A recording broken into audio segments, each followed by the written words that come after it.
Hey guys, my name is Alex. I'm from the Fabled Academy on YouTube. I produce everything cinematic, storytelling and around the world with flesh and blood.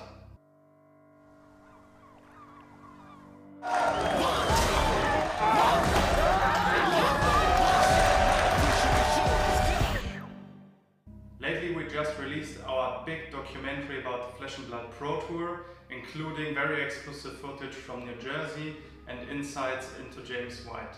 I just think as we look back on this weekend in years to come, it is going to be one of those landmark events in the history of trading card games. You can see various highlights from different tournaments like the Calling in Utrecht and the pre-release of Uprising in Madrid. You may even see some of these videos here live on the stream.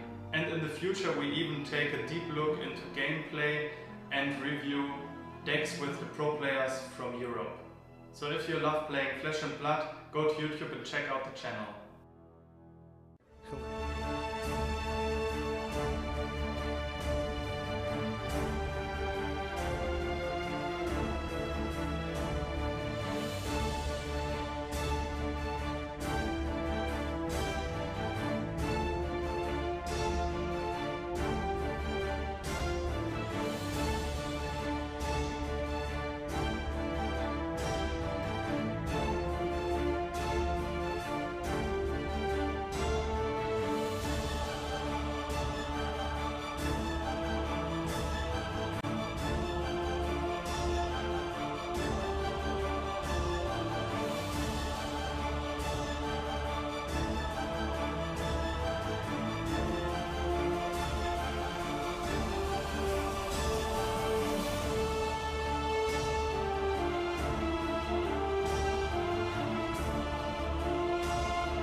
Welcome back to the Pro Tour here in Lille, France. I am Flake. I'm joined by Craig. Craig, man, besides the karaoke yesterday, how hyped are you for today? Dude, I've been having an absolute ball. I've been enjoying, France. It's a beautiful city here in Lille, and the games have been fantastic this weekend. The games have been exceptional. The variety of decks have been exquisite. Such a variation. What I am so just overjoyed about is the fact that the world comes together for Flesh and Blood. I got a little story I got to share with you here. I was in Warsaw a couple weeks ago, sharing the game with some friends for the first time, their first armories. A friend of mine that just got into the game, we went to an armory together. Stupid Flake forgot my playmat. He said, I got one for you. The most valuable playmat of all time. I love this. Check this out. I would never sell this, never give this away. This is the playmat that they showed to me, and this was from my friend Ryan Godric. He made this, and I had to say, I said, this will never, ever get sold. This will never, ever go. And this is on my mantle. But the point is, people make it happen when they're passionate about stuff, and people traveled from North America, from Asia, from New Zealand, Australia, and they're all here in France to celebrate the game. Yeah, I mean, part of what I love about card games is the broader community, where we've got the artists that show up to these things, and people line up around the block to get cards signed and little modifications. We've got the cosplayers, we've got the traders, we've got the dealers. It's more than just the most competitive players slugging it out. Yeah, people are here to win, to play casually, to trade, to buy, to collect, but most importantly, to have fun and be a community. And the community here is excellent. But we want to tell you what precisely is going on over the weekend. We saw day 1 yesterday. Today, we're doubling down. It is Pro Tour Day 2. What we're looking at, 3 rounds of Uprising Draft, 4 rounds of Classic Constructed. And then a cut to the top 8. And then it gets, that's when it gets dicey, my friends. That's when all of these players who joined us from all the way around the world are going to be whittled down to the best 8. And it's not about, you think you're good. You got to be that good. Yeah. And, I mean, there's incredible names that are still alive in the pool, but also some heavy hitters that kind of went down in flames yesterday. But they are going to be playing in the Calling, which is starting today as well. Yeah, and we're going to take a quick look at our top 10 players in our standings right now. Yeah, let's have a look at the standings. We've got Chuhang Ang and Easton Douglas, Dagan White at 7-0 as well. So 3 players at 7-0 on 3, dare I say, completely different decks. Yeah, but this is where you want to be, right? At 7-0, you've got that springboard. You've got a little bit of breathing room. You can pick up a loss here or there and still have that easy path into the top 8. Now, I want to go all the way down to the list. Look at number 10. That is Pablo Pintor. And dare I say, Pablo Pintor is having a better tournament this time around than he did when he won the actual Pro Tour the first time. The first time, keep in mind, Pablo Pintor started Pro Tour 1 in Jersey 0-2 and then took the entire thing. So anything's possible, ladies and gentlemen. Yeah, I would hate to sit across from him in this event, right? Oh, definitely not, especially just not the clout that he's holding and saying, like, hey, I'm the defending champ. You got to get through me to get to the top. But at the top of the pile there, Dagan White, Easton Douglas, and Chuhang Ang are on 3 different decks. Phi, a lot of people were suspecting Phi. Lexi, kind of out of nowhere here. Yeah, not a whole lot of Lexi players, but it just goes to show you can play almost any deck into this field. It's a wide open field as we continue up the ladder there. Prism. Everybody's got eyes on Prism. 998 living legend points, which is essentially as close to the edge as you can get. Just a little nudge. Yeah. A soft breeze pushes Prism right over that ledge. Definitely. If this was the cliff climber game in Price is Right, you basically get as close before that mofo falls off and you lose all your money. Right at the top there. Yeah, definitely. And down the list we go. Briar, Oldham, Viserai. There's a nice array of players there. And some people saying, it's just Runeblade all over the place. Nope. Sure, I guess, but look what else is in there. We've got a Guardian player, Oldham, which is honestly, it's a hopeless measure, you think, when Oldham faces Prism, but here they are just crushing. There's a lot of Oldham players that went 4-0 in the Classic Constructed. Yeah, I believe there were 8 different heroes that went 4-0 yesterday in our classic constructed round. So that's just so impressive to me. It like I said, it shows you can show up with almost any hero. If you're playing well, you can pick up those wins. No, definitely. And the other thing about it is the fact that, talking about a sort of a variance in terms of the meta, the variety of heroes, even the variety of the hero within that unique hero.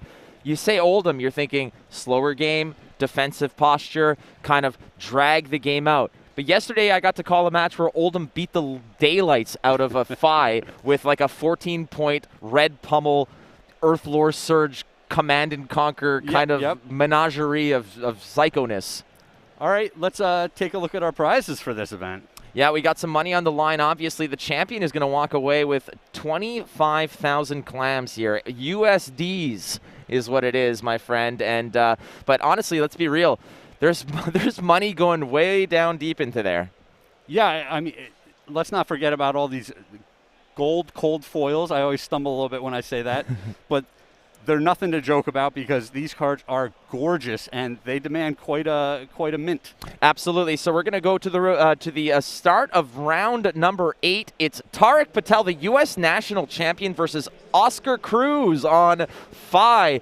Icelander, Phi, Day 2, Pro Tour, let's go. That's Sonata Arcanix. That's just a nice little card that you have in your collection. But that we're gonna cruise right past that to the fact that Tarek Patel is opening up with some of that arcane goodness.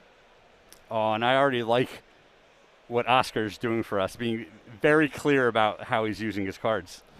Yeah, that's helpful for us. It's helpful for you out there in the internet land, but. Typically, when you're starting the game, which Tarek is doing over here, presenting some damage, you want to get use of the Helios Miter. I feel it's best to do it on that turn 0, as it were. Get that card back and get good use of efficient use of the Helios Miter. Absolutely, it's all about preventing as much damage as possible in that first turn, and then hitting back as hard as possible when you've got that full grip. I have to make note here that one of the key elements in this matchup here is going to be those Tide Flippers. The Arcane Barrier is going to come in clutch. If that was not the case, Tark would have had a nice clear path to just poking for damage, busting through the Quell equipment, but that Tide Flippers is going to be an ever-present boon on Tarek's plans. Yeah, I mean, just sitting down and looking at this, Oscar's got that full complement of equipment. It's a great spot to be in.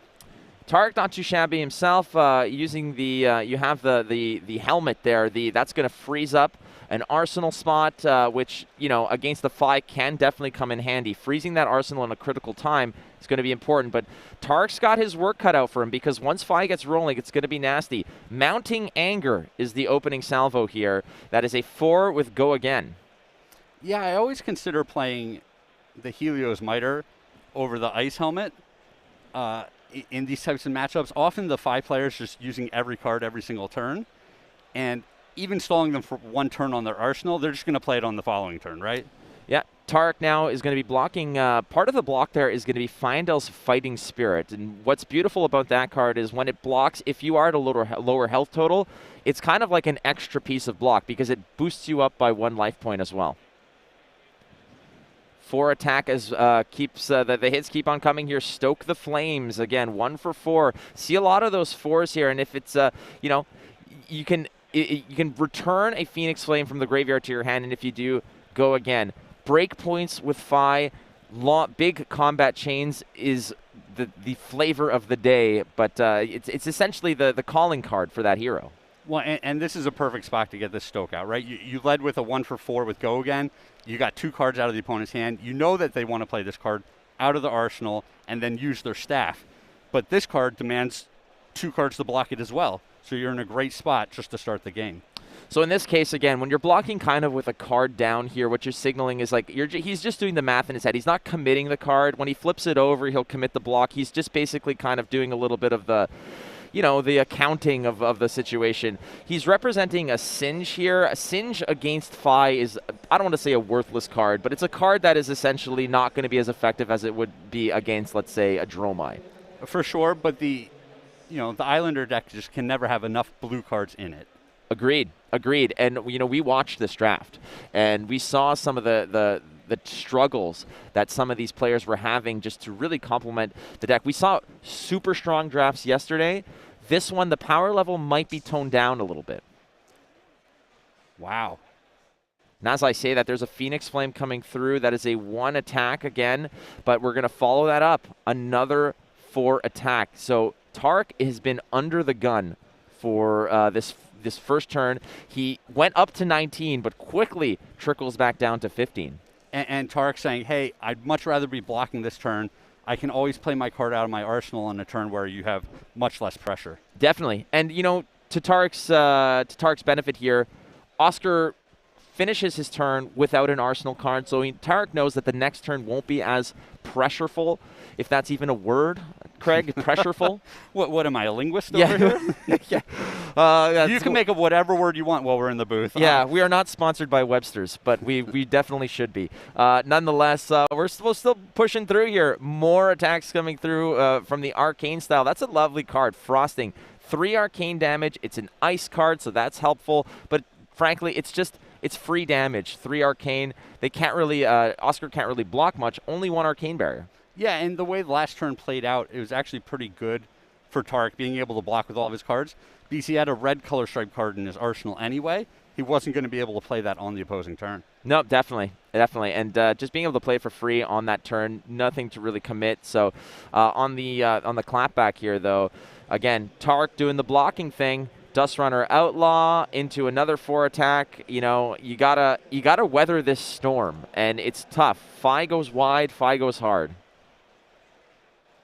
3 block against the 4 breakpoints, very important in this matchup. Again, Icelander starts at 18 health, already at a deficit, so every little point of damage you're trickling through just kind of shortens that game.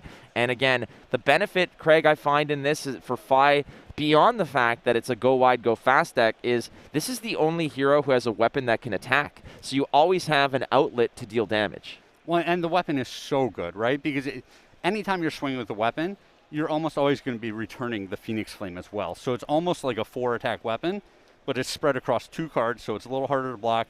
You get all of those chain links going. And yeah, like you said, it's really hard to fatigue out Fi because it has these 4 points of damage almost every single turn. Exactly. The recurring damage from a Phoenix Flame, and people, you know, saying, it's just 1 damage. Well, 1 damage means a lot when you have such a low life total already. That constant pressure of that 1 recurring damage that sometimes you get for free. Keep in mind that the Ember Blade is a draconic attack, so it does cheapen it. And here you go. This is what you see. And 1 damage usually just trickles through. I don't think players are really ready to commit cards to block that Phoenix Flame. No, you really don't want to be spending a whole card to block a Phoenix Flame that's going to attack you every single turn of the game. I do appreciate how patient Tark is being, blocking a lot. Overall, I think his deck is not spectacular. All right, so 2 Frostbites. This is the boon against a Fi player. Fis like to really load up on red cards, obviously. It's a very aggressive deck. So 2 Frostbites, sometimes that can signify pitching an extra card or 2 to just get things going. So just dropping 2 Frostbites here. Tark's got to be happy. This should be enough to kind of slow things down. Again, just pitching to clear them up, drop another Phoenix Flame. That's a bad card to have in hand. It doesn't block. You kind of want them in the graveyard anyways. Yeah, this might be a better turn for Tark. If I'm on Oscar's side, I'm saying, man, I've used 3 of my equipment already. I haven't been able to leak through that much damage yet, but the flip side of it is Tark's been playing without an arsenal almost every single turn, and he hasn't been threatening Oscar's life total at all. You're right, exactly. Oscar's only been, you know, the damage he took was almost like a courtesy. Like, yeah, I'm okay taking this. You know, I'll think about it when I'm at, like, you know, 6 or less. That's when I'll kind of worry about it. Fi players are they covet their hand so much because of how much reach they can get, how much runway they can create with those go wide attacks. Again, the Phoenix Flame is a chain link, the weapon is a chain link. Those are always available to you. But again, the Icelander player without an arsenal is so much less intimidating. You're always worrying about that ice card in arsenal, not just because it's arcane damage potentially, but mostly because it's a way to activate the Waning Moon for the arcane damage of 3 and the frostbites it possibly creates. All right, so Oasis Respite is going to block some of the damage as well as pump Tarek's life total up a bit. But again, Searing Emberblade, so important. Yeah, it's just nonstop, right? It's always there for you. So, you know, we did sing the Friends theme yesterday. So I'll be there for you. Yes, we did. Yes, we did. A video of that is in existence. We will not tell you where or how to acquire it. That's like a Tier 7 Patreon exclusive. All right, so back to work for Tarek Patel. Again, Tarek Patel knows when to block, knows when not to block. Tarek Patel was the chief architect of the Cheerios Briar, the no-block Briar, way back when, where doesn't worry about it until it matters. And in this case, frankly, you know, against another aggressive list, it looks like Tarek Patel is definitely going to be really picking and choosing the right times to block and finding those avenues. But a freezing point of 5 arcane damage, when you only have 1 arcane barrier, it can get nasty. Well, yeah, the 5 player is not going to want to spend a whole card just to prevent 1 of that damage. So he chooses to just take everything and keep his hand. No, that's a good trade-off, and that's where it becomes, you know, a give and take. Kind of like you said, do I pitch 1 card to block 1? That's all I can block. So you mentioned Tarek and the Cheerios deck. I played against him at that U.S. Nationals in the mirror match, so I know all about facing the man. And how did that go? I actually got the best of him. You legend! Yeah, Tarek was, you know, he was a little upset, not at me, but just that he didn't take down the match, and I bought him a smoothie afterwards. That's his true story. Drown your smoothie. Exactly. And he went from there to win the event. It was banana and sadness berries. It was delicious.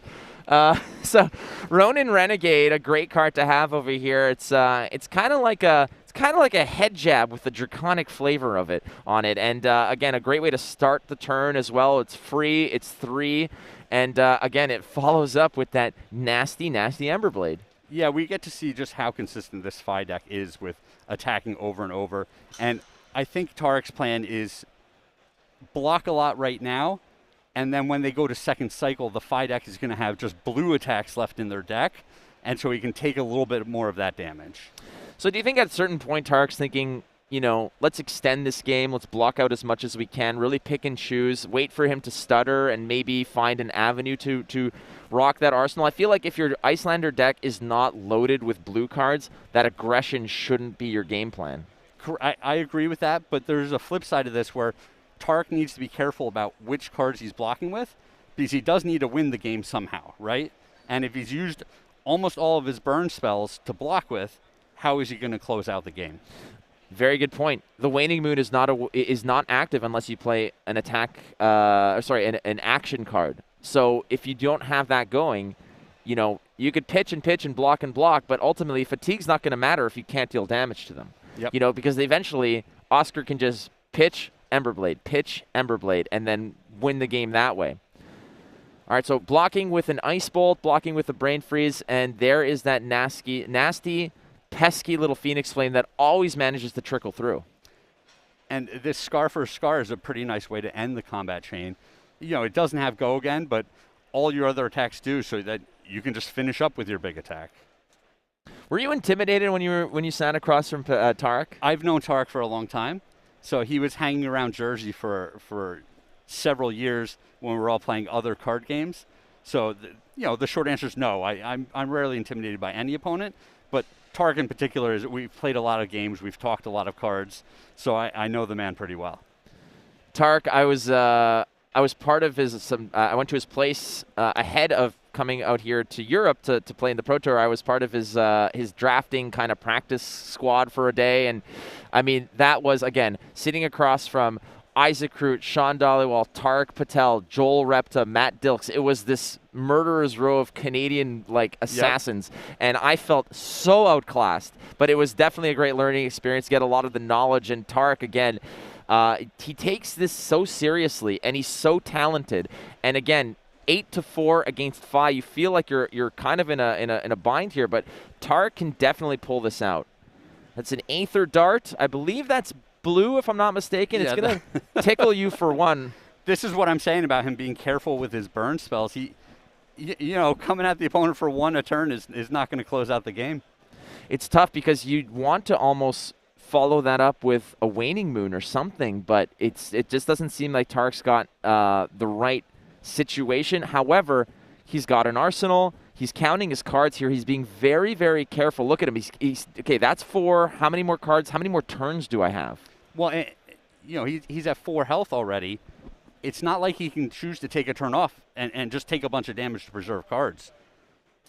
5 attack with Go Again coming through. Rebellious Rush. Not a bad way to start a turn. Yeah, in general, this is a card I'm not high on because of the 2 cost of it. But when your opponent's at 4, you know, you're demanding 2 cards to block this thing, right? I mean, it's hard to, you know, you're thinking about it. It's like 5 Go Again. That's just a very good. But again, the cost factor for decks that like to run a lot of reds can be problematic. So perhaps this was a card, you know, you pitch early to recover late, and that can really close out a game because this just demanded 2 cards out of Tarek's hand. Yep. Scores now 7 for Oscar Cruz, 3 for the reigning U.S. national champion Tarek Patel. And you got to think, after Pro Tour, it's right back to work to defend his title at the U.S. Nationals in Charlotte. Yeah, I definitely. I'm sure he wants to. Is Tarek going to be in Charlotte? This is an interesting question because he's actually going to have to relinquish the U.S. national championship to come to the Canadian national championship in Ottawa and come and wreck my day where I'm going to be playing there and just add an extra, heavy hitter to that list. I was going to say, you were just checking on me, making sure I was paying attention there. I actually, until you mentioned it, I completely forgot. Okay. That is, yeah, and so you actually rescued me Fair enough. out of that situation. All right, Tarek Patel's at 2. This is dangerous here because, again, with a recurring attack of the Ember Blade and the Phoenix Flame, that 2... Well, those 2 elements will always demand a card now, there's no heat wave to bump up that Phoenix Flame. But again, Tarek needs to be very wary of letting that Phoenix Flame go through for that 1 extra damage. Well, and last turn Tarek blocked with his whole hand and still leaked 2 damage through, and now he's passing with no cards in arsenal, so he can't even threaten Oscar's life total on Oscar's turn. Oscar's strategy here, I feel, is just create scenarios where Tarek has to pass without an arsenal. I think that is so vital because when you're at 5, Oscar can succumb to an ice card in arsenal that deals some arcane, plus a waning moon can wrap it up. Yeah, and I think part of this just speaks to how poorly Tarek's draft went. He doesn't have those blue ice cards to put in arsenal, so he's not able to disrupt the opponent's turn. So we see him just kind of desperately blocking over and over, and that's not going to work against Fi. So you just missed it real quick here. The camera cut to Tarek, and you saw him shaking his head. It's getting to him here because this relentless attack, those constant resources that Oscar has access to. Yeah, that is it. And honestly, Craig, I think that just this came down to the fact that, like you mentioned, the draft didn't quite go the way that Tarek may have wanted. But again, when Fi has access to a weapon that can constantly pressure, that is something that Dromai doesn't have access to, nor does Icelander have access to, and those become very, very important assets. Okay. So Tarek falls in the first round of day 1. Yep. You can we'll be talking about walking through the draft with Tarek later. But let's talk about a little bit about day 2's metagame. Let's go to the meta here and talk about what is still left out there, what we have in terms of the what's still on the board. What are some of the decks that are still out there, the heroes that are performing well.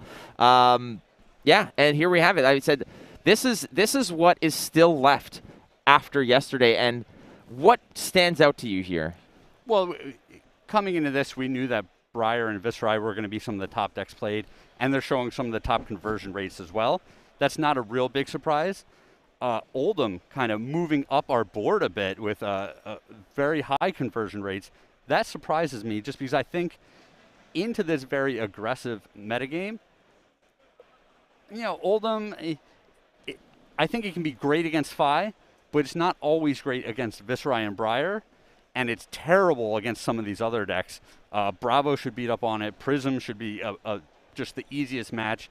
I would think Icelander would walk all over it. So some of these less represented decks would have very good Oldhim matchups. I mean, Oldhim and defense is just as synonymous as Fi and aggression, but however, the adaptability of the hero and the players, the innovation to shift gears and go aggro, we saw it in a previous match yesterday, where Oldhim just went absolutely ballistic on a Fi player. So seeing 27 Oldhims in there is a wonderful thing because they are shifting gears, they're getting a little bit more angry. But what I want to point out as well, the Bolton player, Joshua Lau on Bolton, survived. I think he's at 5-2. I spoke to him earlier. But 2 Katsus are still out there. 2 Levias are still out there. And a solo Kano is still scorching earth. I mean, this is a lot of heroes to look at, right? It's great. I mean, what do we got? We got 15 heroes represented on day 2. So obviously, a lot of it's at the top end. However, let's go talk about how the heroes that really, I don't want to say overperformed, but were perfect in CC. Yep. There are several heroes, several decks that went 4-0, and they might surprise you. 8 of them. 8 of them. 8 of them.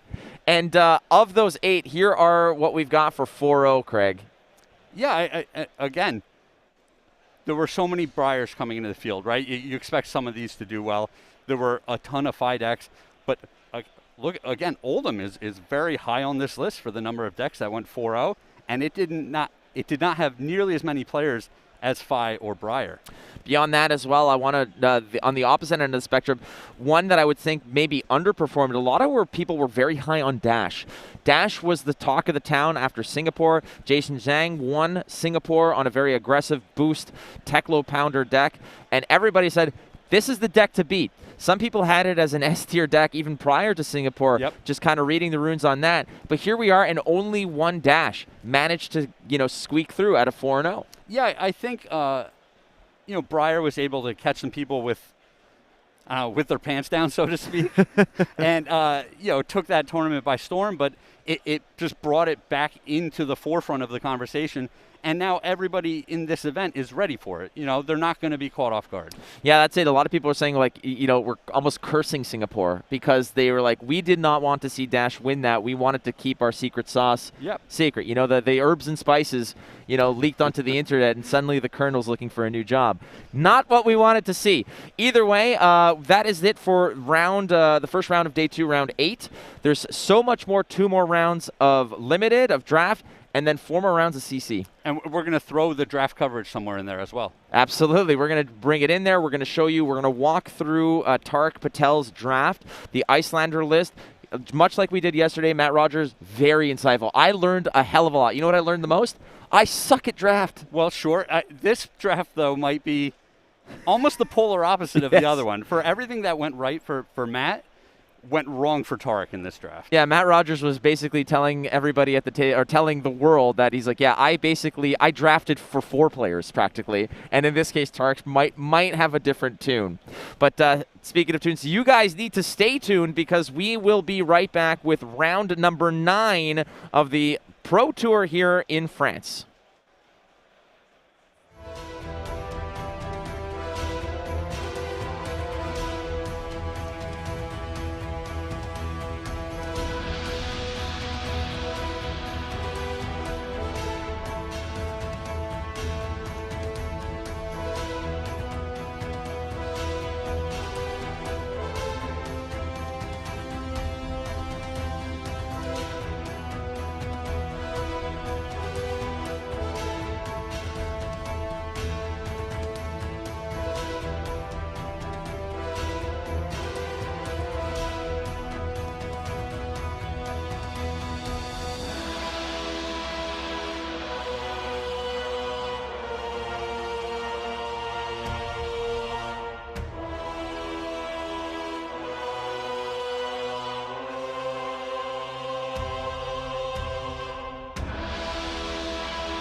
I'm Kugane, a full-time Flesh and Blood coach and content creator. I run a YouTube channel over at youtube.com/KuganeGaming, where we have a booming community of over 3,000 members. I cover things like meta-analysis and deck tags, but also dive into the occasional collector showcase video. Whether you're a new or veteran Flesh and Blood player, I'm sure my channel has something of value to offer to you. So hop on over to my channel, Kugane Gaming, and hit that subscribe and bell icon, and I hope to be able to interact with you very, very soon.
Hey everybody, welcome back here to day 2 of Pro Tour Lille. I'm Tannen Grace, joined by Roman.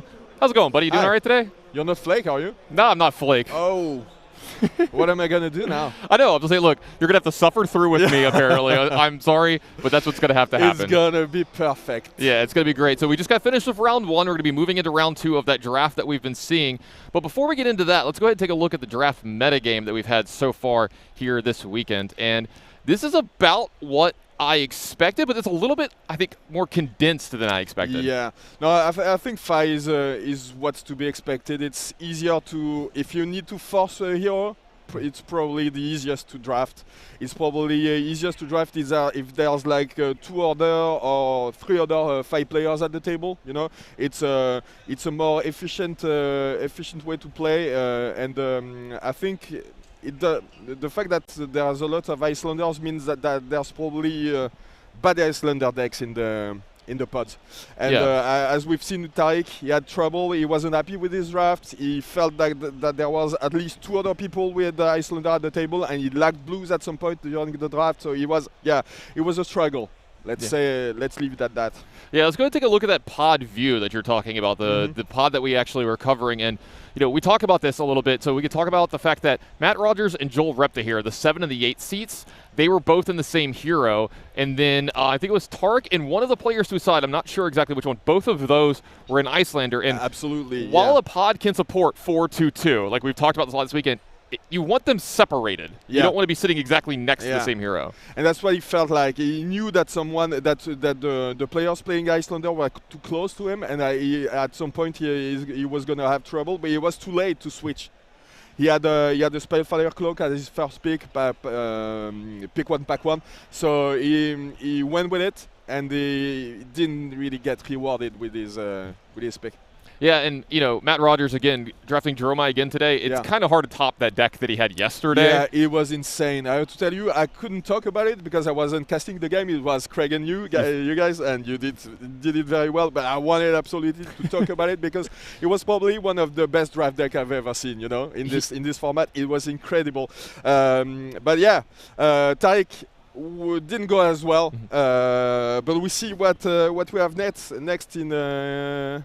as a feature match in this table. Yeah, and when Tark, we just saw lost a very, very close game to what looked like a very good Fi deck. The draws were very good from his opponent as well. A lot of his hands were red, red, blue. Very efficient, yeah. You only need 1 blue, so if you have 2 reds, you can do so much damage to your opponent that most of the time, even with the disruption of Iyslander, it's impossible to overcome. Yeah, Tarek's deck in his hands didn't really work out as well. Like he didn't have enough blues sometimes to put into his arsenal. He didn't really have time because he was getting assaulted so much. And I don't know if he ever actually gave a frostbite to his opponent. Yeah, I don't think so. And I was watching from the other side of the table, but it seemed that at some point he didn't have enough blues with the ice trait, so it gets hard. When your deck doesn't work the way you want it, it's really a struggle. Again. Yeah, we're going to be starting the game in about 3 or 4 minutes, so we're just going to be talking a little bit before. Then the players are sitting down. I can see them out here right now. They're getting ready. The feature match takes a few extra minutes to get everything set up. We got to get the players in their spots and stuff like that.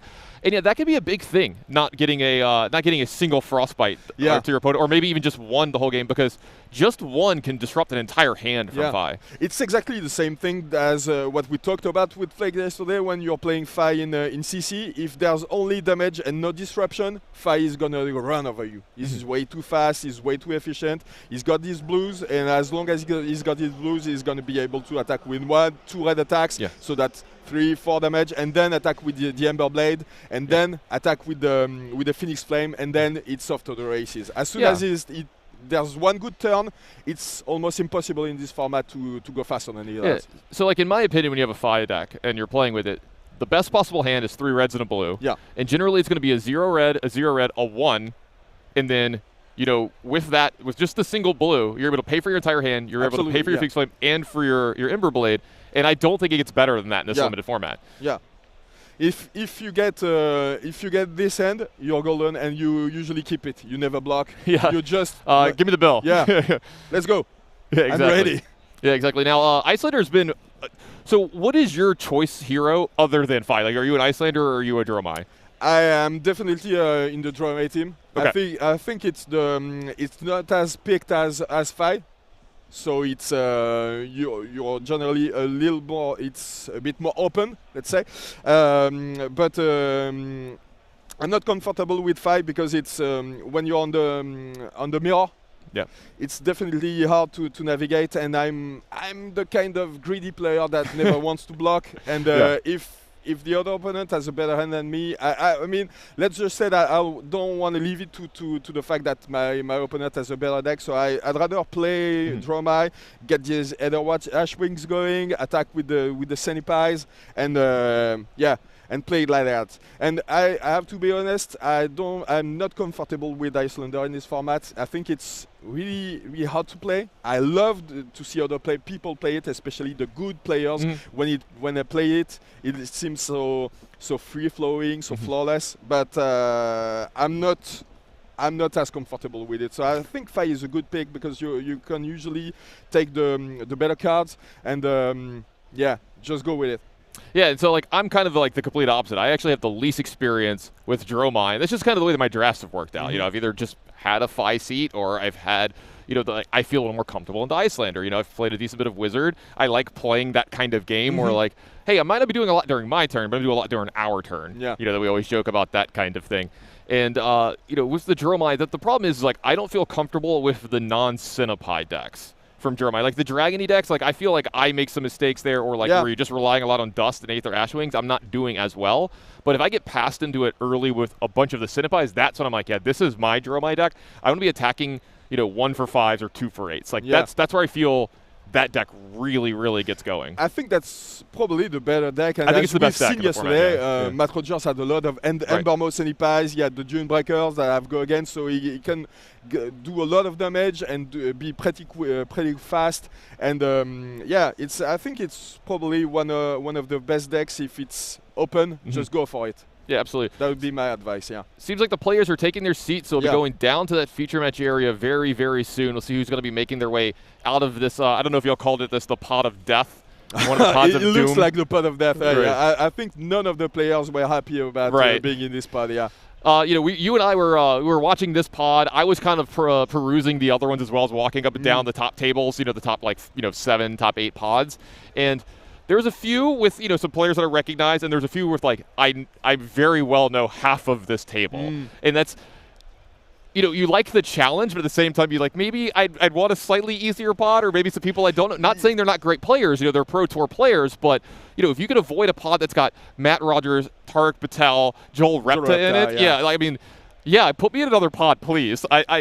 There's no shame in wanting it a little bit of an easier road. But that's the thing. You are the Pro Tour, so there's really not that much of a chance to go to a really easy pod, because there are so many good players at this game, and you know, that's why we were talking about yesterday. Of the 30 top-rated players in Flesh and Blood, 26 are here today. So that's you have the best players in the world. You have the Pablo Pintors who won the first Pro Tour. You have everybody. So there's always going to be someone at the table who's going to be really good. So Pablo's pod looked really, really good. He's coming in the day at 6-1 as well. He's looking to be like, if you want to be a Pro Tour champion, you've got to go through me. You can take this trophy out of my hands.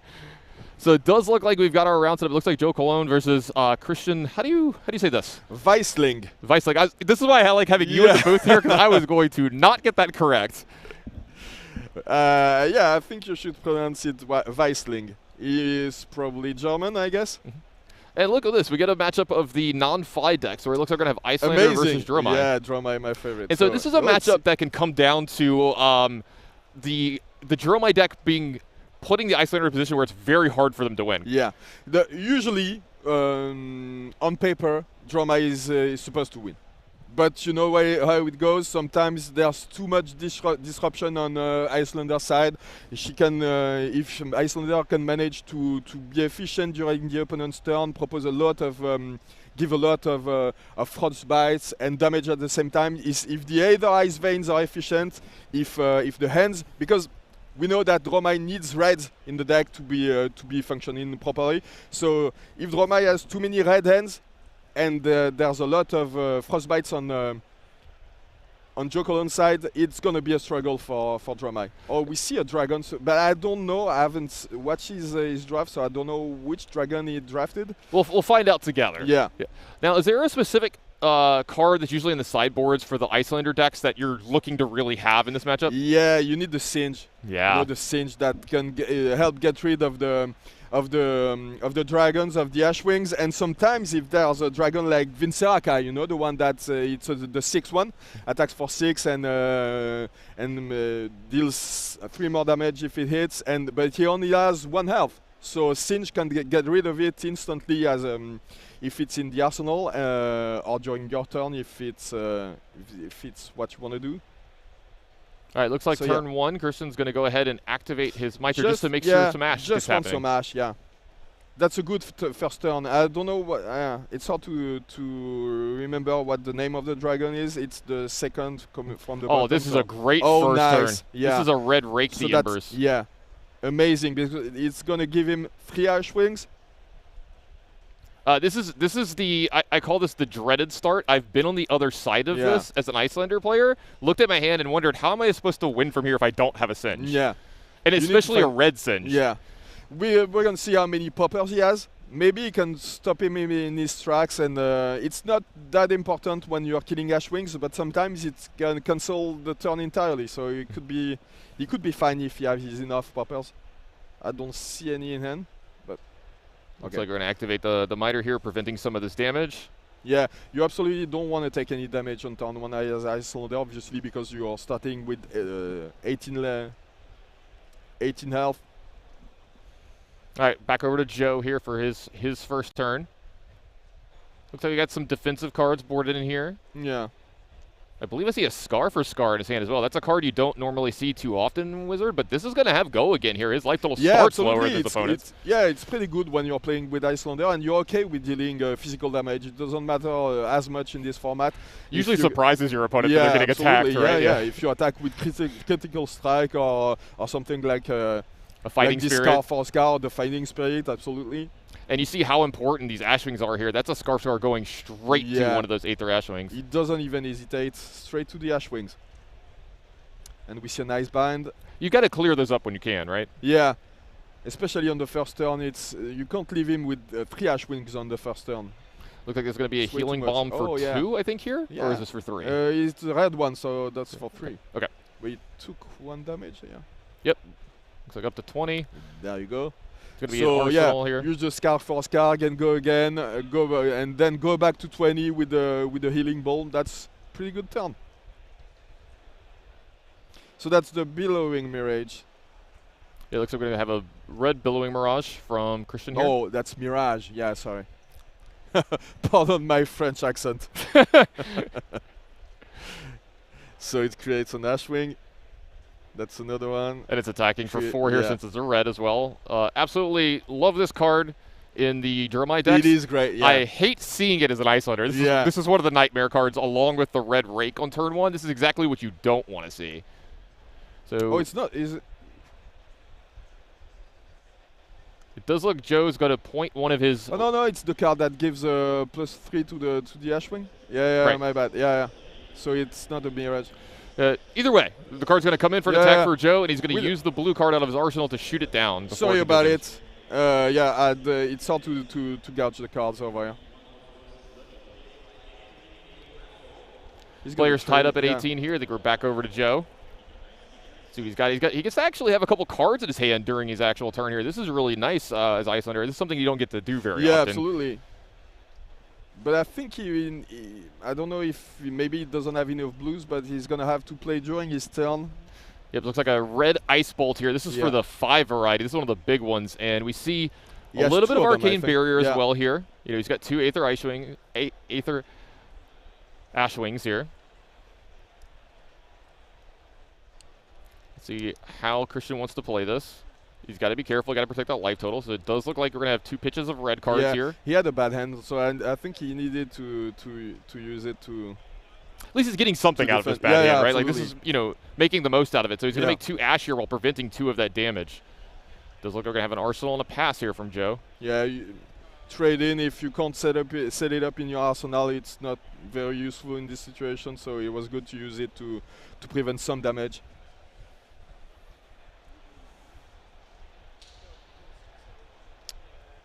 And yeah, he's managed to set up his arsenal on Joe Cullen's side.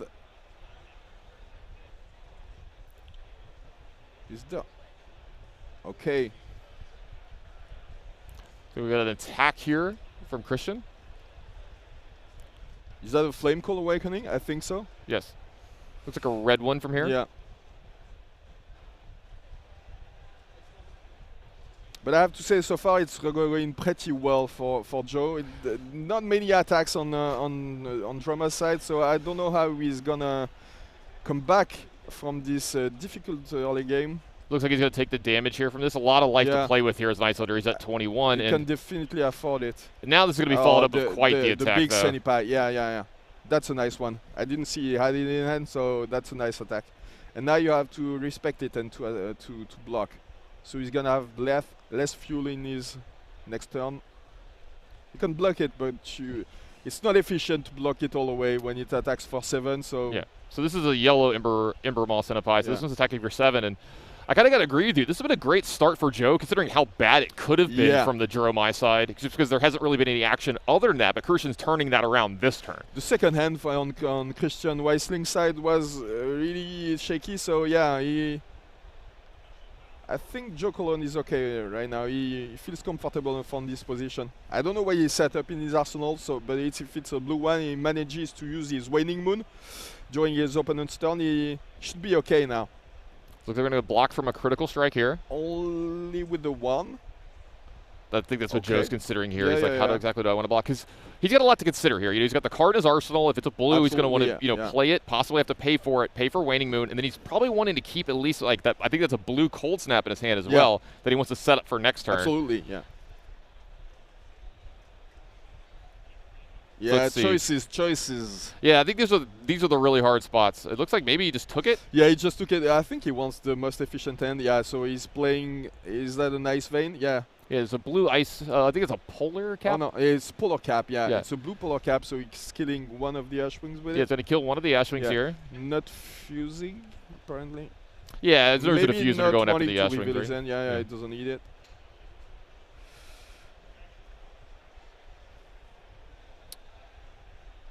See where we're at. Oh, looks like he's still paying. He's the kind of player who pitches first. Right, so he's going to pitch first. It looks like this is an Ice Bolt for 5 here. Yeah, So another one. We saw that he had it. And I think he might be left over with the blue as well. So Joe really setting up here for a bunch of good back-to-back turns. Now, it does look like a red Sift is going to get pitched here. So it's going to make an Ash. It's going to prevent 1. Still coming in for 4. Yep, that's still a really good turn here for Joe. 4 gets through. Gets to set up an Arsenal. We've got Dromai at 13, serving Icelander at 11.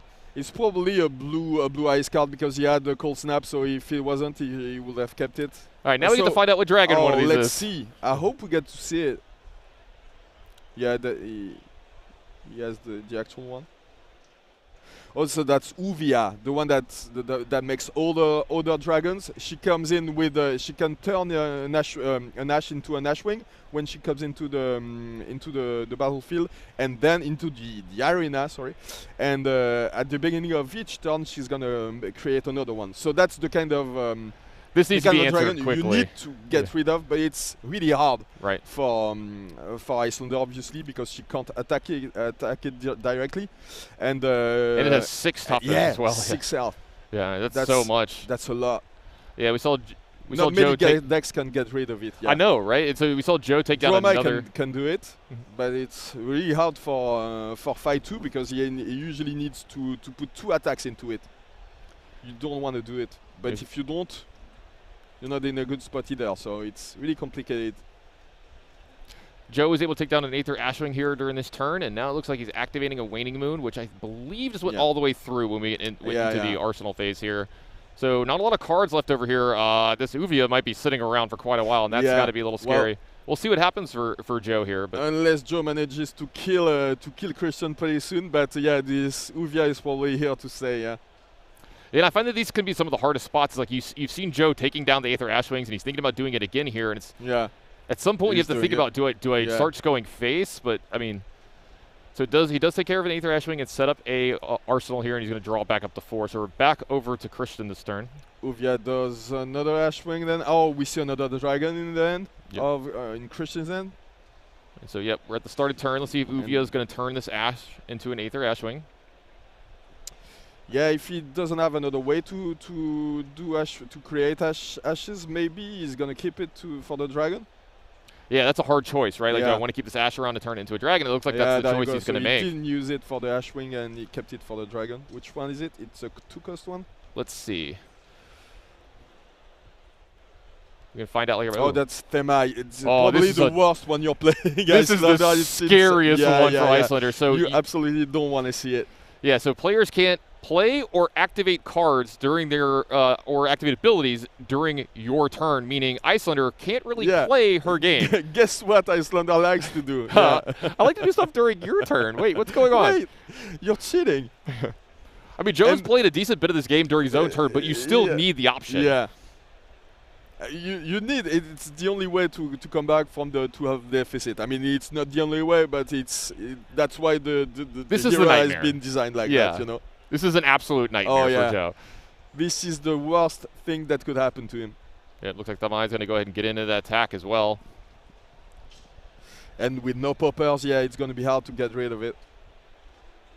I'm wondering, if you have this setup going and you have this dragon in play that's going to stop Joe in his tracks, would you ever consider not attacking with it? Yeah, I think you don't attack with this one. Maybe you can afford to lose Uvia this turn, but now that you have 2 ashes, you can't afford to lose either of them. So maybe you don't even attack and you keep it for next turn. Just to play it safe. Yeah, because it's a gamble, isn't it?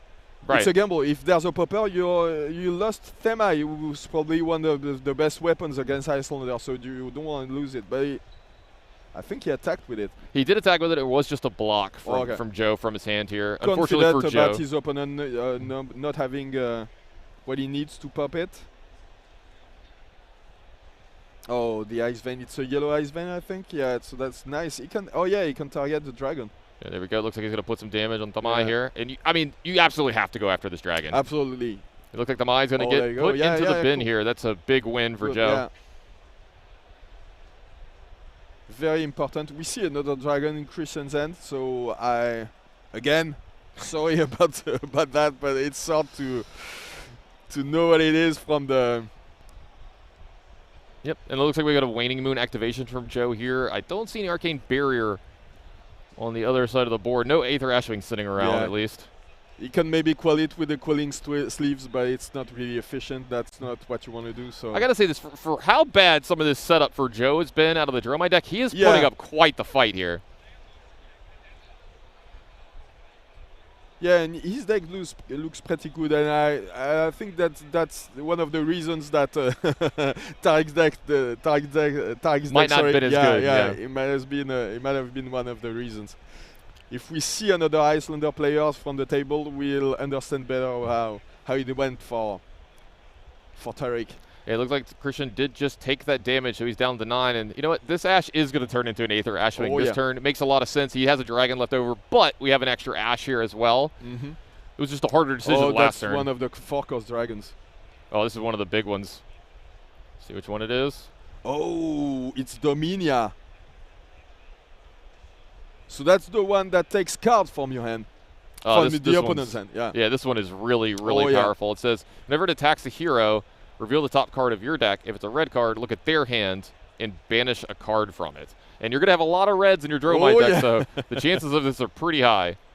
Sometimes it doesn't work, especially in draft, so that's one of the reasons that Dromai drafters don't always draft it as high, maybe as it should be, but it hits very hard for one of the a card that attacks every turn for free, and it does stuff that no other card does in the format. It does look like that. I think that was a red rake on top of the deck. Was it? Oh, it looked like it was really fast. Yeah. But it seems like it's a red card because he just pointed at his opponent as if he's triggering this dragon. Saying, I got you. Yeah, so Joe wants to do something. Doing it now is probably his best bet. Absolutely.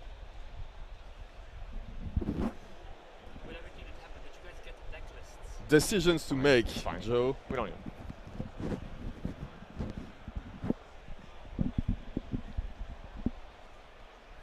Thing is, it can be any card and it's banished, so it's really a very interesting mechanic in this game. Yeah, there's this is anything like it. You have information and then you banish the worst card that could.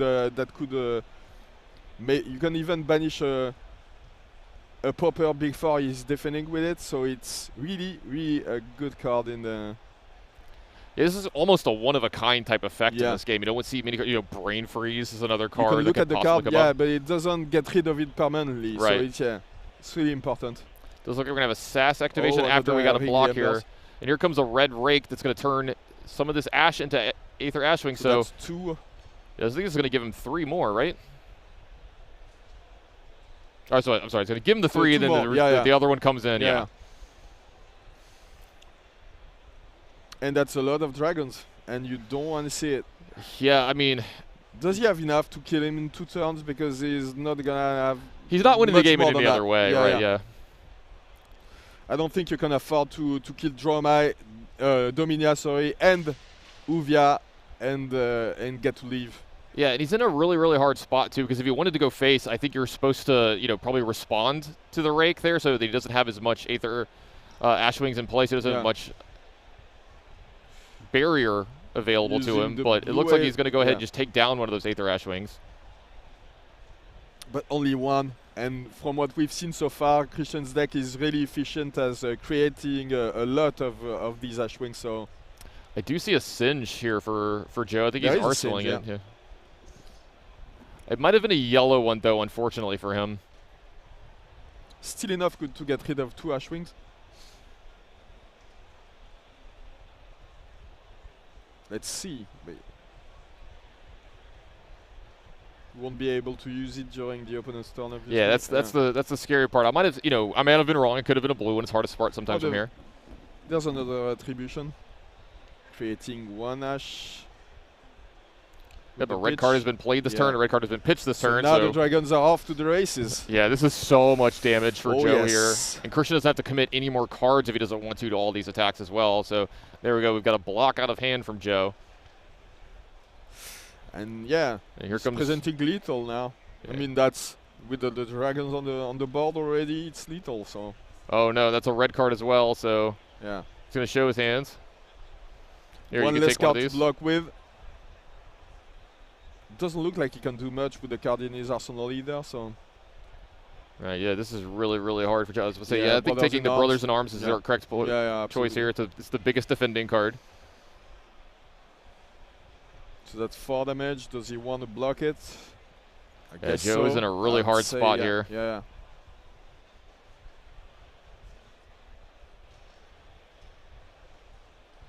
He takes it.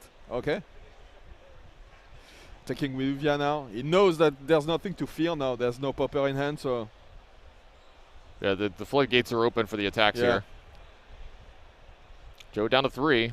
Those 2 Aether Ashwings, I believe, haven't attacked yet this turn. And at this point, it's really complicated for him because the Ashwings are going to be really annoying to deal with, and most of them, if you have three of them, and they are attacking each turn for free, it's impossible to deal with. Speaking of that, I think that's going to be happening. We got 4 Aether Ashwings here. Yeah. And now all 4 of these are going to attack. And this is the worst spot to be in one of these games. Oh, so it is a blue Singe. It was a blue Singe, okay. So yeah. So he's going to be able to play it, so he's going to be able to do 1 damage to multiple things here, including the player. But the blue Singe only targets 1 ally, so that's 1 less Ashwing and 1 damage on Dromai. There you go. He's going to Waning Moon, targeting Christian here. Yeah. And I assume the last card's going to get involved here. I think you're okay taking it because now it's Joe doesn't really have a turn. He wants to arsenal the card, and on the other side you can easily kill him with what you have left. Oh, but he can't. It's a red one. Yeah. So that's a red. Read the ripples. It's hard to say when you're French, so I'll say read the ripples. You know. There you go. Yeah. Read the ripples. Yep, so what this is going to do is going to allow him to arsenal a card here. It looks like it goes to the bottom. Hopefully it's a blue for Joe. So he hops 3 times and draws a card at the end of the turn. Yeah, going to the 3rd opt, kind of worrisome. That means there wasn't a blue in the first couple ones, so hopefully the last one for Joe was blue. It's down to 3 here. That's not a lot of life when there's this many dragons on the other side of the board. Yeah. So now the only question is, does Christian have a red card to play to be able to give go again to his dragons, and then it's he can go. Oh, there's a Singe in hand, I think, but it won't be able to. He won't be able to use it until his turn. He might have to block with it too. Does he have a red? Can you see?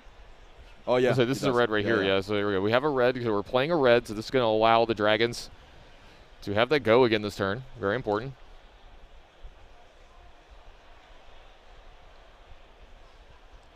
Looks like an inflame. Yeah, it's an inflame. So yeah, he doesn't have a. I don't think he has a Phoenix Flame in his graveyard, but it doesn't matter because you just use it for the 0 cost go again attack. Attacks for 1, so yeah, he needs to. He's probably not gonna get blocked because there are so many things to block on on Christian's side that you don't want to use a card for. I wonder if Joe can make it out of this turn. I'm pretty sure he can't, but if he can, it will just prove that he's better than me, and he probably is. I will say, maybe there's a way that he could possibly cobble together a kill, but I don't know if that's going to be for me. If you could have something that deals 4 plus the waning moon, that's 7. We don't know what's in his arsenal, so maybe there's always a possibility, and that's the great thing about this game, that something victorious come out of the blue, but the problem is I don't think he's going to be able to time it correctly because he's already down to 1 here, and then now that this dragon's attacking him, the hand's going to get revealed. Yeah, and there's still the Quelling Sleeve, so even if he can get 2 sources of damage, he can, Christian can block, can quell 2 of it. It does look like it was a blue in his arsenal. Yeah, but... oh, it's the Tome of Duplicity.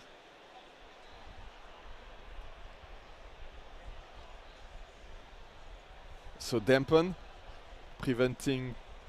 Dampen deals damage and prevents the damage you've dealt, the arcane damage. I mean, it deals arcane damage and it prevents the damage. Right, it does mean that he can play that he can play Dampen. he can play it as an instant now. He's got the Sigil of Permafrost, but he won't. Yeah, this is going to go for resources, so it looks like he's going to try to hit Christian Welding. And this would be enough to go to kill with Waning Moon if this happens, but we do have Arcane Barrier on Christian's side. I think he's targeting. Oh, he's targeting the dragon. I apologize. Dominia, because he wants to not die. It makes sense. Yeah, but I think he dies anyway. Yeah.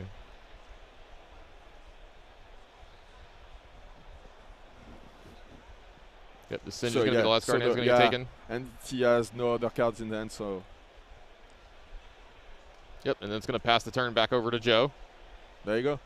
Yep, Joe finding some creative ways to stay alive this turn. Very good play from him. Yeah. But now he's got no cards in arsenal. Yeah. The question is, how long can Right. you do this? You know, you can. I mean, you're a wizard, so you can do some magic, but how long does it last? Joe's fighting the good fight, but God, this has been quite the uphill battle this game with all these dragons that have been so good against them. Almost every one of them doing something very, very good against specifically Icelander. So many Aether Ashwings. So this is the Billowing Mirage. I was say this is a blue Billowing Mirage, I believe. Yeah. He's going to pitch a red, so we're going to make an Ash.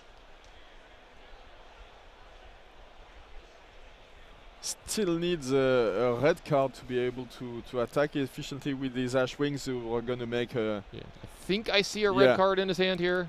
There is. Is that a Blaze Headlong? Yeah, I think so.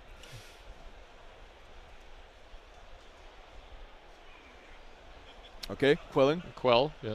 And 2 floating as well, so they should be able to take care of some of these Aether Ashwings. Now that is a red card getting played, so what that's going to do is going to create... Turning an Ash into an Ashwing and giving it +3. Yeah, +3, and now the dragons have go again, so that's the real big problem for Joe here this turn. Yeah, there's too many of them. They're hit too hard. And there's the Blaze Headlong to top it off. Yeah. It's just too much aggression for Joe to deal with the few cards that he has in his hand, I think. Now, he does have Quells set up. I don't know if he's going to be able to stop all of this turn with only 3 cards, though. No, because if you want to block the 4 damage, it's going to leave you with so few resources. Yeah. So, yeah, he's going to block for 3 and Quell. Then now he's going to be attacked for 4. Yeah, and not enough resources to block 4 dragons. Block for 3, Quell. That's going to do it, and you've got to feel for Joe a little bit here. He put up quite the fight in this match, but I think the odds were stacked against him. Yeah, that Tome of Duplicity play was amazing to see. So but great, yeah, sometimes, as we said, you can do some magic, but not for so long that you can prevent these dragons from burning you. So Christian up to 6-3, still got his hopes alive to make it out of this pod with a 3-0 possibly, but B, making it into that top 8 as well. A lot of these players, they've, thinking about their individual games, right? Hey, I got to win this game. I need to do well in this pod, but you can see the finish line today, right? You've made day 2. Now we're looking to make day 3. I think you're starting to get pretty confident about your chances for the rest of the day. You are 6-3. You were in the pod of death, and only 1 game left to get out unscathed. In a way, so I think, and it was a pretty well drafted deck by Christian, pretty well played too. So yeah, I think both the decks were great. He just kind of ran into the wall there. Yeah, exactly. Joko's deck was great, but the dragons, they're too much. I mean, if there's a way for Dominia to come into the arena, it's almost over. As we saw, it dealt so much more. All right, it does look like we're going to be taking a short break before we bring you that 3rd round to see who gets the 3-0 out of this pod. We've got more Flesh and Blood ahead of you. Don't go anywhere. We'll be right back.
my friends, I'm here with another friend, Pleasant Kenobi Vince, who is a special guest at the Pro Tour Lille today.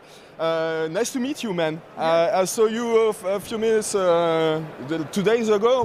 How do you feel about the place, about Lille, about this amazing event? What do you think about it?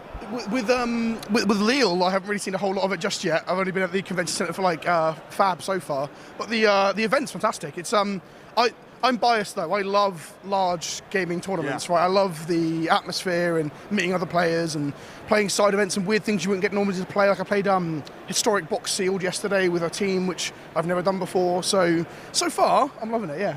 What do you think about the game? Because I know that you play numerous games. Yeah. What do you think about this one? What makes it good, in your opinion? The thing I really like about Flesh and Blood is this is going to sound scary to some people, but the complexity of it, because like every interaction, every card has multiple modes, right? And every interaction has like layers of ways you could play it.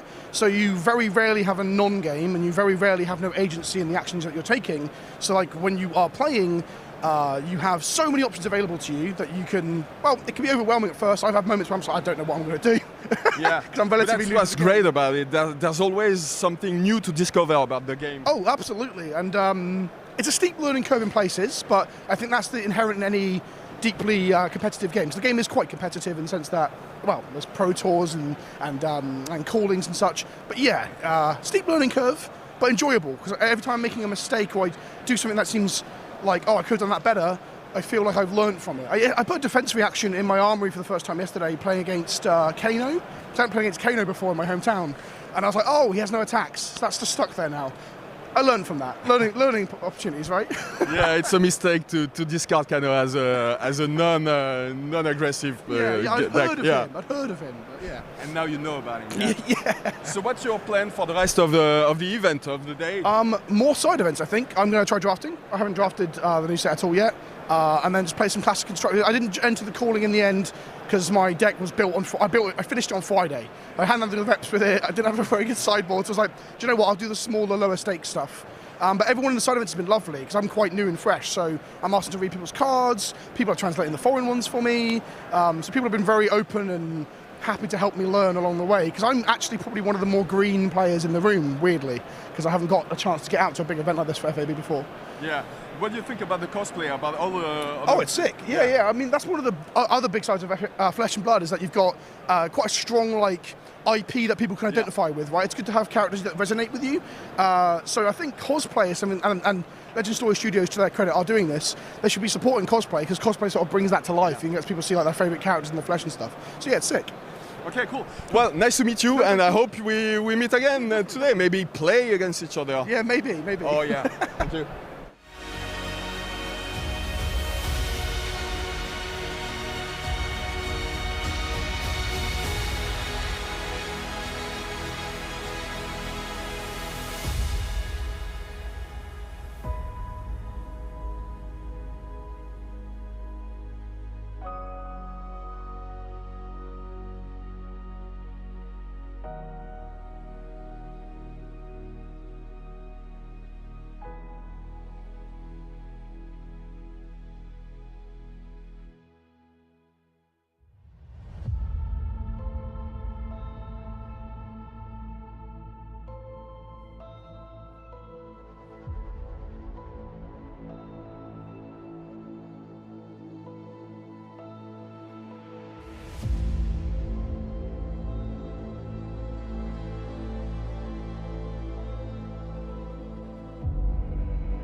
Do you love flesh and blood? Are you looking for an overly enthusiastic Irishman to share in this love of flesh and blood? Well then that begs the question, do you know the Ragamuffin Man? Hey everyone, my name's Kieran, better known in the Flesh and Blood community and various Starvo related support groups as the Ragamuffin Man. On my YouTube channel you'll find a wide variety of Flesh and Blood videos covering all topics from lore discussion and fan theories where we come to some compelling conclusions. So yeah, prayers the chicken.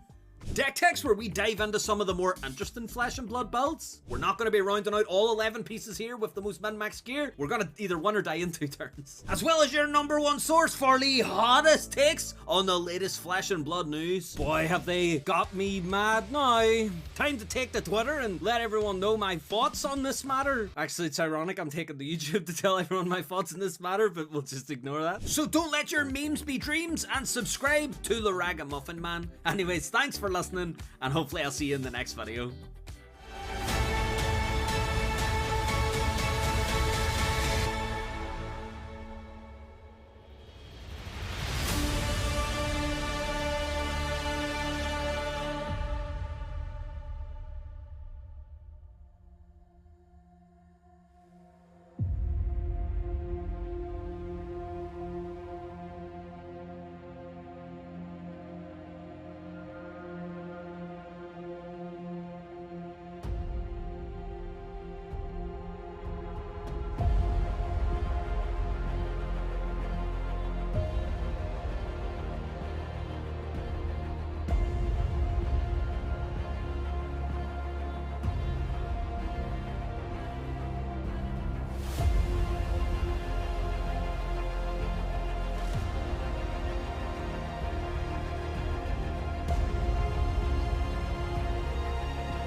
Welcome back to the Pro Tour in Lille. We are about ready to get round 3 underway, but we do want to let you know about a delay. Sure. Essentially, the round 2 match that is being taken place, there was a judge call, there's an extension, an appeal. We're not sure what it is or necessarily who's involved, but we just wanted to let you know that the round number 10 will start shortly, and we'll get that as soon as possible. So another short break. Another short break. Yeah. Go get another coffee. We don't know where you are in the world. You could be everywhere. You could be on the moon. We have the technology. Get yourself a milkshake. Yeah, make it happen. We'll be back shortly, friends, so don't go away. Just a short break, and we'll be back with round number 10.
Czech Republic. I'm from Ostrava, and I play Oldhim. But we were 5-0. Yeah, 5-0. Yeah. I really like the split format because I think it's really skillful to be a player who knows multiple formats, right? Because you can be a player who can do a lot of reps and then you can get really good at CC, but then being a player who's both good at CC and drafting, that takes a sort of practice that you don't just get from doing the same reps with the same deck over and over. You have to get a wider game knowledge. And I think that's a really good thing on LSS's part here. It's like both doing the Pro Tour in Lille and just calling as a split format event. It's really, really good, I think. I think I can only agree to this at some point. At the draft, I was drafting 5 and I was quite worried about the Islander matchup. I played against 2 of them, actually managed it, so it was actually, in the end, it was quite fine. And as I said to my colleague a couple minutes earlier, I choose my deck to try to beat Fies and to ditch some Viserais. And actually, I managed to do the opposite. I played quite well with the Viserais. Actually, failed to beat Fi, but as I said to my colleague, he has really powerful turns. I can see that he played it really well. Spent some time with the testing, so actually really enjoyed the game. Yeah, it was a really good game actually. Like, compliments to my opponent as well here, because I think this was my hardest matchup in the day, like just the whole day. I think I played Prism last round, and Fi has a really good matchup against Prism, so that's just how it is. And then I played Aggro Mirror the other round. That also was just like who high rolled first. But this one was like a long game. Like there were really good decisions. It was about blocking and attacking like both ways, and I really enjoyed that. I think we had a really good game. I think not really stressful, but as we discussed during the game, there's really a situation when one or the other have to take the opportunity. It's really, when you're playing this really tough game, it's really like a masterpiece to decide when is the right time. So actually, maybe it's better to get some damage to the head, almost lethal, and then take the initiative. I tried it a couple of times, but in the end haven't managed, and you get the tempo for the rest of the game. Yeah, I was just really happy that I didn't see any Oaken Ult played. That would have been really bad, but I think I managed to keep enough pressure on that you had a really tough time getting a good time to play the Oaken Ult. And I don't know if any of the erase faces help. I might have hit an erase face turn on a turn where you block with an Oaken Ult, I think. Might have done something. Might. Yeah. But when I saw it, I think that I just blocked. Yeah, that was right. Exactly, blocked instead. So yeah, it's the Oaken Ults. Those are the dangerous cards, and I didn't face any of those luckily because I managed to dodge them, but they would have been bad if they had landed. I mean, okay, well, talking Fi in general, special attacks, like attacking for 40 on like turn 3, that's a special attack. That's what you do in the Aggro Mirror. You just like bring in all the equipments that you just sacrifice, the stubby hammers, the mask pouncing links and all of that, and you just Art of War, and you just go nuts, and you just attack for 40 on turn 2, and they have to block. It's James White, if you're watching, just consider banning stubby hammers. It's not really a fair card. Yeah. Yeah, I think I played really regular deck list of Oldhim. One thing I could maybe mention is Hypothermia, but actually I think that I'm playing that to maybe have it in sideboard for Dromais or Prism matchup, but actually it's more for the defense reaction of Oldhim. Nothing other than that, nothing really special. Yeah. Let's meet in the top 8 like we did in Krakow in Battle Hardenet. Yes. Oh, we've already been in the top 8. There you go. There you go. Right. Welcome back, ladies and gentlemen. It is the Pro Tour here in Lille, France. My man Craig Flake with you. Round 10 action. A perfect 10. Just like you, man. Wow, I don't even know how to play off of that one.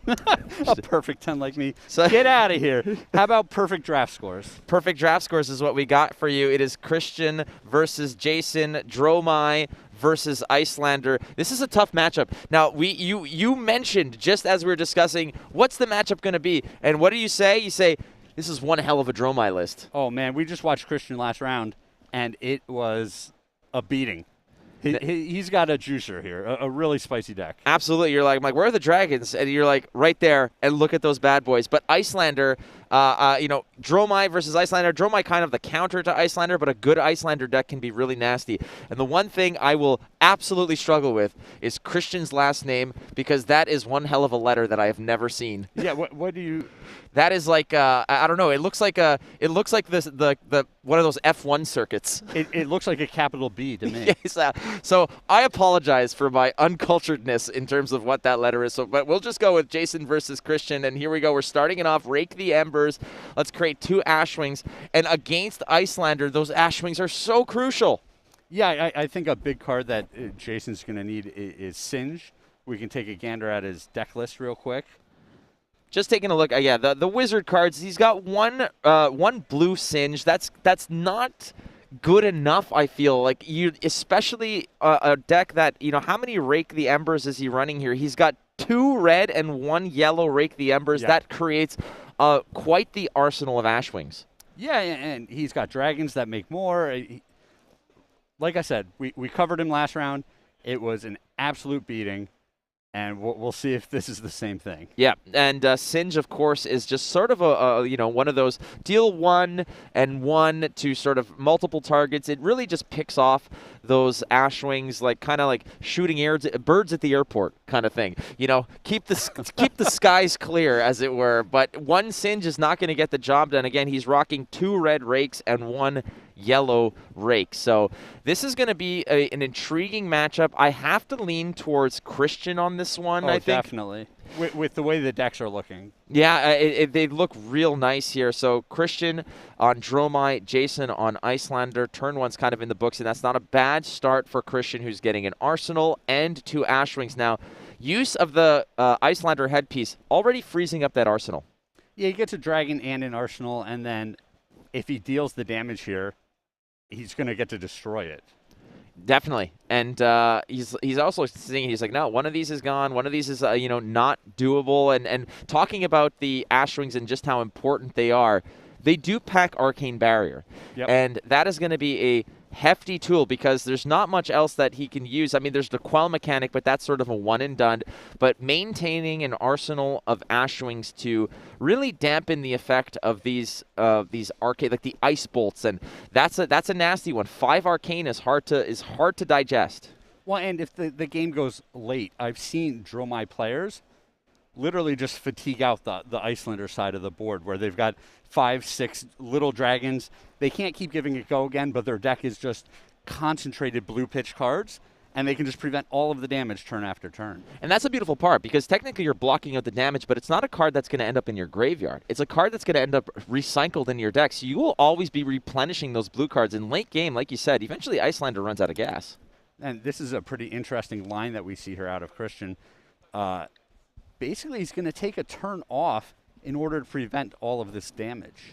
I'm okay with this, I feel. You never know what that last card, even if that card that's remained is, even if that's a red card that plays for free, it'll open up the go again on the Ashwings if necessary.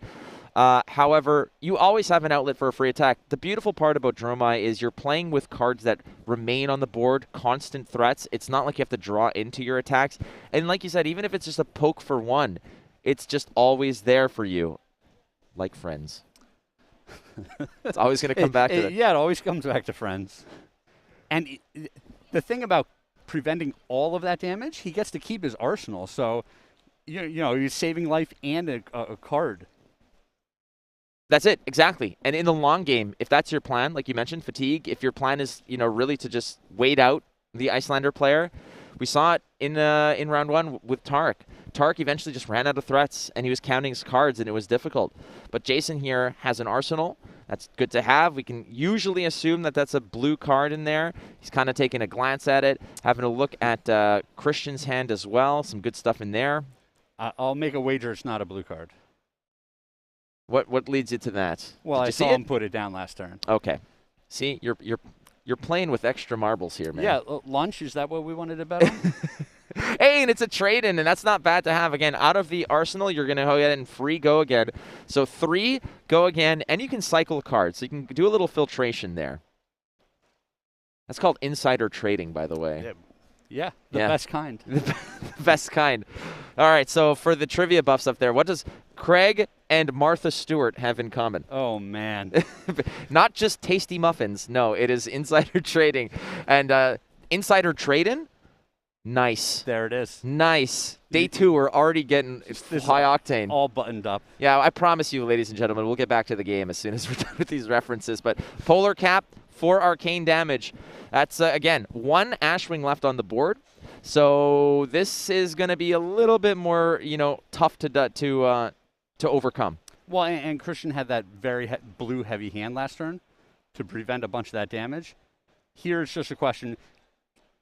We see him preventing 1. That's telling me he couldn't have played that card on his own turn. So just trying to be as efficient as possible with the cards. You get that Ash, prevented damage. It's a pretty good deal. And I like that because the card that he's representing there, that's a potential 6 attack that can wheel back later in a situation where Jason might have to devote 3 cards to block it potentially. But the Waning Moon is the follow-up here on Jason's turn. Waning Moon represents 2 sorry, that was on Christian's turn, I believe. So Waning Moon representing 3 damage of arcane. I believe that was Jason's turn. All right, so 1 Ash from the pitch. He's going to go ahead and play Invoke Witch Dragon Uvia. You're a big dragon fan. I am definitely a dragon fan. Wasn't a fan of how Game of Thrones ended, but I am definitely a fan of House of Dragons. That first episode was pretty nasty. No spoilers. I'm going to butcher his name, but we have Federico Musetti here, who's the artist of a bunch of these dragons. Yes, he is. And he's been signing cards all day. Oh, boy. I don't know how many Marvels he has seen, but he has been, signing like crazy. A really, really great dude as well. Incredible art. Uvia is not one of his, but this is certainly a threat here because with a life total of 6, Uvia, you can probably bet dollars to donuts that this is going to be on the board the whole game. Yeah. Yeah, tough to get this one off the board outside of having one of those phantasm poppers that we've talked about. So, again, constant threats, just little pokes here and there. Very similar to the Prism Aura game. And I have a feeling that once Prism rotates out, once she hits Living Legend, Dromai might be a more attractive kind of control, slow burn option for those Illusionist players. But Uvia in draft seems like such a nice...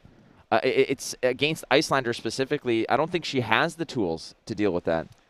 Well, it is nice. Dromai's the kind of the flexible deck out of these where it can be very aggressive at times.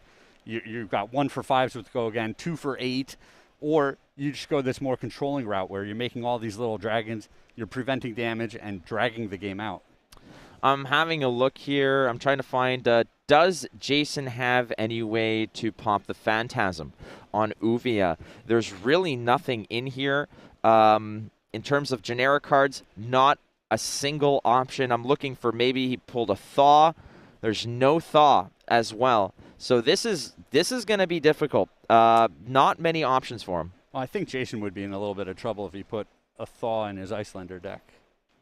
Yes, that is an automatic failure on my part as well. My bad. So, well, hey, part of that was true. He did not draft a Thaw, so it's not even in the deck. So Uvia, a constant threat. There's another trade-in again.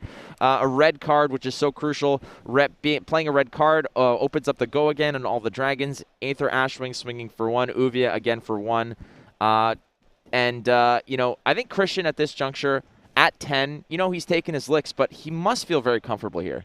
Yeah, I think he's in a spot where he's saying, hey, I still have a Quell equipment. I've got my 2 Ashwings. I still have my Sash when I need it. And I can start chipping away from this point and not overextend where I have no cards and I get burned out.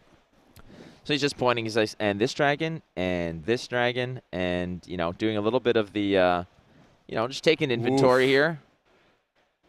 And finishing this combat chain with a big 7 spot. Yeah, why not? Let's just go ahead. It's not just about the small little pokes here. We can also go tall. Ember Moss, Centipede, 7. This also has Phantasm, no options to pop it. And, talking to Matt Rogers, after some of the draft, just what he was explaining, what was his job, what was he looking to draft? Like, sometimes you would skip dragons to go down just the go tall option, knowing that those those 6 attack poppers for the Phantasms are so rare that usually you can just get by just hammering your opponent for 8, for 7, for 8. This is kind of hybrid. You've got dragons and you've got the big stuff. Yeah, I mean, that's the deck that you want, right? If your Dromai is good stuff from every direction. Oasis Respite here, red again, pitching red for it, blocking some of that damage again. If you don't have Arcane Barrier, Oasis Respite's a great way to just sort of play the catch-up game as well, gain a life if you're behind here. But right now, Christian ahead, 8-7 on Jason, and what a change of events here. These dragons just keep on coming. Thamai, this is a big no. one. This is not what you want to see. It's like opening a sweater on Christmas. That's not what you wanted in the box. That ain't an Xbox, ladies and gentlemen. That's not a PS5. You are disappointed when you see Thamai. So he's going to go ahead and in response to the Thamai. Thamai is essentially telling the Icelander player that half of your game plan is over. You can no longer play on my turn. You have to just, stick to your side of the fence. Stop messing with my, get out of my kitchen in that regard. Thamai, just the game text on Thamai forcing the Icelander player to no longer have any actions, no instance, no nothing on Christian's own turn. So that really cuts the whole game in half to a degree. It really does. The advantage that Icelander has over all these other heroes is the ability to steal a turn from the opponent. When both life totals are low, if you're able to just burn out your opponent in response to one of their attacks, it's like you've just stolen a whole turn out of them. Thamai prevents that completely. So you were spot on.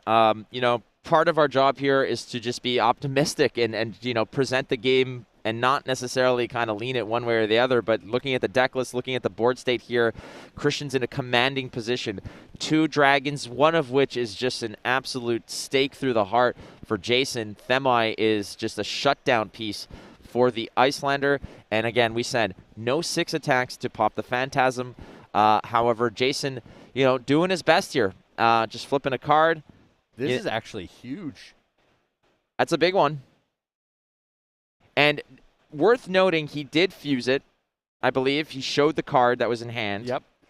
Is that that's Aether Ice Vein, if I'm not mistaken? Yes, red. It is. And that's a devastating one to connect with. Well, it's a little unfortunate that it's not a blue. He's not going to be able to use his staff this turn. So he's going to nug him for 5. I believe Christian has the all red hand. So it's hard for him to prevent a whole bunch of this without losing his hand. Yeah, this might have been him just caught, with the wrong color pitch in hand here. But doing 5 arcane damage when you're at 6, this is all on Jason Long's turn. And if this does connect, which it will, he'll have to pay 2 or discard a card. So Jason's going to get another go at this. He very well might. Christian's keeping 1 card in his hand, and now the question is it a red card that he can play for free? If it is, that is a major game changer. Absolutely. Now, there's only 1 Arcane Barrier on the board. That one, so that is a red card, but it's an invoke of a particular dragon. That doesn't look like it's good enough. There's got to find a way to actually find an outlet to play a red card, and there's none. So this might be a situation where Christian just wants to create an Ashwing, get as much Arcane Barrier on the board as possible. I think that's Red Aether Hail, Red Frosting. So that's 3 arcane damage that he's presenting here. I believe that's blocking the Thamai. Oh, sorry, blocking the Thamai. I apologize. Again, so hard to figure out what turn it is when an Icelander on the board. You think that Thamai is obviously the referee here? Yeah, keeping things fair. Yes, exactly. Whoa. No offsides. All right, Christian drawing back up and life total at 3. And you can see him kind of just, cursing the stars that he didn't have a blue in the previous hand here to pay for some of that and maybe, just deal with some of the arcane coming through. But if Jason doesn't have a potent hand here, he might just not have the kind of red Ice Vein, the red Ice Bolt to just blast right through Christian's defenses here. Yeah, I think he still needs to present as much damage as possible and just keep whittling away at Christian's hand that way. so that Christian can't have that turn where he plays a red, turns on all the dragons with Go again, and is able to swarm him wide. Gotta say, Jason has really made this a nail-biter to a degree. He's bought the tempo back.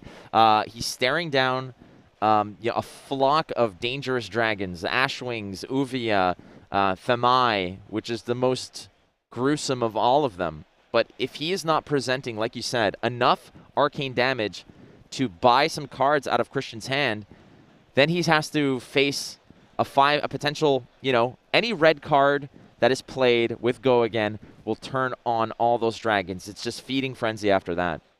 Well, and Uvia is going to keep making these Ashwings.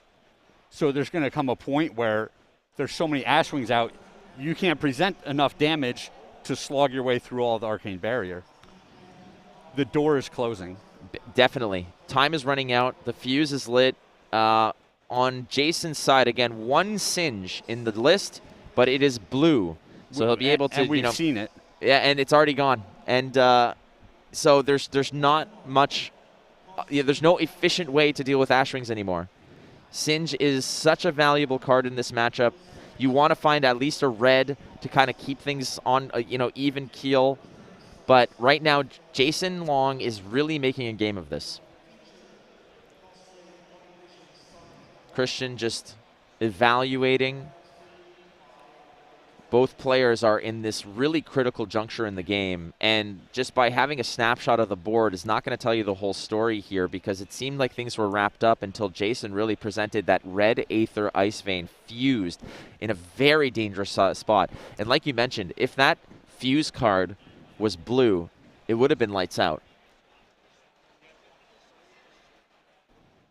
All right, so he's presenting a Sift blue, allowing himself to cycle a card. That's an interesting line. A little unexpected here. So that's going to open up the ability to use your Waning Moon. But the Waning Moon on his own turn is only for 2, and there are 2 Ashwings on the board, so that might not connect. Again, the work that Thamai does is not just give you a little bit of relief of dealing with an Icelander on your own turn. It also it takes away a third of the potency of that Waning Moon. Yes, it really does. Frosting for 3. This is it. Again, red frosting costs you nothing. You just need to show up.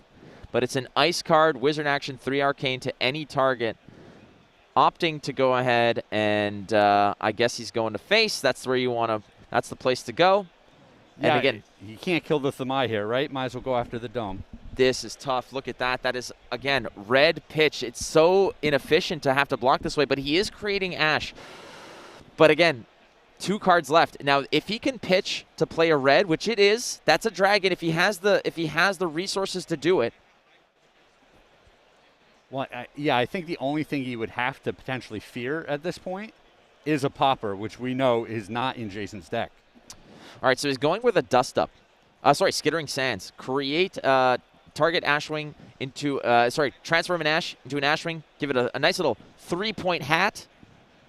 But the most important thing about this, Craig, it has Go again, and it's red. Yeah, and this swarm is coming. Jason can't really afford to take more than one little tickle of damage. As you can see here, Christian playing since December 2020. His limited rank is 15th. There are 14 better limited players in the world here, but he's got his, and he's showing why. Yeah, 15th. That's an impressive number. You don't have to scroll far on the page to find that name. All right, there's a block again. Inefficient. It's difficult. He just too many Ashwings. The swarm was too much for Jason Long. Christian wins on Dromai just with an arsenal, an armada of dragons. Yeah, but still he had to play very carefully. A little bit tricky in the mid game there, where he didn't want to get burned out when he was so far ahead. And again, showing why you are the 15th ranked, in ELO in terms of limited. It all starts at the table, reading the draft signals, drafting properly. Sure, you have a favorable matchup against Icelander, but it got close. Oh, super close at the end there. Yeah, there was definitely some nails being bitten at a certain degree. You could even see when the camera went onto Christian, you can kind of see like a little bead of sweat starting to form, but eventually he found a way out of it. And big props to Jason as well for making that close, because I would have been out of there in a heartbeat. Yeah, well, you come out of a draft pod with a 2-1 on day 2. You're still in a good position to make a run here in this event, right? Oh, definitely. Again, those losses, in that third round of day 2, your record is still okay. You're still alive. You're going into Classic Constructed, so a lot of the variables are now controllable. Now your only thing that you got to worry about is what your opponent's bringing to the table into Classic Constructed. And all the prep, again, we talked to so many pros, Craig, and a lot of them said, how much prep did you put into Classic Constructed versus Draft? And a lot of them saying, you know what, like 75 to 80% of our focus was on Classic Constructed. We can control that element. We want to focus on Draft, but that's out of the picture now. Now it's their bread and butter. This is what they came here for. Yeah, and I got to say, I heard a lot of the same things from kind of my group of friends and the competitors out there. They're just saying, hey, I want to get through the draft with a decent record, and then being constructed where I feel like I'm more in control of things. Beautiful, beautiful. All right, so I don't know if we're going to go to the standings now, if I'm not mistaken. All right. So again, the powers that be. Not us. No, big fat no. We sent them the note. Do you like me? Yes or no? Check mark no. So I think, Craig, we're going to be going to break. Wrap it up. Yeah. We got Tarek Patel is going to run us through the draft that he had as well. So, hey, man, it's a great day. I'm having a blast. I'm having a blast as well. I hope you guys are having fun out there in Internetville. And stay tuned. We'll be right back with Tarek Patel breaking down his draft at day 2.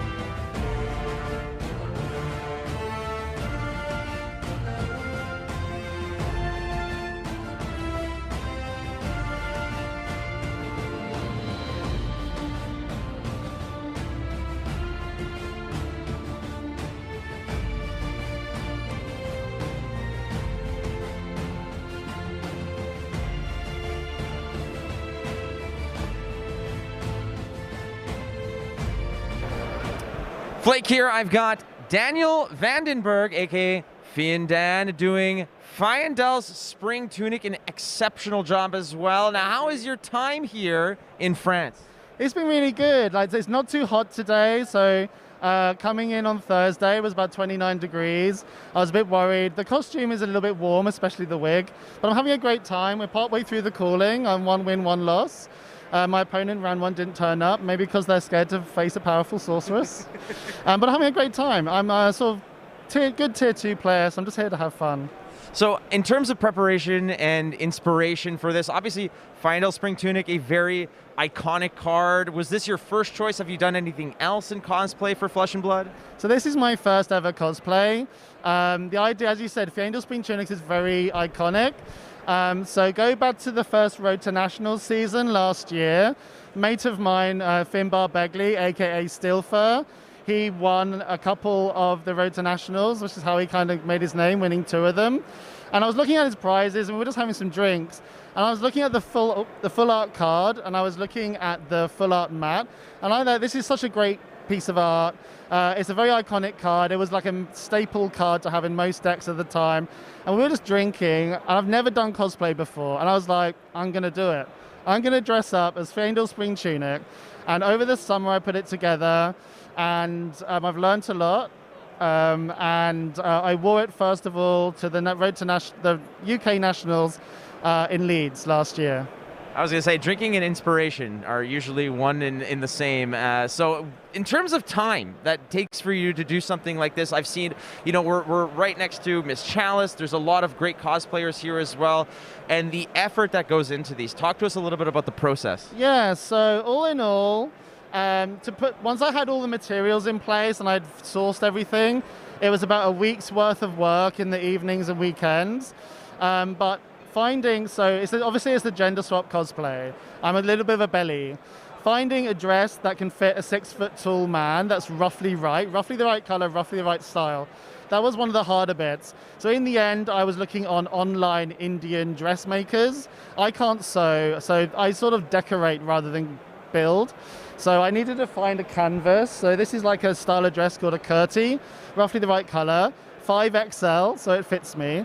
The other bit I was really worried about was the emblazoning on the chest, because it's perhaps like the most complicated part of the design on the card, but it's also the most important part of the card in many ways, because on the art, it's right there. And I bought 2 dresses in case I effed it up. And I'm not very good at art, so I was really scared drawing this out. At first I was thinking, like, am I going to stencil it? But making an inverse stencil was going to be really complicated.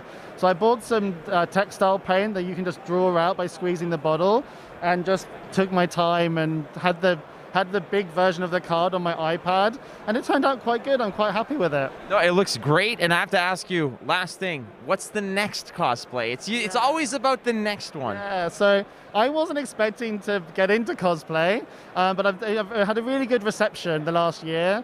I was actually hoping to do Taylor for today, because I was thinking, like, well, I've got a spring tunic. Who's got a spring tunic as well? Taylor. So I won the Madrid one, so I've got a copy of the card, which is awesome. But I've got the dress for Taylor, but this summer's been really manic, and I just haven't had enough time. So next European level cosplay, I'm hopefully doing Taylor. And my mate Neve, she's doing Taylor today as well. It's wonderful. Thank you so much again for just bringing all this joy and the effort in the cosplay. Daniel, thank you so much. Thank you very much.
like Flesh and Blood? Yes. Do you like hairy British men? No. I do. Do you like beer? I do like beer. Come and join us on Push the Point podcast. Wow. Wow. What an offer. We do deck techs, we've done vlogs, we've done interviews with very, very cool people from the Flesh and Blood community. We've got a wide range of different content that you can tune into, and I pretty much do most of it, and these two just freeload off the back of me. Don't just ask us, ask our amazing patrons with our awesome feedback. What do? We drink beer. We tell you all about our decks. A semi-terrible internet connection. Why would you choose Push the Point over Arsenal other Pass available or Steel First Speed? Do you want to listen to something decent? Then tune in to anyone else other than us. Nailed it!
Hey everybody, welcome back to Pro Tour Lille. I'm Tannen Grace. I'm joined by Tarek Patel. How's it going, Tarek? It's going good. I just 2-1 my draft. Was a close one all around. Ended up sneaking out some tight victories. Yeah, I was about to say, we got to watch, well, personally we got to watch a little bit. We're going to watch a little bit of it here with you so everybody at home can see how your draft went.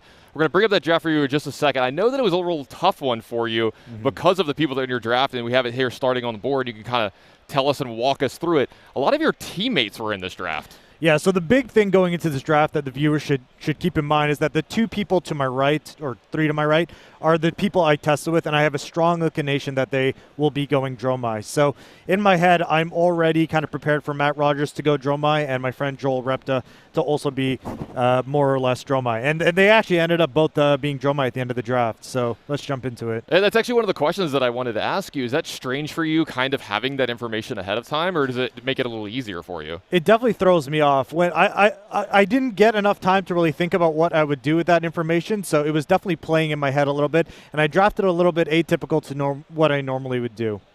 So first thing I like to do when I look at a pack right away is just kind of sort class cards, ice cards, and generics.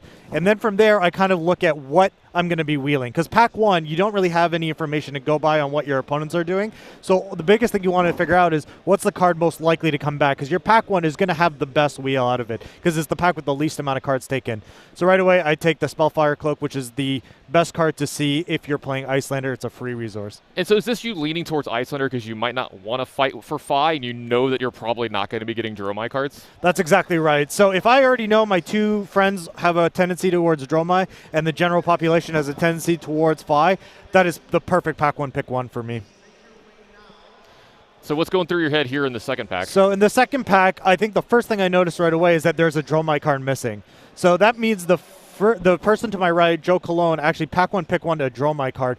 So right away in my head, I'm like, wow, now there are 3 people to my right that have a tendency to draft Dromai. So in my head, I'm like, Flex is amazing. A Popper should go in all decks, but is especially good in Icelander, where your worst matchup is Dromai. So I will go ahead and take the Popper in Flex. This is something that I've learned a lot from you guys this weekend and a lot of the players is I might not be picking Poppers high enough. Generally, there are picks like 3, 4, and 5 for me, and I should maybe be considering them even higher in some of my drafts. Yeah, they are the key card if you want to be able to beat good Dromai decks. That's what you need. Now, this is the most interesting pick of the entire draft for me, is I see a Sash. So in my head, I have no idea why you would pack 1, pick 1 a Dromai card and then pass a Sash of sorry, I forget the name, but sure. It really kind of messed with me here. So in my head, I'm like, Joe is either Icelander or he's going Fi and then took a Sash maybe. Well, I guess he couldn't have taken a Sash, so he has a weird... So I guess I know he's kind of Icelander at this point. So my logic here is if I take the Aether Ice Vein, I can now put the next 3 people next to me into hopefully Fi, because they're not going to get any Dromai cards. And it's okay being one of 2 Icelanders, even if the Icelanders are sitting next to each other. This was the critical point of the draft, and I have to sit and think of it. A lot of people think it was a mistake. Myself included, it definitely could be, but it's an interesting pick. Yeah, absolutely. And in this one, we see maybe like a Singe and a couple other cards brought to the forefront. I know you're big on getting the cards that help the Dromai match out. I love taking Singe really high, but you're looking at some of these other cards too. Yeah, right now I'm kind of seeing what's there and what's not. And I noticed right away a Dromai card is missing again. So somebody's still kind of forcing Dromai to my right. So looking at the cards I can take, I'm left with 3 options. Red Frostling being the best one. Just a 0-costed red ice card, does a lot of damage, easy on the mana, on the resources, excuse me. I've done that a few times this weekend as well. Target's okay. Looking at this pack, again, Dromai cards continue to be gone, so I definitely know Dromai's close to me. The Icelander cards also still there, but a little bit mediocre. At this point, I passed the Sash, so I feel kind of committed. This is probably the worst part of the draft where I felt, oh boy, I should have taken the Sash. I should have just forced Fi. But at this point, I've sent massive singles to my left already, so I kind of have to stay on this train. And that's unfortunately what you have to do in this kind of draft setting. Yeah, Brain Freeze is not the, best card in Icelander, but it's a blue, right? That's kind of, you need to fill out your deck with enough blues here. It's a blue block 3. And from here, what's important to note is that if you're another Icelander and there may be 3 Icelanders, there's actually an Icelander deck you can build that's called basically Chunky Icelander, where you kind of play on your turn rather than your opponent's turn. So you kind of stray from that lots of blue strategy and kind of get the more powerful Ice Bolts, which you see I'm taking here, even red Ice Bolts, red Frostlings, and you kind of just shoot them on your turn. And it actually works out the same. You actually actually end up doing the same amount of damage over time because you're able to block a little bit better. You can play on your own turn. So that's kind of what I'm thinking in my head here. So I picked up the yellow Ice Bolt, excuse me. Yeah, that's the version I don't really have enough experience myself going into it. I need to maybe try that one out.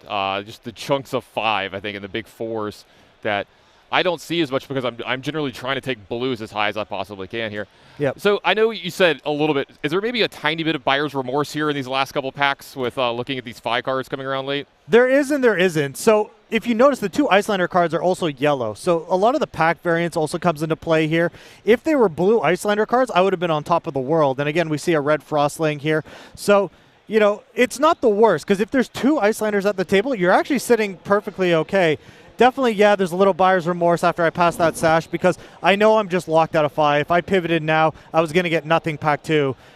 So we're kind of just locked in at this point, and we're taking an Iyslander. It was really strange. So on your side of the table, on the right-hand side here, so the 3 players to your right, we had 2 Icelanders and 2 Dromais. Yeah. And I don't have 100% confirmation, but I think the other left side could have possibly been 4 or 5s in a row. So somebody's going to have a pretty good one, and the rest are going to be, you know, downwind of that. Mm-hmm. So this draft got a little weird in some spots. Yeah, it's hard to say what the people, you know, the 3 seats to my left were doing, but I was definitely thinking the guy to my left would be either Phi or Dromai, and he ended up being Dromai, and then the person to his left, if he's not Phi, he has to be Phi. And what actually ended up happening is we ended up having 3 Dromais, 3 Icelanders, and 2 Phis in the pod. So the heroes that were supposed to be the 2 ofs got 3 ofs, and we all ended up with kind of medium decks. And so, you know, it's something I was mentioning off camera earlier. It's like, you know, we always talk about the preferred 4-2-2, right, that you just referenced. If it happens differently, it can actually mess up enough of the table that everyone's strength of deck can be very, very close besides maybe one of the Phi decks being very good. Yeah, and I think that's exactly what happened, Ten. And you hit the nail on the head. I think the only reason I got by on a 2-1 was because everybody else's decks were almost equally as bad as mine. So the Phi decks were obviously very good, but, you know, they have some inherent issues in themselves. Yeah, so how are you feeling here after pack 1? So after pack 1, I'm actually not bad. I think I have like 12 playables, so I only really need 28 more cards total to be, or 18 more cards, to form a deck. So I only need 9 out of 14 cards for the remaining 2 packs. So I'm actually feeling okay here. I got a lot of reds, meaning the power level of my deck is very good. Like we talked about before, I can play this kind of slower on my turn game plan.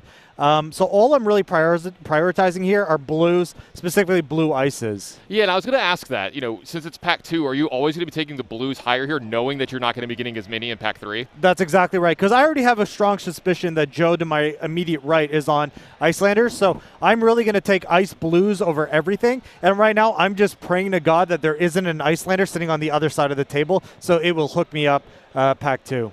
Yeah, I have to see if that's going to happen. Does anything ever, like, does doubt or anything worry ever creep in your mind in the middle of these drafts, or do you try to keep an even keel when this stuff's going on, when it's not going exactly how you want it to? Well, this one definitely wasn't going exactly how I wanted to, and but at the end of the day, there's nothing you can do, right? I put myself in a situation where I would have looked like a genius if it worked, because think about it like this. If Joe was the only other Icelander to my immediate right, and the packs are going right, I get 7 Icelander first picks in a row all to myself pack 2. So I would have an insane deck if the hedge or if the bet I made was correct here.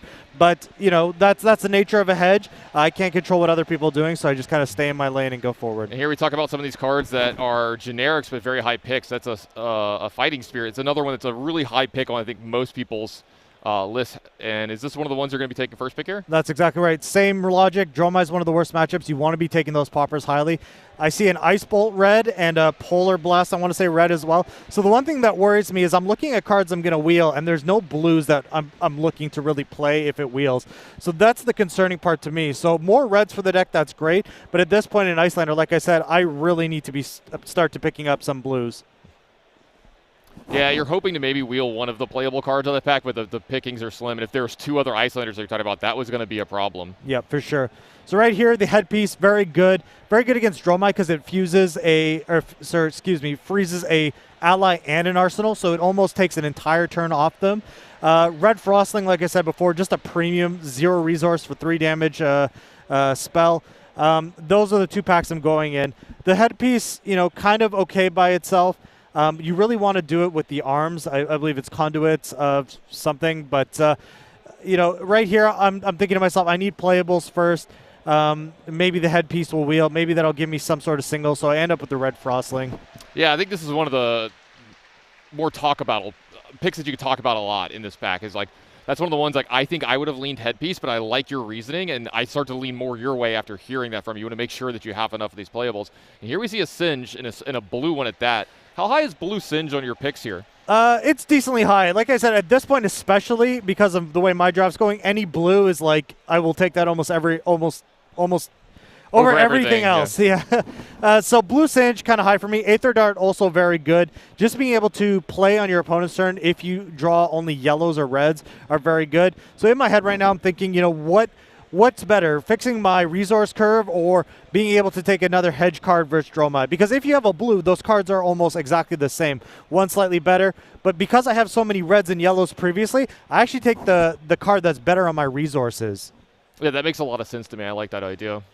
So let's see what we're going to have here in the next pack for you. Hopefully some blues, and it does look like immediately we get a couple blues right to the front. Yeah, I snapped that up. But red Aether Hail is just such a premium card. Just being able to come in for 4 damage off of 1 resource and then following up with a Waning Moon. A Waning Moon, thank you, for 2 more damage means, 2 cards for 6 damage. That's basically unblockable in a lot of matchups. So that has to be a high premium card, even if I'm starved on blues, and I think I do end up taking the Aether Hail here. Yeah, let's say a couple of these picks, I'm loving the way you're talking out about how balancing your deck and playing a little bit differently because of what's going on at the table and not just locking into, it's a blue Icelander card, I'm just going to take that because that should be higher on your pick order, but not for what's happening in your seat and at the table. Right, that's exactly right. And at this point, I know there's an Icelander because there's, I believe, an ice card missing from the pack, or maybe this pack just didn't have one.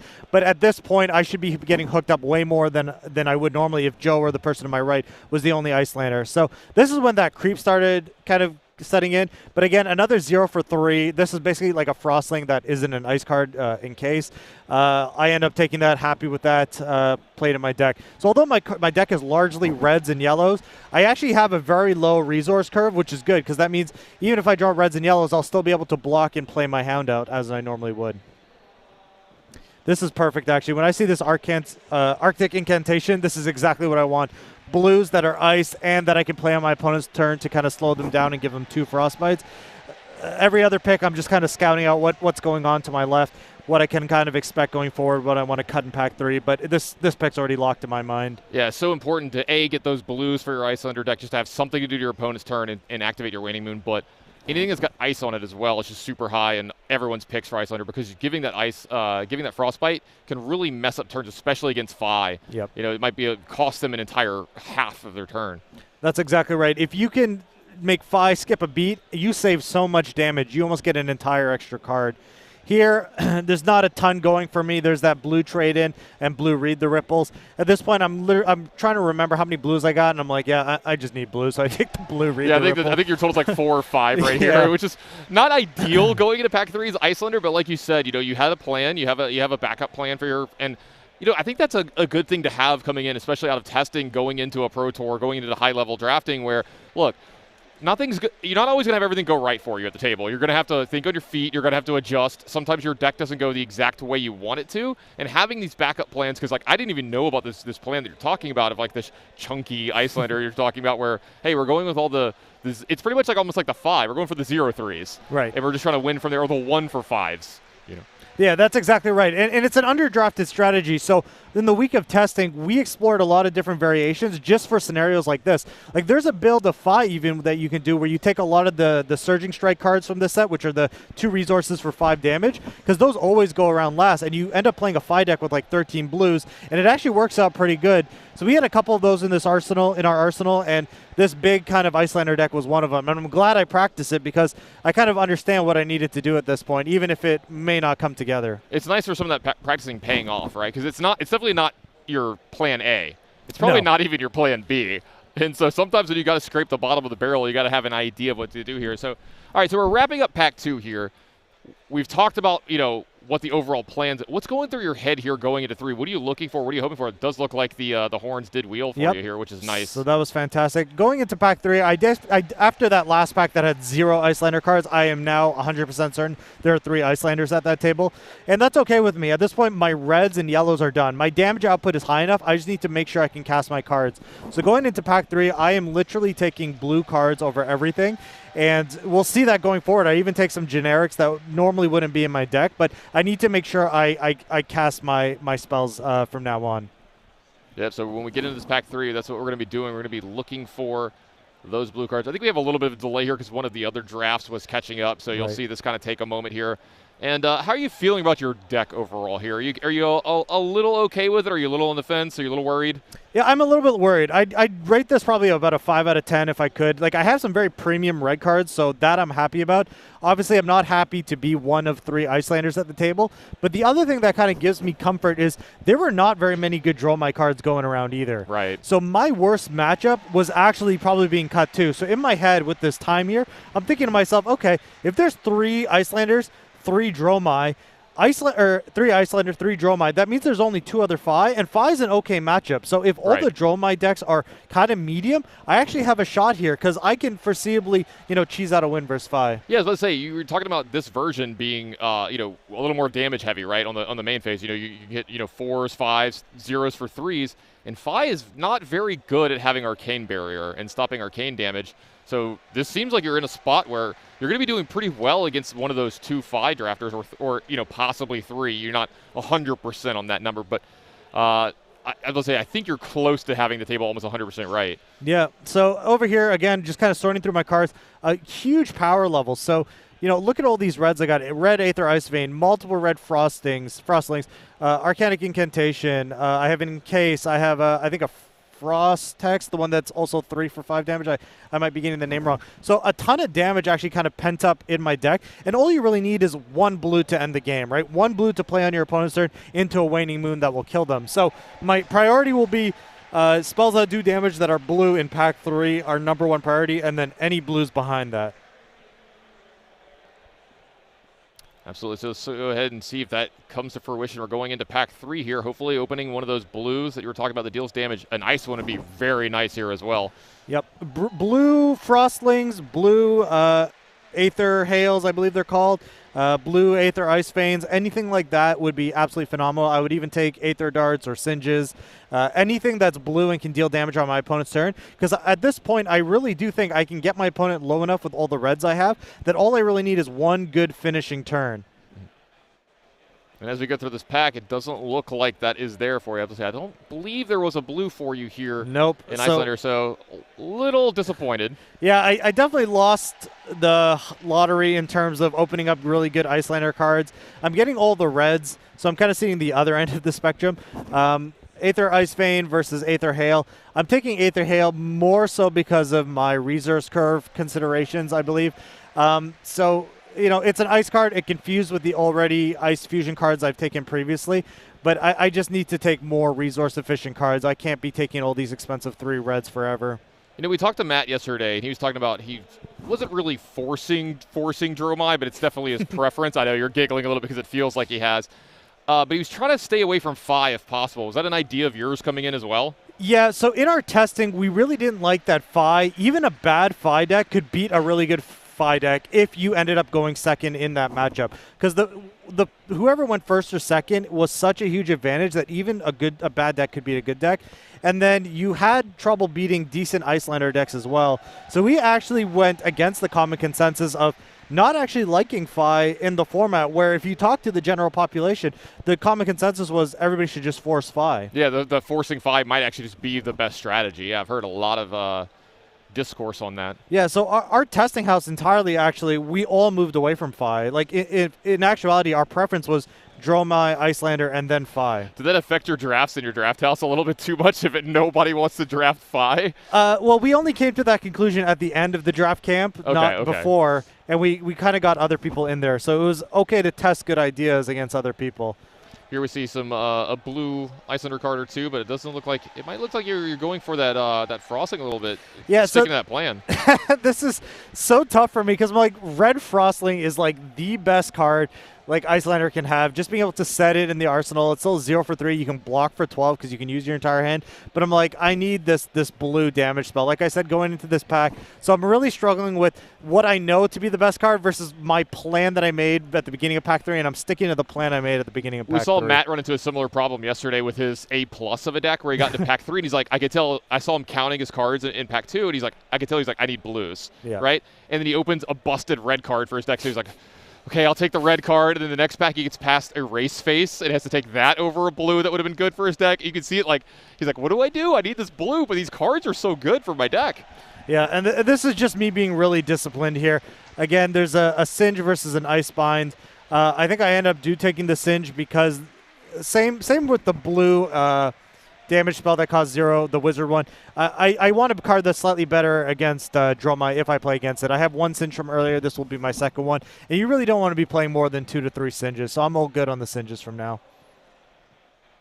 Oh, one of my favorite cards. Yeah, perfect. I'm salivating. I'm actually surprised that Joe passed me the Cold Snap. There must have been like a red Aether Ice Vein, and he must be all full on blues. But I am starving for blue ice cards, so I could not take that quicker. Yeah, that's one of my favorite ones as well. Oh yeah, it is absolutely amazing. It's 3 damage with Waning Moon, and it gets you your card back, and it lets you block more. So gives them a Frostbite too. It gives a little bit of everything. Yeah. How can I forget the best part? Yeah. I was going to say, it does a little bit of everything. Absolutely love that one. Yeah. So the deck's actually rounding out pretty well here. I mean, you know, your opening pack and your second one weren't great, but it looks like you're getting a couple. Now, does this make you kind of regret the 2 picks earlier, taking the Singe over the other spell? A little bit, but, you know, at this point, beggars can't be choosers. Right. So I'm really taking any blue I can get, and I'm not looking at gift horse in the mouth. So I'm taking that Singe. Not looking back, I'm happy taking any blues that anybody will give me. Here's the thing. You're okay with just playing Singe as a deal 1 to you out of my arsenal, activate my Waning Moon, right? Exactly. That's exactly right. It's slightly below rate, but at this point, I think everybody's deck's going to be below rate, so I'm okay. Yeah, here's another decent pack for you. I'm surprised at how many Icelander cards are making it to you in these packs, knowing there's 2 more upwind of you. Yeah, I cannot believe this Ice Bolt came to me. I guess they were prioritizing maybe the other damage spells because there was a red Aether Ice Vein open earlier and some other cards. So maybe they're all flushed on it. Maybe I was just the 3rd Icelander at the table, and they're so full of riches that they're like, okay, we can feed the peasants now. And I kind of got that on the wheel. We'll throw Tarek a bone here. So, yeah, this is a blue Aether Ice Vein. Perfect, right? This is kind of something you're looking for here. This is exactly what I want. You know, the red Arc Deck Incantation is actually really high on my pick order too. That card absolutely shuts down Fies on their turn. Being able to give them 3 Frostbites means they're not playing with a blue, and most likely they only play with 1 blue a hand. So imagine if a Fi opened with 3 reds. They just don't have a turn. So it's almost like a complete turn off for Fi. And I really was considering maybe picking that over the blue Ice Vein, but the blue need for me was just too high.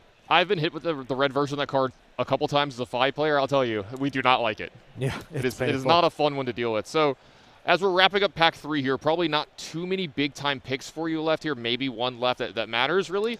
How are you feeling about your deck? Are you pretty happy with how it all turned out? Well, I'm happy about this pack. Quelling Slippers is huge here for me. Oh, wow. Okay. I can't believe that came back for me. So that is absolutely massive for Icelanders. Being able to use your redundant resources to prevent damage actually won me one of my matches. So I'm happy there. But overall, and again, the Aether Ice Hail came back. The Aether Hail came back, which is absolutely phenomenal for me. So I'm feeling okay. My red and yellow power level of this deck is actually high enough that I think I could do some damage. I just need some blues to kind of round that out, and I think I got them pack 3. So I'm actually okay about this deck. Yeah, so like this looked like it could have been possibly. I don't like to use the word train wreck, but it did look like it could have ended up pretty bad here in the middle of pack 1, right? Yeah. You know, you're like, oh no, what did I do here? But you ended up salvaging this draft. I loved your strategy that you got a 2-1 out of it. Are you pretty happy with that 2-1? Anytime you get a 2-1 in Uprising draft, you can't be disappointed in it. So yeah, I'm happy with my results. I'm sad that I had to play my friend Matt Rogers and send him to X3, but you know, it's the nature of these tournaments, and all I can do is hope to win out from here. Right. So what's your record now?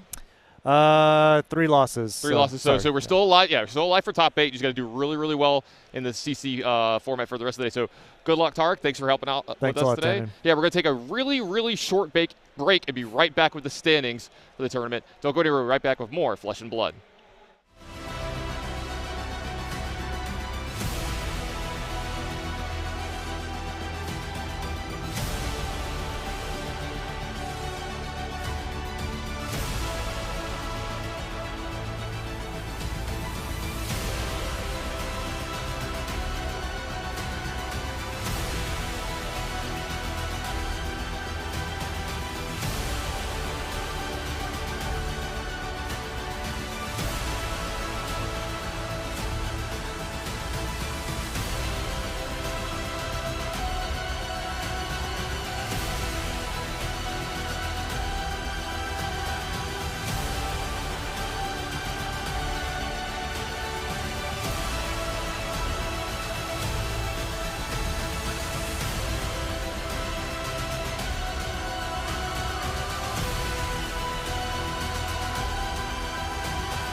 Everybody, welcome back to Pro Tour Lille. I'm Tannen Grace. That's Craig Krimpels. Craig, we've got probably one of the most important things for us to look at here today. Going into the CC rounds, we've got standings so we can see who's making those pushes towards top 8, who's going to be fighting out that top 32 finish to keep that PTI. Yeah, I thought you were going to tell me that we were going to look at the cosplayers when you said the most important thing. So I'm not saying it's not the most important thing. They're not done yet. I think you may have heard some of the cheering come across, people at home. I mean, we've got the cosplay contest going. I can kind of see a little, I'm going to look over here. God, I can't get a good enough view. I've seen some really, really good cosplays today. Yeah. Ranger seems to be a favorite. Ninjas seem to be a favorite as well. Sure. Yeah, so I might have to partake in one of these events Yeah? sometime soon. Yeah, I don't know what I could. I don't think I could pull off Bravo. Yeah, you I don't have to the hips show for with it. the big hammer and Yeah. that swath of hair or Yeah, whatever. that's the thing. I need the wig, and I need to do a few extra push-ups a day until that next event. Sure, but I mean, you got the beard for it, right? Yeah, I guess. I guess I could grow grow it out a little bit more. What would you cosplay as? Oh, Am I yeah. putting you on the spot too much here? I don't know. Maybe one of the dragons. Oh, that's a good Yeah, question. just show up as a dragon. No one's expecting it. Yeah, that's a really good one. All right, let's go ahead and take a look at those standings that we have and see how these players are doing. And leading the field, Chu Hung Yang, he's doing amazing. He's 10-0. He's from the Pacific Island region.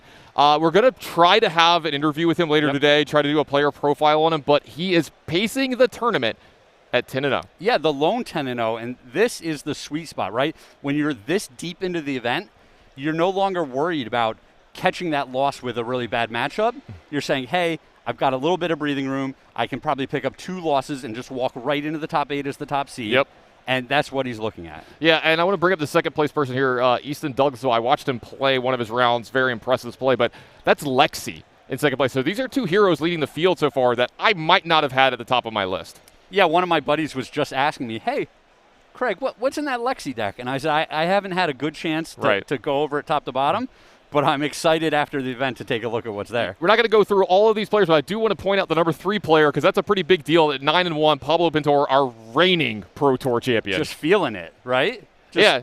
And so at the last Pro Tour, he started out 0-2 and ran the table. Here he's at 9-1. He's having a little bit of an easier road or less stressful road. Just right up there, 3rd place in our standings, and I would not want to sit across from him in this event. Yeah, litany of other decks. We've got a bunch of Oldham here in the top 10 players, a bunch of Briar as well. We can move on to the, I think we got about 3 sheets of these standings. Let's see if we got the next list of players for everybody at home to look at. I think we might just be looking at the top 10. Oh, we're looking at just the top 10. Okay, I was going to say earlier we had a little bit of a longer one, but I guess we haven't gotten that updated just yet. But, yeah, those players are all in great spots to make the top 8. They've gotten out of they did the really hard part, right? Like they got through the draft rounds of really good records because that is a little more out of your control. Yeah, that's what a lot of the players were saying is the draft portion, they love draft. They worked on it a lot, but they just feel like there's so much more variance in draft. And constructed, you sit down, you're in control of the game. Yeah, and speaking of draft, let's go ahead and take a look at the metagame of those 3-0 draft decks.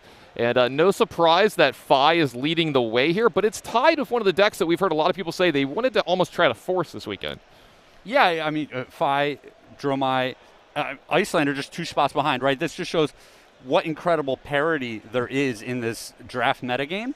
And I got to say, I'm blown away because this game is so hard to make, right? To balance this game, every point of cost, every point of power, every point of defense, of armor, just changes the value of a card drastically. Couldn't be me. I don't think I could do it. There's no chance I could do it. And LSS comes out with these draft formats, and look at this. You could play any of the heroes, and you've got a shot at that 3-0. I'm going to be perfectly honest with you here a little bit. So my first inclination of this draft format, I wasn't the biggest fan, right? I was like, Phi just feels better than everything else. Even my bad Phi decks feel better than the other decks. Then I started to learn Jeremiah a little more. Then I started to learn Isolator a little more in like what it takes to beat the other decks in the format and in the metagame. And then I started to understand how deep this format actually was and how deep this draft set actually was. And I started to like it a little bit more and then like it a little bit more. And then here at the Pro Tour, listening to these players, because you and I both prepped for this Pro Tour. I prepped for the limited portion like I was playing in it. I know you did as well. I probably did 15, 20 drafts, something along those lines. And I felt like I learned something every time. Hearing the players with their strategies as well made me realize how little I actually knew. Yeah, it's a whole nother level, right? When you sit down and you say, hey, what's your pick order for this hero? They're like, no, there's so much more context than that. It's like, with Dromai, am I being aggressive? Am I being controlling? Like, yeah, like Rake the Embers is a card, especially in Dromai, that I've seen some people like Rake the Embers is like a pick one for me. Yep. And some people, Matt was like, yeah, in some versions I don't even want that card. Exactly. I'm looking at all the other stuff, looking at the attacks that do a little bit better. As we'll say, we're about to have the players are seating very, very soon, so we're going to be going into the CC rounds just in just a moment. And then watching Tarek talk through the backup Icelander deck that I wasn't even really sure existed. I mean, I learned something. Sitting with him, and it's kind of hard not to watch Tarek go through a draft and learn something as well. Yeah, so it's just another level, right? Yeah, absolutely. So it does look like we're going to have some CC for y'all in just a moment. Everybody, they're sitting down. They're getting ready. We're going to take a very, very short, quick break, and we'll be right back with more Flesh and Blood.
See, I told you it was going to be a short break. I'm Tana Grace. That's the Romain. We're going to be starting the CC rounds of the tournament here. I'm super excited to see who's going to be making that push to the top 8. And boy, do we have a matchup here. It's going to be Chu Hang, the #1 player right now, the only undefeated left in the tournament. And he's going to be going up against the reigning Pro Tour champion and Pablo Pintor. Yeah, no other than Pablo Pintor. I'm really excited about this game. When I saw that it was going on, I was like, okay, I hope we get to commentate on that one because it's going to be a match to remember. I'm sure of it.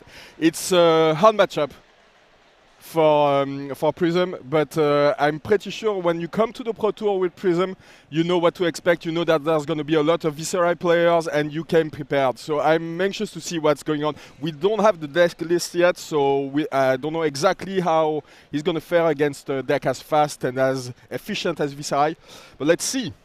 And yeah, I've been hearing a lot of rumbling about Chu Hang. You know, we've been talking with people as much. We're trying to get as much information about this player as we can.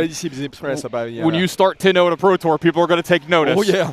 And I've heard that he is one hell of a Prism player. That's what I've been hearing. So is Chu Hang going to be the one that finally puts Prism into living legend? We'll have to see this weekend. It's very possible. Yeah. He's off to the best possible start for that. And then what can you say about Pablo? We have a little bit of an error here. That is not Icelander. He's definitely playing Viscerai. Pablo Pintor, definitely a Rune-Bladed Heart. Oh, yeah.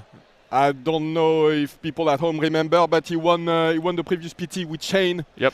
He navigated these insane lines of play. He's a really, really great player. And yeah, I know that he's up for the task because sometimes Viscerai, when you have you can have weird lines to navigate. Sometimes it's not easy to find the perfect one, especially versus a deck like Prism, who can always put a wrench in your plans. So yeah, I'm excited to see this one and to see how he manages to go to the finish line with another Rune Blade. You know, I'm glad that you pointed it out, because with Rune Blade, I've always found the hardest thing is to make sure that you sequence your turns correctly, especially with Chain and Viserai. With Briar, sometimes it's a little more straightforward.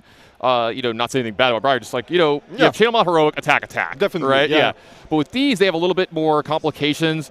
You have, you know, stuff you're playing at instant speed and stuff you're doing, getting kind of creative stuff. After watching Pablo play with Chain at the Pro Tour, if anyone's going to sequence Viserai correctly, it's got to be Pablo. Oh, yes. And I'm going to mention this one more time. I always love to mention this on the screen. He started that Pro Tour out 0-2 and then ran to the table. And so you've got to know that he's got the fortitude. You know, he can deal with the stress of the situation. And Chu Yang's doing really well himself in that spot. Look how prepared he came. Look at his sleeves. Amazing. I love looking at the sleeves of the players when they're getting ready. And I don't know exactly what's going on these, but they look amazing.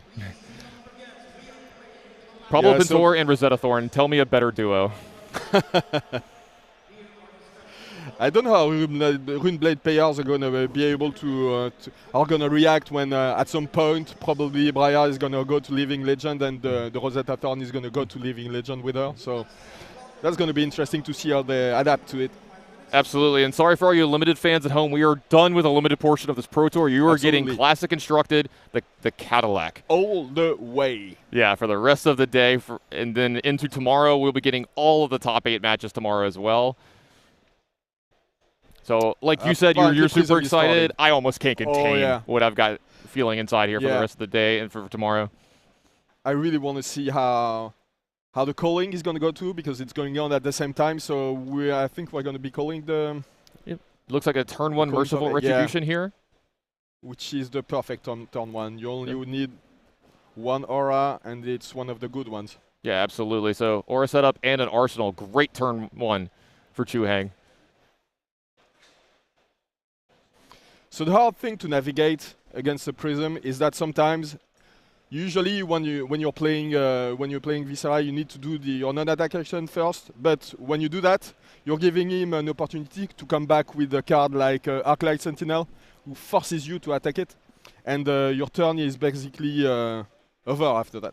Yeah, absolutely. And we see the lead the charge in the opening hand of Hulventor, a card that could be quite important in this matchup, right? Absolutely. Looks like he's going to go ahead and make a rune chant here. Yeah, attacking with the Shrill of Skull form after this Mavian Skies. Mavian Skies red. So the on-hit effect is pretty relevant there. Yeah, this is a big attack too. A lot of rune chance. Yeah, this is attack for 6. Yeah, you don't want to give too much rune chance, because at some point it's really hard to handle them. Of course, the Skeleton has disappeared, but there's still a lot of threats coming from those small, pings from the rune chants. Yeah, it does look like that 6 is going to come through. This is a red Mavian Skies. It's going to make 3 more rune chants. Like you're saying, you want to try to avoid too many rune chants, but that's a ton for turn 1. He's attacking it right away, and not popping the rune chants because you need an attack action to pop them, but he got rid of an important card in the matchup. That's Murder Thread, who can absolutely devastate the opponent by creating lots of rune chants. But apparently he needed, obviously he needed to do it, but he didn't have any other way to get rid of the aura, so... Yeah, I think a very good turn here for Pablo to start. Got a lot of damage through, set up a ton of... a ton of rune chants, Yeah, a ton of rune chants, and got in to take care of that Merciful Retribution. But nice. We've got a second one right behind this. Not letting him get too comfortable, But we can see on Pablo's end, he's playing the Arc Knight Shard. You don't see it in a lot of lists, but when it works, and when it works the way you want it, because obviously it can be a hazard sometimes because it doesn't block, and you can only pitch it. But when it works, it can do a lot of damage, especially on Mordred Tide turns. Oh yeah, Mordred Tide is going to be one of those cards we're really looking out for. I think it's one of the more important cards in the matchup, and it does look like we're going to have a block on the attack from the Merciful Retribution here by Pablo. This looks like a Shimmers of Silver, really important card too. Now, when you're in this matchup, do you expect the Prism player to go the full aura package? Yeah, I think you need to do it because if you don't do it, he's gonna use all his go again attacks on your face, and you absolutely don't want to do that. If you don't only have the damage from the rich to deal with, it's okay. But you see there, he's only clearing one aura, and if you let the opponent build a board full of auras, at some point you're gonna get overwhelmed. Absolutely. It does have a couple of resources left over. It does look like he's attacking one of those auras. Gets a rune chant for his troubles, though, pitching that shard. But that's the worst situation because you don't want to get rid of you want to get rid of both of them, but it's a lose-lose situation because they're both bad for you. Right. So it's hard to evaluate which one you need to kill first. When you don't have when you can only kill one, it's really hard to navigate. And I wouldn't want to be in Pablo's position. But then again, I'm not a pro tour. I'm not a pro tour. Pro Tour winner, so yeah. What do I know? Not many of us are. Yeah, he's clearing the retribution. I think, yeah, makes sense. Yeah, the shimmers is going to be left around here for Pablo, and that's going to be his turn. Yeah. What Shu Heng manages to do if he has an aura that he can play as an instant, because he's got he's not doing it because we can see the trigger on the tunic. You have to say tunic up to 3, very important. He's got an extra resource here, sitting around if he wants to use it.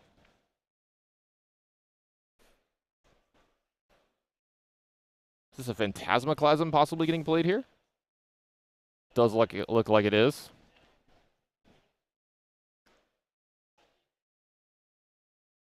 Yeah.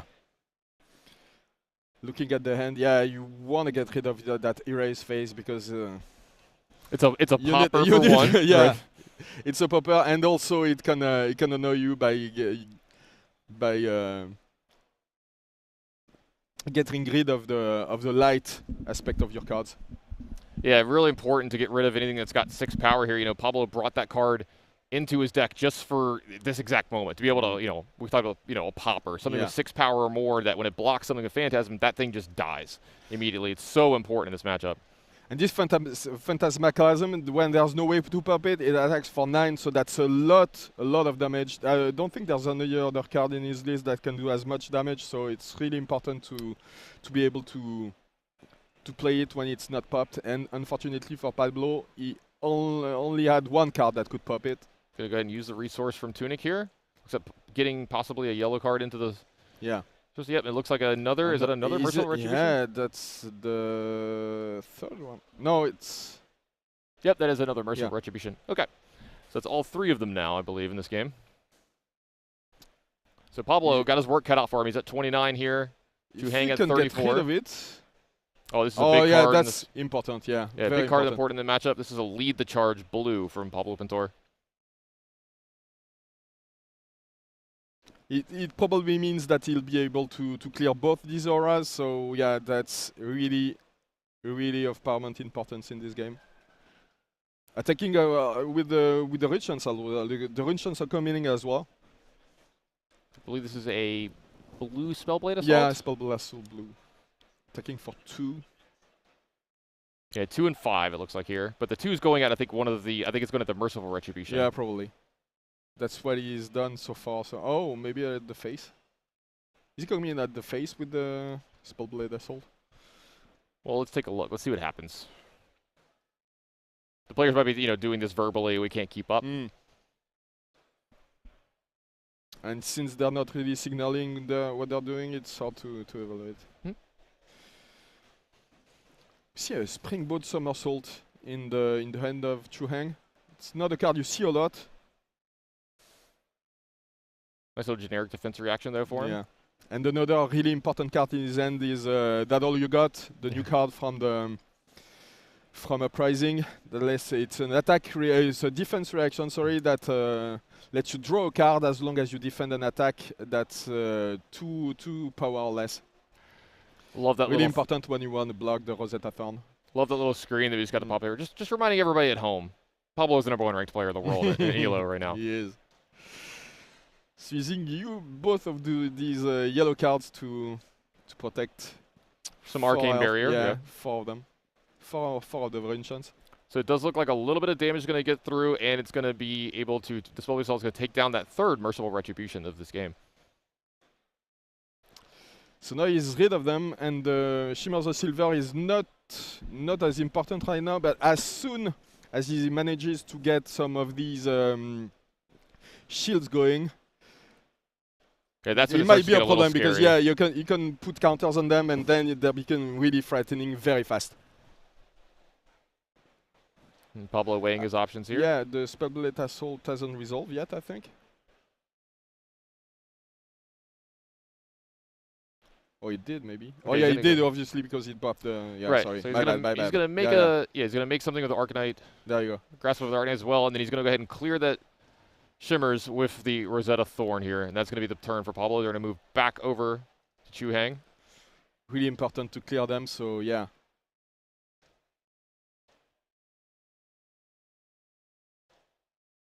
Looks like we're gonna get our first Herald attack. That's what happens when you clear the auras.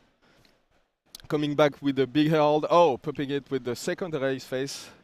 Yeah, nice timing for Pablo here. First real angel attack of the game, besides the Phantasmacalism, but the first herald that we've had here. It's going to go ahead and meet one of the poppers that Pablo put into his deck. You've heard us use that phrase a lot. We're talking about cards that have 6 power or more that are able to destroy those attacks so they have no effect.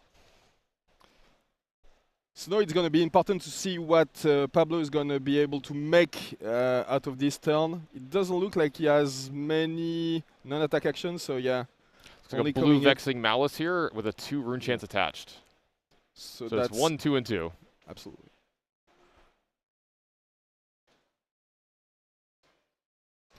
Now it's important to talk about this Arcane Barrier. One of these instances is 2 damage of Arcane, so you can only use Arcane Barrier 1 on this. So some of that would bleed through even if you wanted to stop it. And apparently Chu Hang likes his hand because it doesn't block.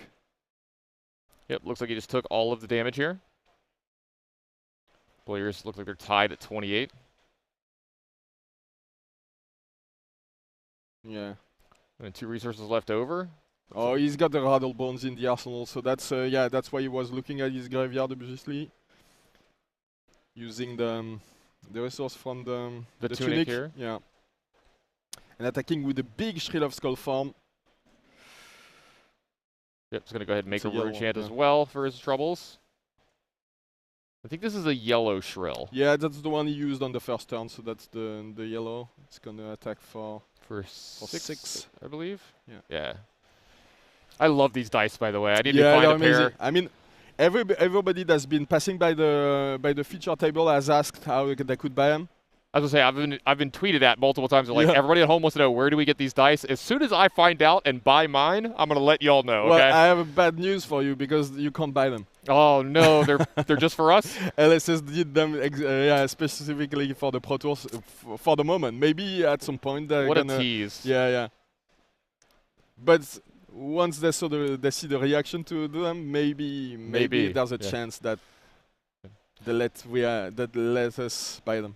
A Parable of Humility was snuck in here at end of turn by Chu Hang. Yeah, a Parable of Humility.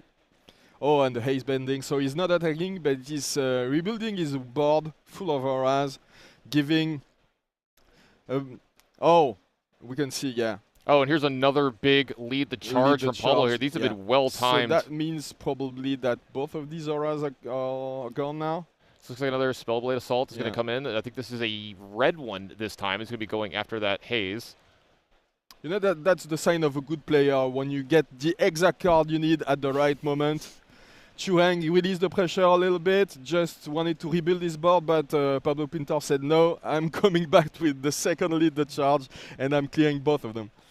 Yeah, you can see Pablo really getting the important cards for him this game. A lot of 6 power attacks and lead the charges at the exact moments that he needs them. That's going to help him out a lot in this game. So it's going to go ahead and pop that first aura, which will leave behind a Spectral Shield. Now we've got a Rosetta Thorn attacking and take down that Parable of Humility as well. And to end his turn, he's going to Arsenal up and pass. What a great turn for Pablo here. This is perfect. But that, obviously, when you clear the auras, you leave Prism alone, and that's when she comes back strong. So let's see what he has in his hand. We can see 2 Heralds. I think there's a War Tune. Yeah, it looks like a War Tune, yellow War Tune Herald attacking here. Does he have a popper? No, I don't think so. No, it doesn't. Doesn't look like he does. No. Might be a double War Tune Herald turn. which comes in for a lot of damage. Yeah, I think it's going to even up the life totals at 22, it looks like. Yeah, I don't think you can block when you're Pablo on this turn, so yeah, taking it obviously. Going straight to the soul.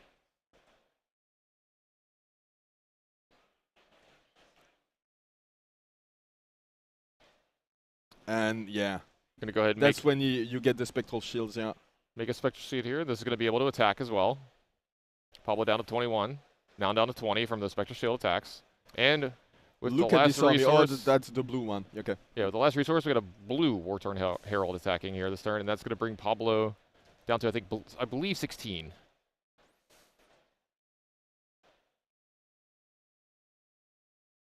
Did it block anything? No, it It looks like yeah, 17. Yeah. Oh, 15. There we go. Got it updated. Sorry about that. So we're back over to Pablo here. Let's see. He's got a 4-card hand that he apparently liked because there was no blocking during the turn. Yeah, he has a huge turn with the Movian Skies into Dread Triptych. He also has the very important card that deals a lot of damage, Swarming Gloomveil, and then a Shrill of Skullform. The thing is, it probably doesn't have enough resources to play all of that, but let's see how he navigates it. Dread Triptych, yeah, pitching it to... It looks like we got a blue Mavian Skies into, I think that is a red Red Shrill. Shrill of Skullform, yeah. With an Going extra for little 7+1 side of a arcane damage. So we got a prevention of the arcane damage from Chuhang here. He's got 2 floating, just in case some more arcane comes in this turn. It's very likely that it will. Oh, and the nice Soul Shield, yeah. Preventing 1 with the Spectral Shield, so that's perfect. Yeah, the defense reaction here is going to take care of 6 of the 7. The Spectral Shield is going to take care of that 7, so no damage for Pablo here. But there's a Swarming Gloomveil with an arcane damage chaser as well. So that was, yeah, two instants have been created. Oh, yeah, 2 instants have been created. So +1, plus go again.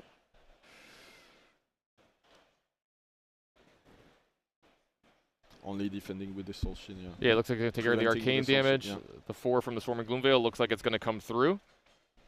Going to bring Chuhang down to 18. And the Rosetta Thorn that we thought was going to happen here is going to have an instance of 2, 2, and 1 here. 2 physical, an instance of 2 arcane, and an instance of 1 arcane. Here, lots of damage this turn here from Pablo. Very aggressive turn from him. And not a lot of fuel left on Chuhang's land, so let's see what he does during his turn. He does want to keep what he's got, though. He's going to go ahead and take that damage Looks like all the way down to 13.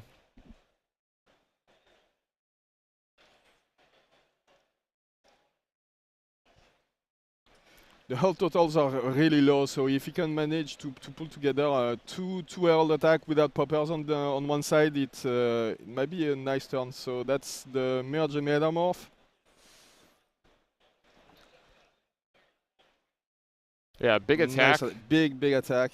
Yeah, if it hits, it gets to double up a shield. So I have to believe if this hits, we might see a. But there's so far there's no yellow card in his speech zone, so he doesn't have go again. So that's. I believe he's sandbagging a yellow card in his hand here, so he'll be able to make a yeah. spectral shield, and that would be perfect if something were to happen to the Miraging Metamorph here. Absolutely.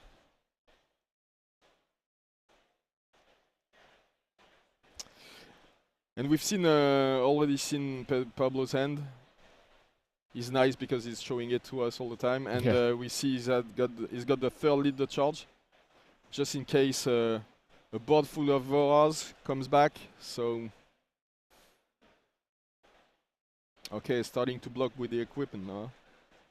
It looks like 2 is going to be blocked here, and then a spectral shield is going to be made here to put a yellow card in the pitch zone, like you were talking about. Make sure this has go again, so the spectral shield is going to get in a little bit of damage here as well. So Pablo down to a precarious 9 here. Chuhang only at 13, though, and Pablo's got a hand, so you got to believe he's coming back for more. And there's no aura to target now, so it's all going straight to the face. Yeah, the Mavian Skies, nice. Great way to start a turn. Absolutely. Yeah. Yellow Mavian Skies here for Pablo Pintor. Oh, and the famous Arclight Sentinel. Oh, yeah. Oh, no, this is going to be huge for Pablo. He has another lead to charge when he needs it. That's the perfect answer, obviously. Shows Orm's going to attack that Arclight Sentinel, but he's going to get to continue his turn, unlike when you normally attack an Arclight Sentinel. This has got only 1 resource left, so probably a Rosetta attack.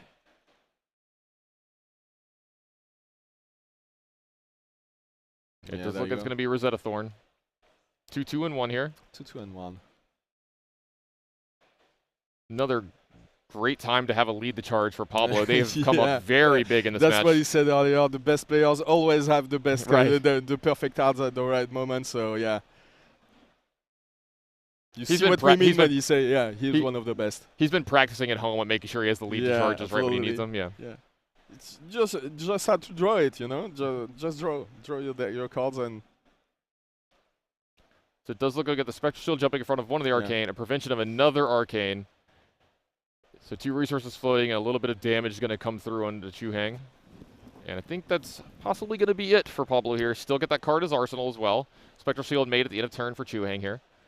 I'm telling you, the end of this game is going to be very interesting. Now that it's really hard to navigate. Some of the equipment is all still there on Pablo's side, sorry. So he's got the Chrono Providence, where he can still block with the grasp.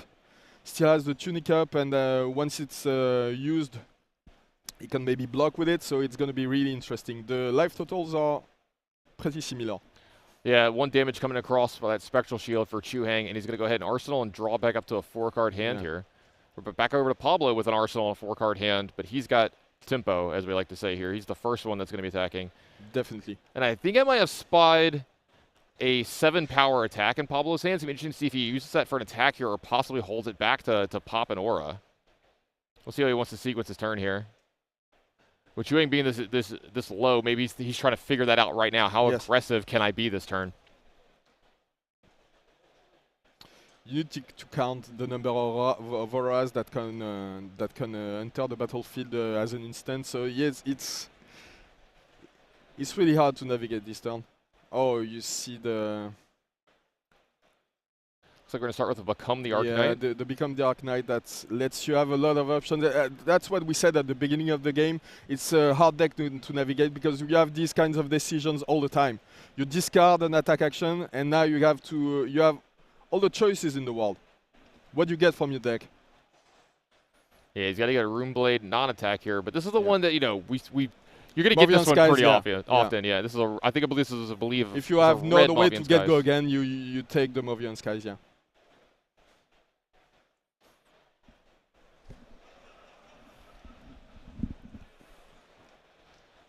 Lots of tension on Chu-Hang's side. You can look at his hand. I love reading the body language of the players, and when you see him, it's the first time we've seen him do this thing where he's pressing his hands.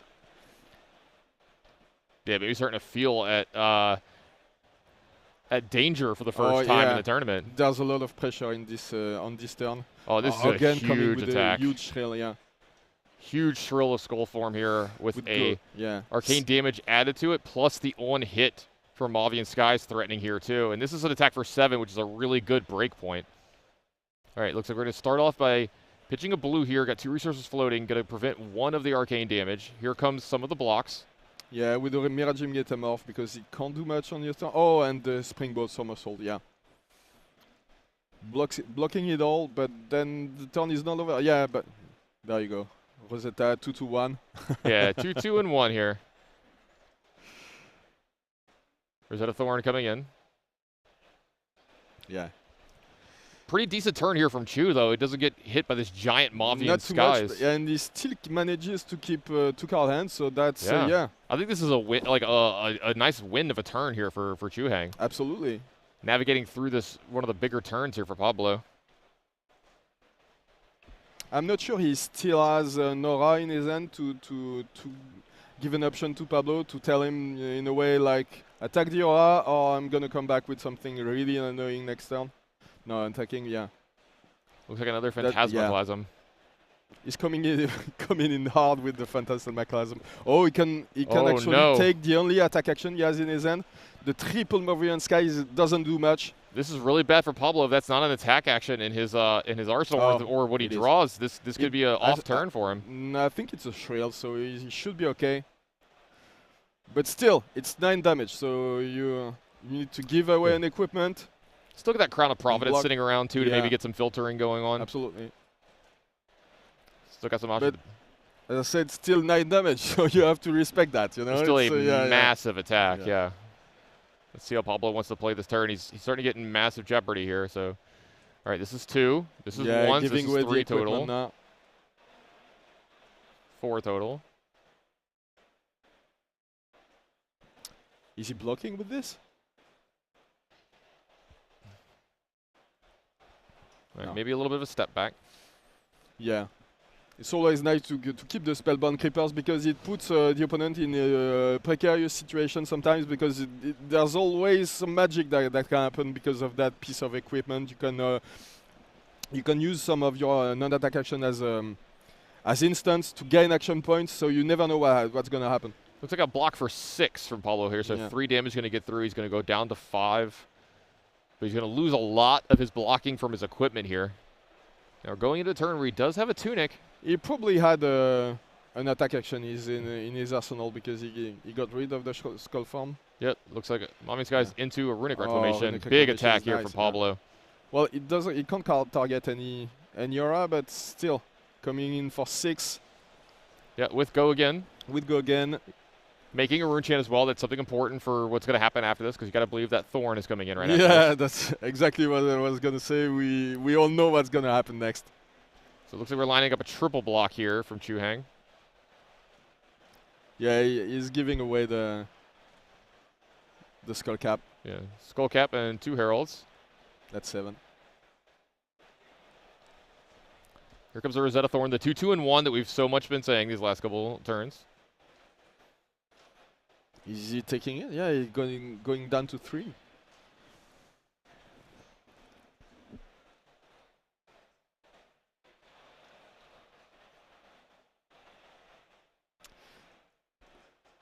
It's a really heads-up play because now that is below his opponent in health, he can use the skull cap again. So he used it, went down to 3, and now can use it again unless he kills him, I guess. Yeah, it does look like he's going to get a Herald attack in here against Pablo. Pablo's got an immediate attack. Oh, this is a big block. Yeah, he's going to pop the Herald. Yeah. With the second reclamation. Pablo's draw this game has been pretty great on his side. Lots of poppers, lots of lead the charges. You can see how impactful they've been in this game. Yeah, and we see a Garganian Tome in his hand, so he's going to be able to start his turn in the perfect position. Morion Skies, yeah. If I'm Pablo Pinto, I'm feeling pretty good right now. Yep. Looks like he's going to start the turn off like you said. That Garganian Tome, going to draw a card. That is a non-attack action played. Another Shred of Skull form. It's incredible the way this guy draws. Yeah, another big attack off the top. All right, here's that Mavian Skies. This is a yellow. It's going to make a rune chant. And here is that Shrill that we talked about. That's the blue one, so that yeah. Does attack for not as much as the other one, it still hits pretty hard. Yeah, it still attacks for 5, so that's good, I guess. So 5 and 1. Yeah. So we use the Tunic trigger to go ahead and take care of that 1. Now we've got the 5 physical that we need to deal with. Looks like the Skull Cap plus the Herald plus the Tunic. The Tunic, we're not getting another resource out of this. Yeah, there's probably not a very good chance that you're going to be able to use the resource. Yeah, so that's 5 block right there. 3 turns. Yeah. And then, correct me if you've heard this before, but 2/2 and 1 from the Rosetta Thorn here. Putting a lot of pressure on Chu Hang's remaining hand and resources. He's putting the dice in a different place all the time. Yeah, I like it. He wants to try to confuse us. You never know what's going to give you an edge over your opponent, you know? Yeah.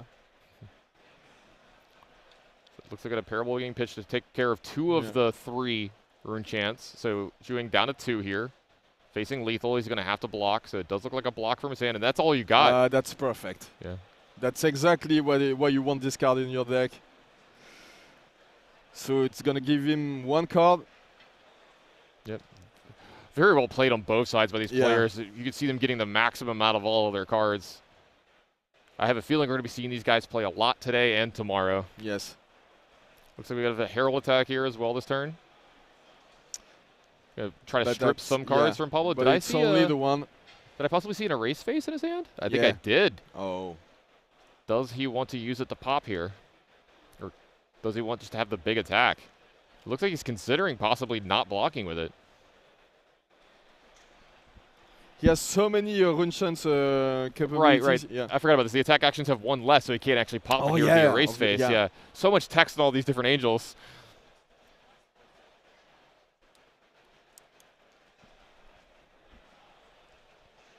Chu Hang is really...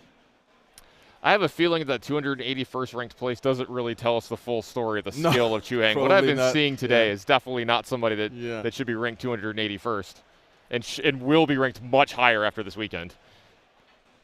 Especially if he beats Pablo Pintor. Let's see. This has been a great game. Oh, Look at them. Oh, stressed out. Yeah. Pablo, I hear you, man. This is hard. I think we're feeling it here in the booth, and we're not even in the seats. I feel the pressure too. Even though I'm not playing, I feel for these guys. I have absolutely no favorite in this game. I just want to see the best plays possible, and we see play after play, masterful. You know what I am happy about, though? I'm happy that I'm in the booth and not down there in the seat, because I think I would succumb to this pressure quite a bit. I don't know if I could handle it. That's why we're not in the Pro Tour, my friend. I'm happy where I'm at. I don't know about you. Yeah, I'm happy with my spot. Pablo's still considering blocking with 2 cards down. Yeah, still considering this block. How does he present the best coming back? That's the important part as well. This game has gotten down to the nitty and gritty. Pablo at 5, facing down 6 power attack. Chuang at 2, only at 2. So you know that if you can get a non-attack into an attack action next turn, that at least one of that is probably going to bleed through. Yeah. And get him down to 1. And if you can get Chuang down to 1 and survive your turn, it's almost academic to win it from there. So it looks like the only play for Pablo here is going to be an attack of Rosetta Thorn for 2. Looks like a block here from Chuang. Chuang playing a little faster. I think he can feel it. Yeah, very difficult situation now because he's going to be able to attack with 2 of these big angels. Now, I was gonna say, angels. Does Pablo still have the erase face left over here? Yeah, he kept it. So yeah, because this is a big War Tune Herald. So you can see him putting the erase face into the front of the hand. Is that how he wants to block here? He'll be able to pop it.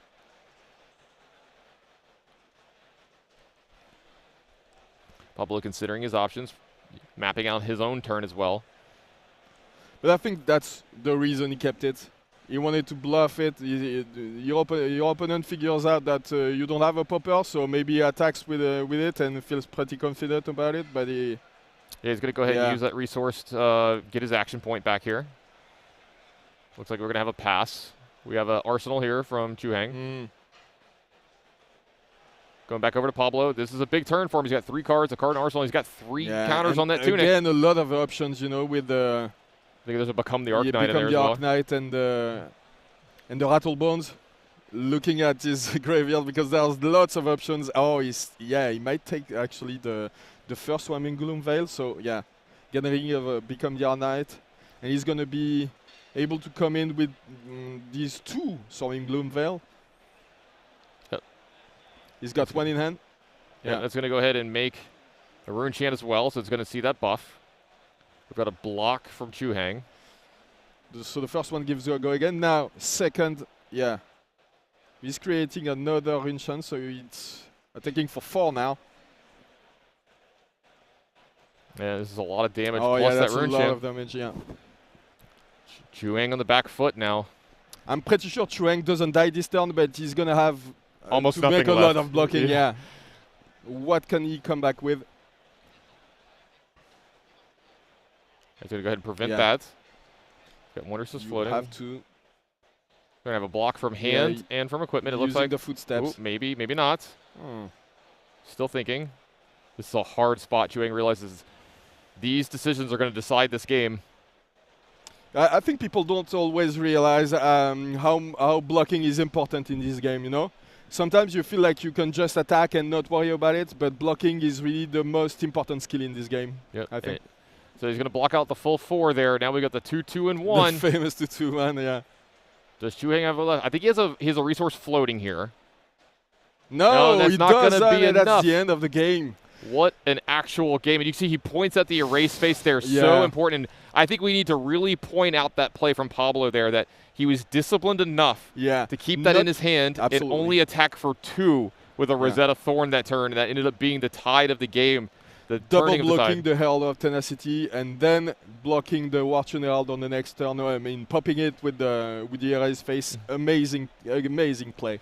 Another big thing that you need to shout out, besides the first Mavian Skies of the game, I don't know if another one hit the entire game after that. No. There was a lot of them drawn Yeah. from Pablo. So really good job by Chuhang of mitigating the damage of that really, really impactful, powerful spell. And that might have been one of the best games I've seen in a long time. Super close, a lot of tense moments. A lot of intensity. Yeah, I can still feel it. You know, it's. I mean, it was nice to see a Viscerai deck that go all the way like that and prove that it can do a lot of things. Because yesterday we. I don't know if you remember the game with versus Boltin, where he got totally destroyed, but that's what Viscerai can do. He can do a lot of damage very fast with all these sources of damage, rune chants, weapon attacks, these big Shrill of Skull forms. That's a lot to consider, and that's really hard to play against. Yeah, absolutely. So that's going to bring Chuhang down to 10-1. Still a very respectful record. In fact, yeah. the best record of the tournament right now. Good, yeah. Yeah, and Pablo is going to move up to 10-1 here. So they are pacing the field now at 10-1. The defending Pro Tour champion, an aspiring Pro Tour champion. Chuhang, super, super impressive round here. We're going to see if we can get maybe a feature with him later, maybe an interview at some point in time. I definitely want to meet the guy myself. Oh, yeah, that would be nice. Yeah, hear from him. What was his travel like to get here? You know, what was his testing like to get Prism? Because yeah, a lot I want of to people know more about the meta actually. Right, Who is he practicing with? Who is he playing with? Yeah, what's the state of the game over there? So hopefully we can tell everybody that at home. But we're going to go to a quick break. Don't go anywhere. We'll be right back with more Flesh and Blood.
Yet another quick break. Back to the Pro Tour here in Lille. I'm Tannen Grace. That's Roman.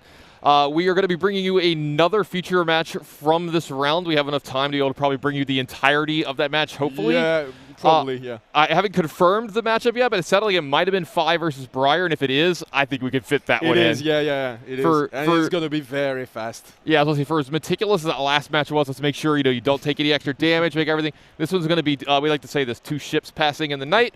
There's not going to be a lot of blocking, and they're going to be attacking each other quite a bit. So when we get that confirmed, we'll know and have it up just shortly. It shouldn't be very much longer from this. But, wow, what a game between the 10-0 and the 9-1 player there to each end up at 10-1.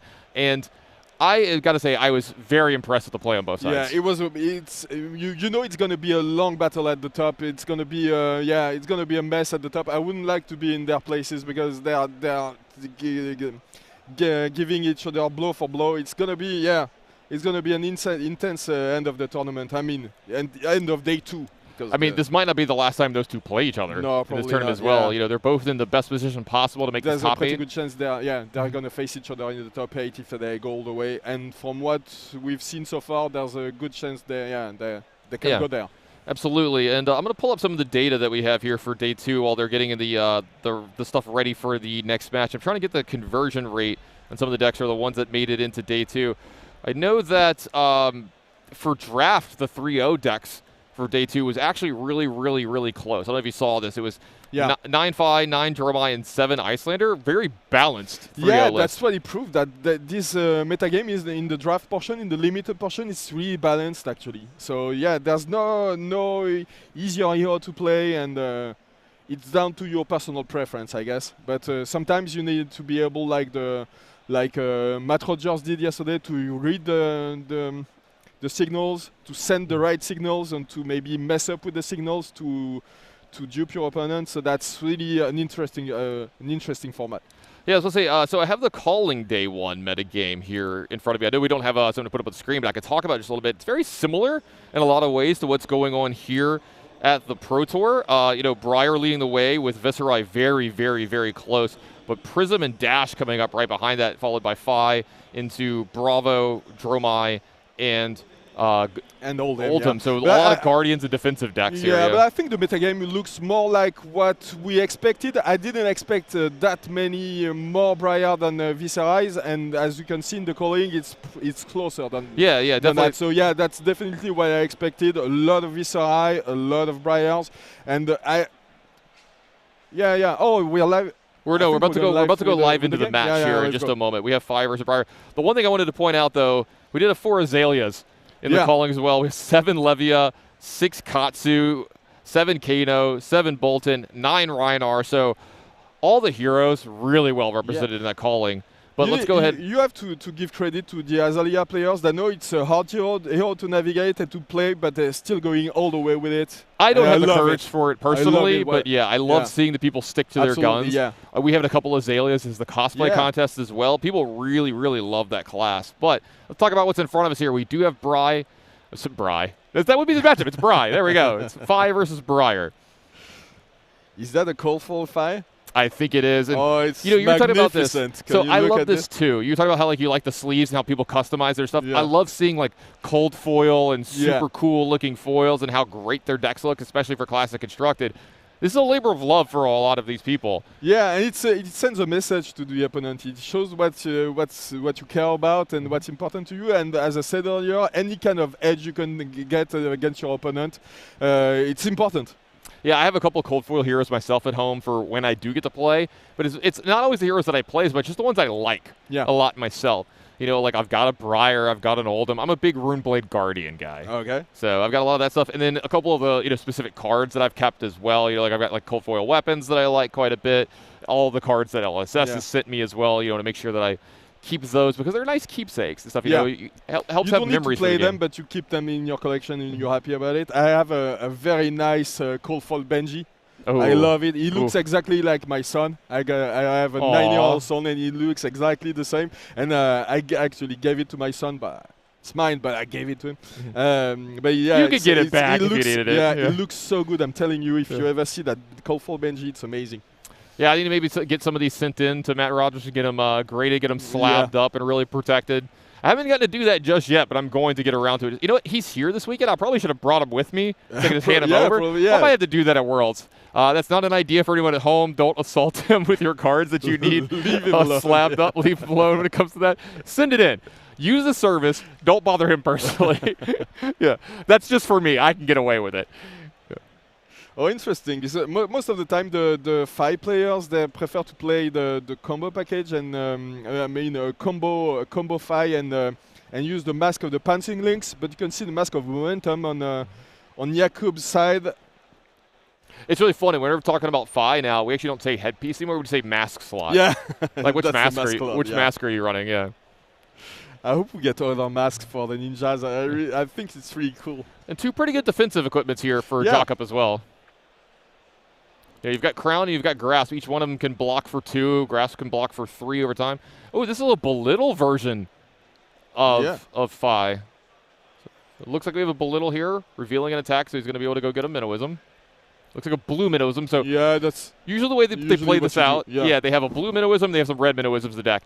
If you need resources, you go get the blue. If you need an extra attack or a little more power, you go get the red. But most of the list got rid of the. Oh, that's Jamie. Yeah, that's Jamie playing Phi. That's what I figured. Yeah, we got the names wrong at the beginning, but it's fixed now. Sorry about that. But yeah, most of the list got rid of the Minnowism, red Minnowism, because the blue is the most important one. You always want a blue card in your hand to be able to assemble the widest turn possible. So yeah, usually you're gonna get the blue for the resources, and you go from there. Yeah, it looks like this Minnowism is blocked by Arcanic. And then we've got looks like a Rising Anger coming in behind this. Is a red Rising Anger. Looks like it's going to get double blocked from Jakob here. Yeah. As well, and it looks like it's going to be followed up coming in by a with weapon. The Ember Blade, thanks to the Minnowism. Yeah. Oh, he's playing. And that's this round's on me. Yeah. That's a card that we saw people talking about bringing into these kinds of matchups. Yeah, it is interesting because it totally negates cards like Art of War. You know, that gives when you go very wide, it can give a lot. It can push through a lot of damage. But this round's on me is totally negating it. So yeah, very interesting. It makes sure that the Phoenix Flames attack for nothing. So that's an interesting tech. Yep, looks like Jakob's going to take one here and go down to 39. Yeah, good enough turn one. You're happy when fight can't go wider than that, and oh, we can see a pretty nice turn. All right, let's see what Breyer is going to cook up here. It looks like we've got Belittle Minnowism on both sides of the board here. I see a Minnowism, the opening hand of Jakob. He's going to start with a Scar for Scar. Thanks for that one damage, buddy. Thank you. I'm taking it, and then attacking you for 4 go again. Yeah, and as we said earlier, there's a pretty good chance these guys won't be blocking a lot in the early turns. Maybe at the end of the game when the life totals are very close, but right now it's just come at me and show me what you've got. Yep. It's going to be 36 to 39 here. Looks like we have Minnowism. Minnowism into with the Overload. Yeah, that's coming in for 6 with Dominate. Yeah, this has got a Dominate attack. Yeah. Something we haven't seen a lot of this weekend. I think Dominate's one of the abilities that we're seeing less and less of recently. Yeah, unless you're watching only the Guardians. Yeah. A Bravo game, obviously, but yeah, this Overload tech, I like it because it always allows you to push damage in unexpected ways. You use it at the end of your combat chain, and then there's no chance that he's gonna block with his equipment so early. So that's I think I'm having some thoughts back to the Starvo meta where everything was dominated. So it looks like we're going to dominate and go again here. So we're not done just yet. Yeah, but he wants to keep his arsenal. I think it's the right choice. He could attack with the Rosetta, but it's not the right moment to do that. Yeah. You want your arsenal. Yeah, it was still a very good turn. I mean, he got through 10 points of damage there. Yeah. Jamie down to 30. And like we said, not a lot of blocking happening here. Because Jamie probably has way more damage to offer, you know, on the other side. When you keep your forehand with 5, you want to deal at least 15. Now, can those embodiments of Earth come up to be pretty big for Jakob? Yeah, because sometimes you have hands with only non-attack actions, and it's really important to make sure that you can block everything. And most of the attacks attack for 3, 4 on 5 sides. So yeah, it's really important to get these embodiments going. But usually in the early game, as I said, since you're not blocking on 5 sides, you're gonna get the embodiments. Yeah, absolutely. And like I see possibly a block 2 being played with here to go up to 3 from that embodiment as well. And that does look like what's going to be to happen here. And Lightning Strike hanging out in Jakob's hand, possibly for a big attack on his own turn. We'll see. I don't think he's blocking now. Oh, is he? Yeah. Autumn's Touch is going to come up and block all of that, it looks like. Rising the Sandman is a problem. You always want to make sure that you block it because he can do things that... Yeah, the on hits don't come up that much in limited, but they really do. Yeah, in the constructed, And then when they do, they are a big problem. Yeah. So Phoenix Flames are followed by, is that a Lava Vein Loyalty, I think? It is, yeah, it's a red one, so it's attacking for 3.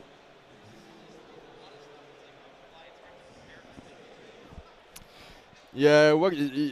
Jakub wondering if he wants to keep this this C-Strike, and he doesn't. Interesting. Looks he's going to block as well, leaving his hand with a Garganian Tome, a card that can't block, plus he's got an arsenal here as well.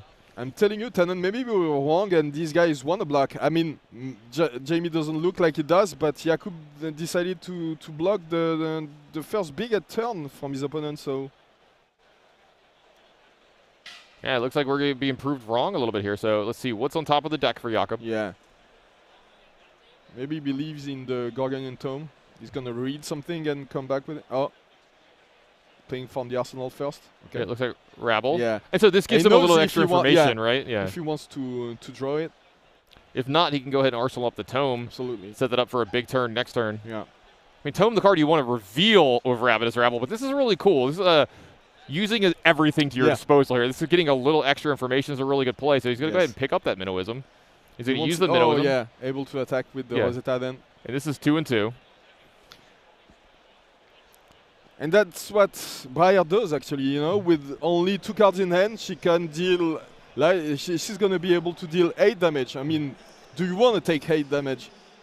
Yeah, with this kind of life leak, because it's about to be 22 to 36. Yeah. I think Jakob's fine playing with a 4-card hand here. He's got that embodiment still, and he still has his grasp and his crown ready to block as well. So if he needs to pivot a little bit this turn, he's got equipment here if he's got a strong hand. And you see kind of why he wanted to be able to block that turn is his hand wasn't super strong, but he still presented a lot of attack. Speaking of that, I see some Channel Mount Heroics hanging out. That's exactly what I wanted to talk about. Yeah, you see both Channel Mount Heroics, I mean, 2 of the 3 that are in the list. And that makes a lot of sense to me of blocking from Jakub, right? Like he wants the game to get to that point. Yeah. You block until you have your big turn, but I expected less blocking in the early game, I have to be honest. But let's see how it goes. Yeah, it looks like the Ember Blade is going to come in here for a 3. Sorry about the glare on the second one. This is our second camera setup.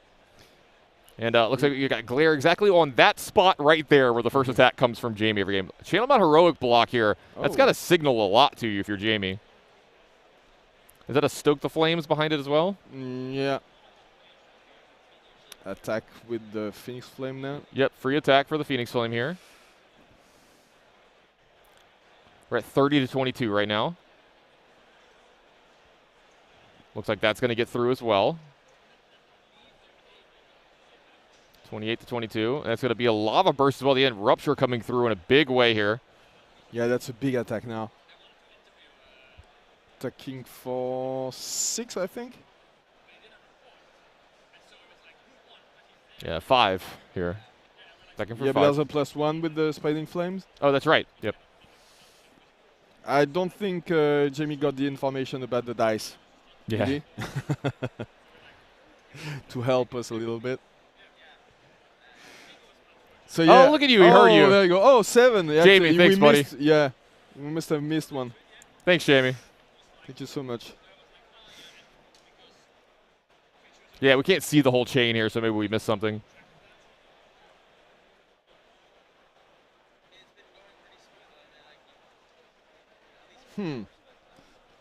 I guess he wants to block now, but what do you block with? He won't be able to play the Channel Mount Heroic anyway, so he's taking it. Probably attacking with the Ravenous Rabble into Rosetta, I guess, and keeping the... He'll be able to keep the Channel Mount Heroic in the arsenal. So this is what he's really worried about here. So that was the 3rd one in a row that hit, so he's worried about Mask of Momentum trigger drawing a card here on this attack. So Jakob's thinking, if I don't block here, how committed I am, and he's got to breathe a sigh of relief that is just a draw and pass from Jamie here. But there was no go again. There was no go again, so yeah, he could have used the scalars, but he didn't, so... Nimblism into Ravenous Rabble. Rabble for 7.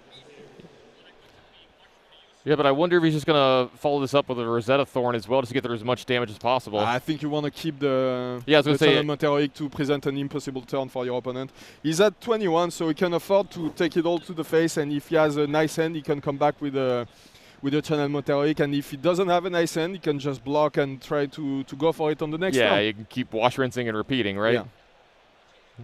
Maybe float that Channel Mount Heroic in the arsenal until the turn that it's ready. We are at the spot where Jamie has to think about blocking or not, because if he takes this 7, he's at 15, and this Channel Mount Heroic turn is going to be very hard to defend. So, and we know that Fight sometimes has awkward defending hands, defending for 2, lots of cards that defend for 2, and the equipment is important to do other things than defend. So yeah, you don't want to use the mask too early. The Shuko is really important also to push some damage. So yeah, thinking about it, and that's not something you see a lot. Fai thinking about blocking. He's not blocking in the end, but. And there you go, using the tunic for this Rosetta attack and keeping it keeping the Challenge Monteric in the arsenal. Yep, an embodiment of Earthmate there as well, very relevant in this matchup. You know, Jakob wants to be able to throw a card or two away if they're non-attacks. They're going to do a little extra blocking here. This darn glare spot. It looks like a run-in renegade, but I'm not sure. Oh, it's spreading flame. Oh, yeah. Oh, the spotter helping us out. Thank you there. Thank you so much. I'm going to have to go give them a high five after this game.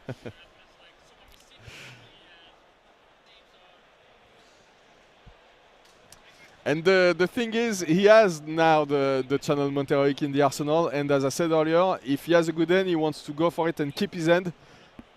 But then again, starting with spreading flames mean that he's going to be able to go very wide and very hard. So it does look like Jakob's taking that damage down to 18 here, so maybe he is trying to set up one of those big turns. Is this a Rising Resentment, maybe? Yeah, it looks like it. But it's a blue one, isn't it? So to tell. Sorry again for the glare. Yep, looks like Jakob's really trying his best. And now it's blocking with the equipment time. Yeah, I think it's about time to start blocking the equipment. I think it's go time for Jakob next turn. Does he have an Earth card in his hand? That's an important part too. I mean, you can get.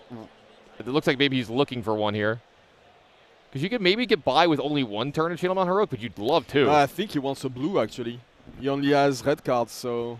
And Channel Monteric is pretty expensive because 3 resources. So that might be the problem. So if he can't pay for it, maybe. Oh no, but he has the Belittle, so never mind. It's okay. The Belittle will let him fetch the Minnowism, and he's going to be able to pay for it. But it means that the Belittle won't have the buff. Yeah, so maybe that'll give him a little pause if he doesn't have the Earth card. Maybe he's not going for it right now.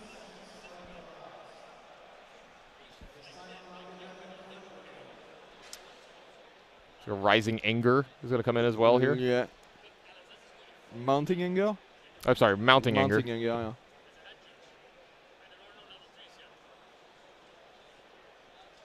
At the Phoenix Flame to the hand here. Mm-hmm. Going to start getting pumped by these Stoke the Flames.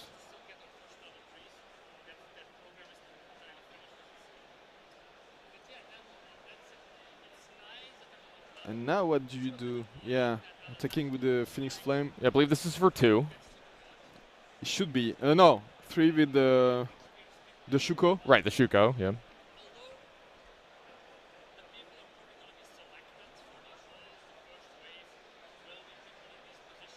Well, it does look like Jakob's kind of signed in to take a lot of this damage.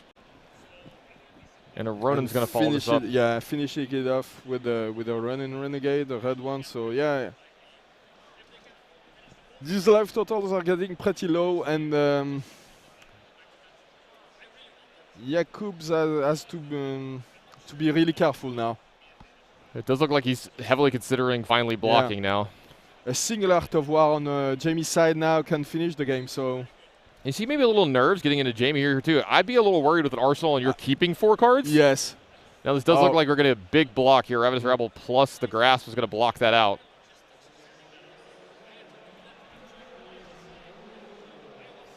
But still, as you said, no Earth card in the pitch area, so he's not going to be able to keep this very important Channel Monteric on the board more than 1 turn. So yeah. Yeah, so what he's going to do here is, maybe he goes and gets the blue card here just to use it for next turn and save it. He'll be able to oh, that's the red Minnowism, so he'll be able to use it on the Arcanic Cracker, like I think that's the card on... yeah, it looks like he's just going for a big attack here. Can't blame him. With the life total's this low, I think you trying to get 2 turns out of a Channel Mount Heroic might be asking too much. Yeah. You want at least to make sure that Fai doesn't have as many cards as he wants in his hand, force him to block 1 or 2 attacks. Well, he's not blocking apparently. Yeah, it looks like he's not blocking. Now this You know, is going to be yeah. coming through for a huge attack plus some With the arcane crackle, damage. Yeah. I think Jamie's just like, yeah, just send me the bill. I'll take all of it. Send me down to 1, but now you have to deal with my attack. Well, let's see. He's thinking. So he took the arcane damage, but what about the physical damage?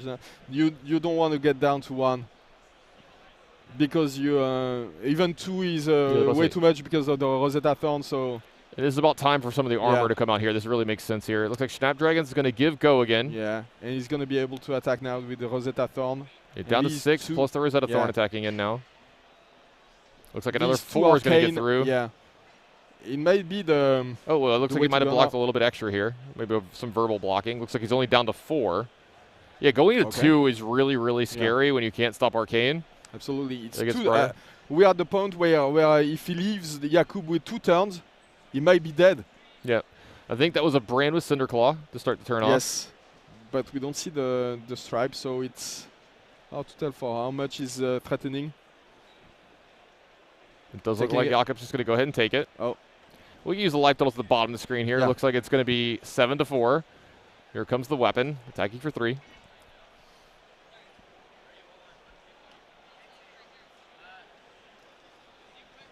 It actually looks like a limited turn, you know. At some point, you're in the game when when Faye is running out of gas. Yeah, another Ronin Renegade here.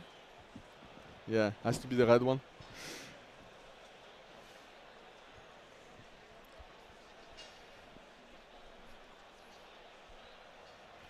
All right, looks like we're going to cut this game off here. I know we're right at the end, but it did seem like Jakub was able to actually, I think he was able to block here, untap, yeah, and then go to his turn and come back for the win. We saw his end, so yeah. Yeah, so like Jakub ended up winning the game. We're going to be setting up the next round. Everybody's sitting down. We're going to get everybody into the feature match area. Roman and I are going to take a small little break, so don't go anywhere. We'll be right back with more Flesh and Blood.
Welcome back. We've got round 12 action. Flank with Craig, the crooner, Krempels. The crooner, look at you. I'm trying, man. I just can't get that that karaoke session out of my head. It has been such a wonderful trip for myself. You know, coming to France for the first time, cruising through Paris, making a pit stop here in Lille. I call it a pit stop, but let's be real. This is the real deal here. This has been a nice trip. I've had just an absolute blast this weekend. It has been great. The games have been exceptional as well, and we got more action for you coming through. That's Fino Black. Now, the last time that we saw Fino, he was just dumpstering people in Indianapolis on Prism. He was an undefeated player on the hero. Tunic triggers aside, that's old news. He's here for redemption, my friends. It is Fino Black on Prism against Easton Douglas on Lexi. Yeah, this is going to be an interesting matchup because it's not one that you see very often. So, a lot of the more typical matchups, I would have a strong opinion on how it's going to go. This one, I'm not so sure because Lexi doesn't do a good job of cleaning up auras once they start to accumulate on the board. But often the Prism deck has difficulties blocking a lot of attacks. And the Lexi deck potentially can just start firing off arrows 5, 6, 7 damage at a time. 2 or 3 of them a turn, so we'll see what happens here. Yeah, we'll definitely see what happens. The same problem that sometimes Guardians have of, paying too much to just clean up one of those auras. Oftentimes, you don't have just a weapon swing, let's say, to clean up an aura at the end of a combat chain. So you really have to prioritize damage over aura cleanup, over on-hit effect, which is, you really have to have that math in your head, have that EV really well sorted in your brain, because Fino Black on Prism is a bread and butter kind of mix. He knows exactly how to play this. He's played this matchup a ton. I don't know if he's played against Easton Douglas, but you think Lexi, you think Yuki Lee Bender, but here is Easton at one of the top tables. Yeah, I mean, we're right down in the nitty-gritty here, right? 3 rounds left. All of these players are looking up towards the top 8. And this is going to be a big matchup for both of them. Absolutely. And I think there's going to be a lot of people cheering for Fino Black, not because Fino's a rad dude, but that is I should have just said cowabunga at that point. Well, I like it was a 2-parter here where you used a really cheesy line. Yes. But also, it sounds like you're saying he's not a rad dude. No, he is a rad dude. He's absolutely, he's totally rad. He's neato. He's a good guy. Thanks, Grandpa. But Fino Black on Prism is not an easy out. It's really going to be difficult. Yeah. But we've seen what Lexi's capable of.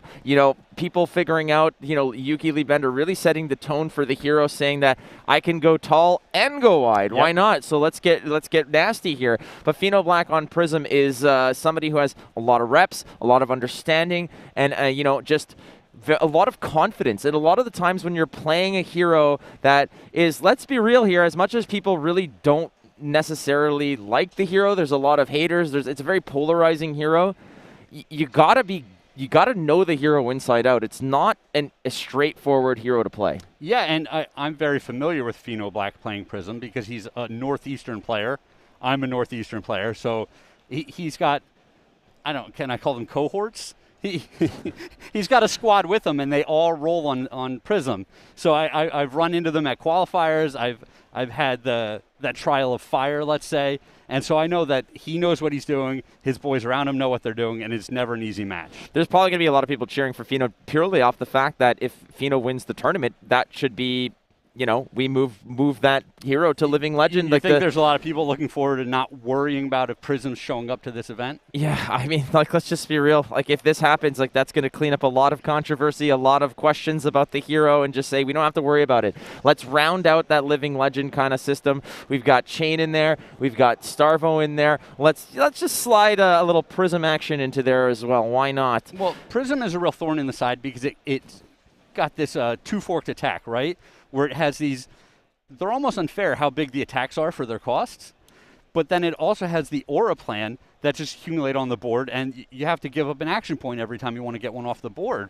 And both of these are very effective ways to take down a game, and the Prism deck just gets to play both. I'm looking at his list right here. It's quite a fascinating list, and oftentimes the evolution of Prism, it kind of shifts in terms of, does it want a lot of reds? Does it want to slow things down? In this case, the first thing I always look at is the red pitch. If you ask Dalen Mack would be like, just delete red out of the game. Sure. If it's Prism, you don't even need to look at the color.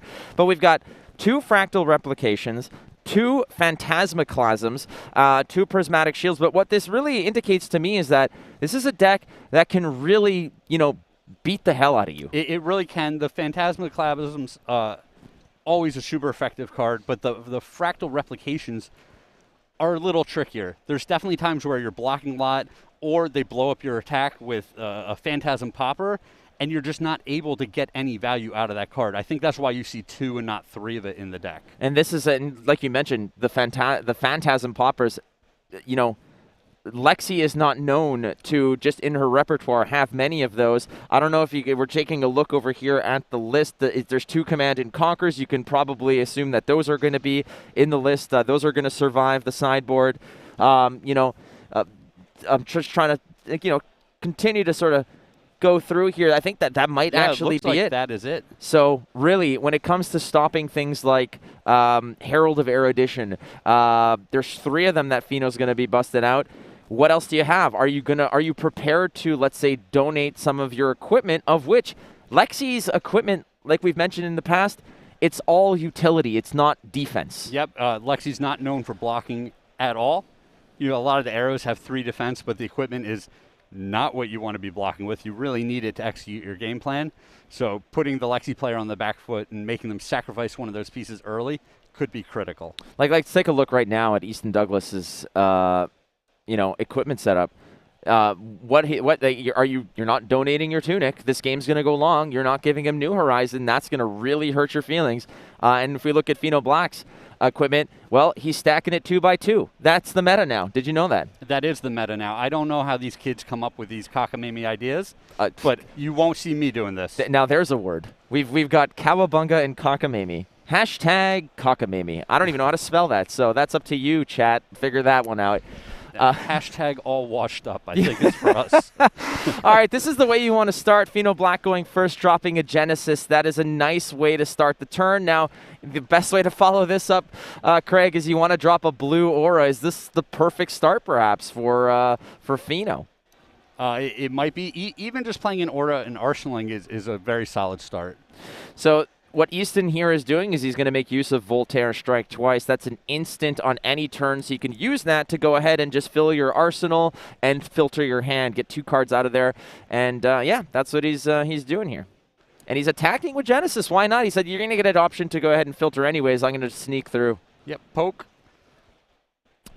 Again, Luminaris will allow these auras to become attacks and have go again with a yellow pitch in there. So I don't think it was a blue aura, otherwise it wouldn't have been in the arsenal here. He would have probably went 2x2. Again, the dream start here, Craig, is Genesis into something like Shimmers or Haze Bending, but that's not the case right now.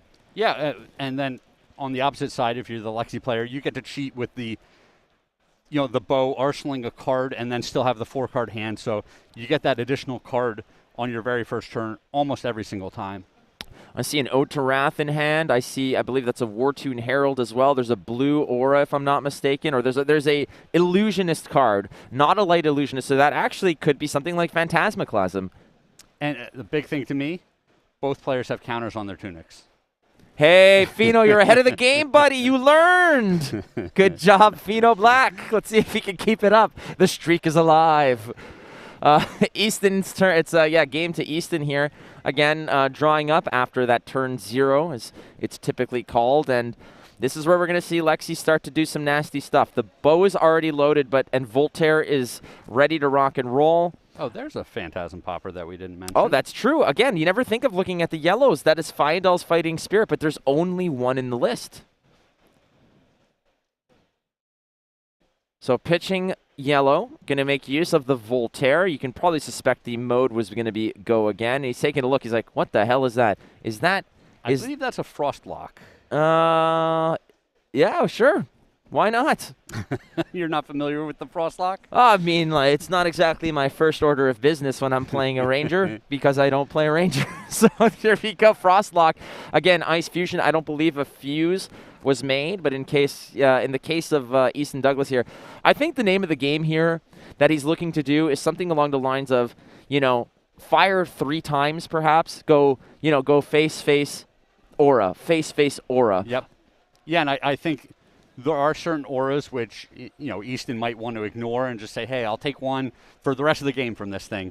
But Genesis is not one of them. That's a critical one to get off of the board. It's going to allow Fino to filter his hand, get cards into the soul, build up some additional tokens. You got to kill that one.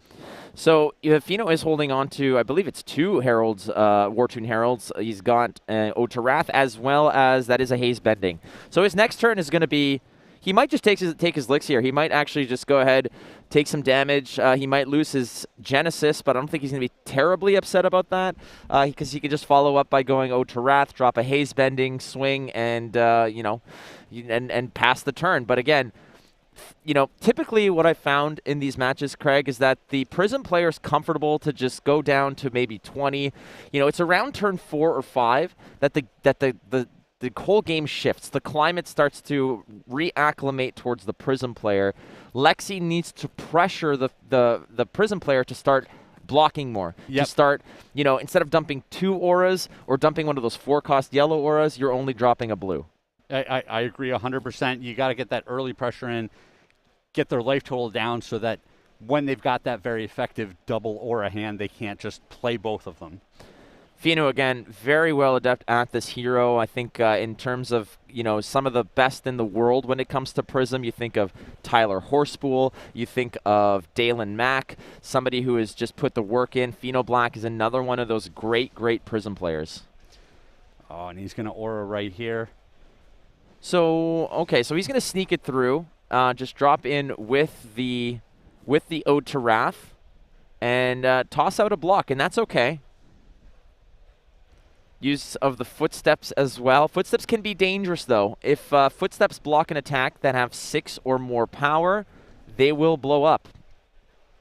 Blow up? Absolutely. Don't bring those on the plane. You're just walking around in those things, you look down, and that's they're why just gone. Yeah, when you're like, why am I putting my shoes through through the security at the airport? Oh my gosh. Phantasmal Footsteps. I had no idea. You never know. You never know. This is the age we live in, Craig.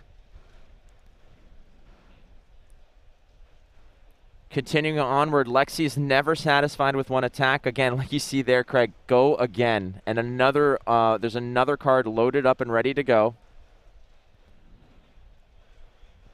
That one is Snapshot. This is a great card. Again, if it's fused, you may activate the ability of your bows an additional time as though they were an instant. We've seen Snapshot decks with like Death Dealer just to sort of sneak in extra attacks now and then. Yeah, Death Dealer, super powerful card, but you're very limited with it because it can only be used once a turn, right? Yeah. And you can't get all those arrows into play. So, yeah, Snapshot with that can be pretty unfair. I mean, we always see Voltaire out there for the Lexi players. We understand why. But there's, I don't know, there's the possibility of Death Dealer maybe in the next set, a couple more cards, and Death Dealer's in the mix. That's right. You never know. I mean, hell, Talishar got played and won a calling. So who knows, man? Everything up is down, left is right, cats are dogs. What world is this? That is a Genesis that survived. Again, it's fascinating to see sort of, a less respect given to Genesis. But I think when Fino Black just ran out of cards, you can't. There's no use of Genesis anyways. Yep. So in which case, Easton taking the opportunity to clean out an aura that is more dangerous in the short term. That is Pulse of Volthaven, if I'm not mistaken. That's going to beef up one of those attacks, and that's a beautiful cold foil. You like the cold foils. Oh, they're so gorgeous. Again, obviously there's the cold foil weapons and such, but you know how they just sneak in. There's one or two playable cards we're going to give you in cold foil. The pulses are absolutely gorgeous. I always get so nervous shuffling those things in my deck. Oh, are you the type that just goes without sleeves? Are you that kind of cowboy? No sleeves cold foils? Yeah. No. No? I don't know what kind of mansion you live in, Craig. What kind of a maniac do you think I am? I don't know. The first time I met you, you rolled up on a Harley. Yep. Yeah. This is a true story. Absolutely. All right. So that's an 8.1 attack, it looks like. That's 8 with a 1 chaser. That's coming in for 9 against Pulse of Volthaven. Beefs up the attack by 4.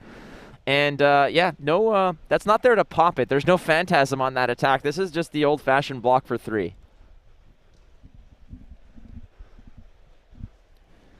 Fino evaluating the strength of these attacks. Again, something's going to, bleed through.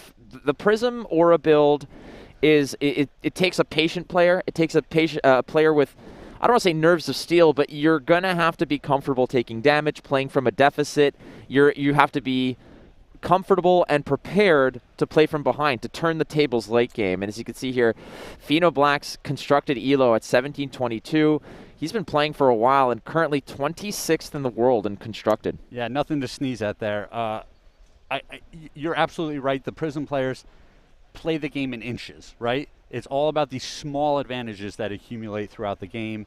I think it's almost the exact opposite of maybe a Phi deck, where it's just all chunking. Yeah, I'll take a lot of damage. I'll deal you a lot of damage. The Prism players are so carefully mitigating the game, where they're calculating each card. You can do, you can remove cards from your soul. You can block. You can attack. You can arsenal it, and all of these possibilities means you have to play so carefully with the deck. So Easton again giving Genesis some leeway here, and he's going to go ahead and drop a Herald of Protection into the soul, draw a card, create a Spectral Shield. That's why Genesis is so powerful, because of the free generation of prismatic shields, which not only soak damage, but again, that's the weaponry that Prism is going to lean on. Absolutely, and Easton had that awkward hand last turn where he was only able to put together one attack. He said, this is going to be a big attack. I'm going to go after Pheno's face with this. And it leaves the Genesis sitting on the board. I like this view because it looks like Lexi is just unimpressed with Easton. She's like, why are you leaving the Genesis on the board, Easton? Come on, buddy. Maybe that's how Lexi looks at Prism. Yeah, that's... who cares about your auras? You know what that is me saying, Lexi, coffee sometime?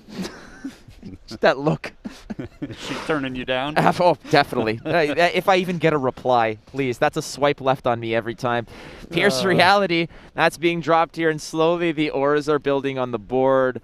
And an Electrify from Arsenal, such a brilliant play here. Again, Electrify, it's seen its days in the sun. It's been coming in and out of favor for players. Yeah, I mean, it's one of those more powerful cards, but it always takes that turn to set up because you want to play it out of Arsenal.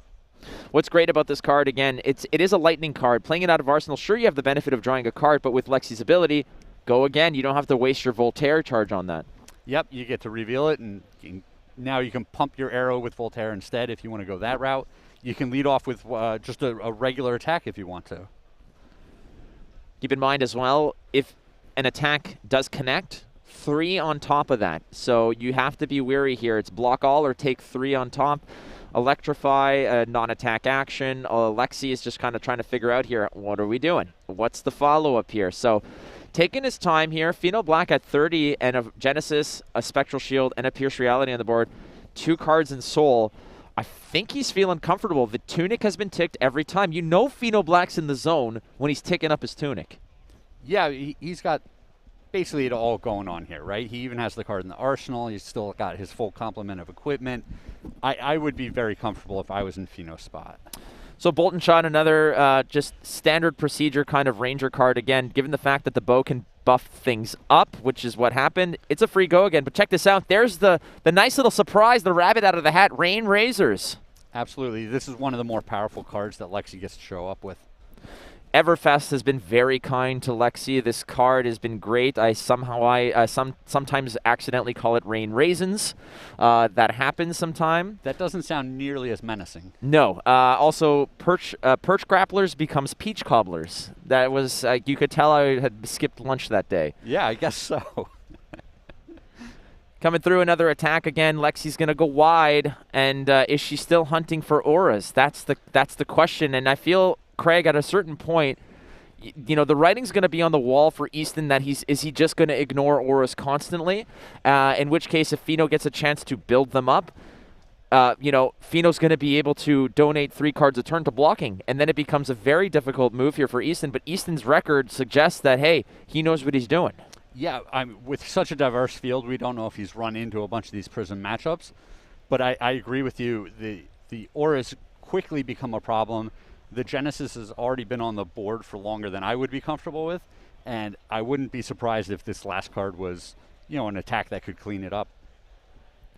Also, ladies and gentlemen, I just want to let you know that if you do want to share some of your thoughts with the stream here, you can use the hashtag FabProTour. We've been reading a lot of the messages that will be, sort of scrolling at the bottom of the screen and such. They're great. We've heard hearing your voices. There's a lot of enthusiasm for this tournament, not only here, Craig, but we're hearing all across the world and through space and time. Wow. The multiverse has contacted me. Yeah, that's what the new iPhones. They contact all other dimensions. Yeah, I need to piggyback on some of your social media, get a little of that exposure. Yes, I have interdimensional Twitter. All of my followers are there. That's why I'm so unpopular. All right, Bullseye Bracers are coming into the picture, friends. Let's load up.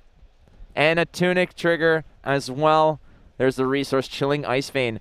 Gotta say, in the cosplay contest, great Chilling Ice Vein cosplay that we saw was awesome. But that is 7, no fuse. It's just 7 vanilla. And I think we see a little bit more of the picture of Easton's strategy here. Yeah, but it just still, this is a big turn, right? This is a lot of damage that he's putting together, but there's still going to be 2 auras sitting on the board. It took a ton to get through Fino's defenses this turn, and you know, when you're using your Bullseye Bracers, you can only do that once in this game.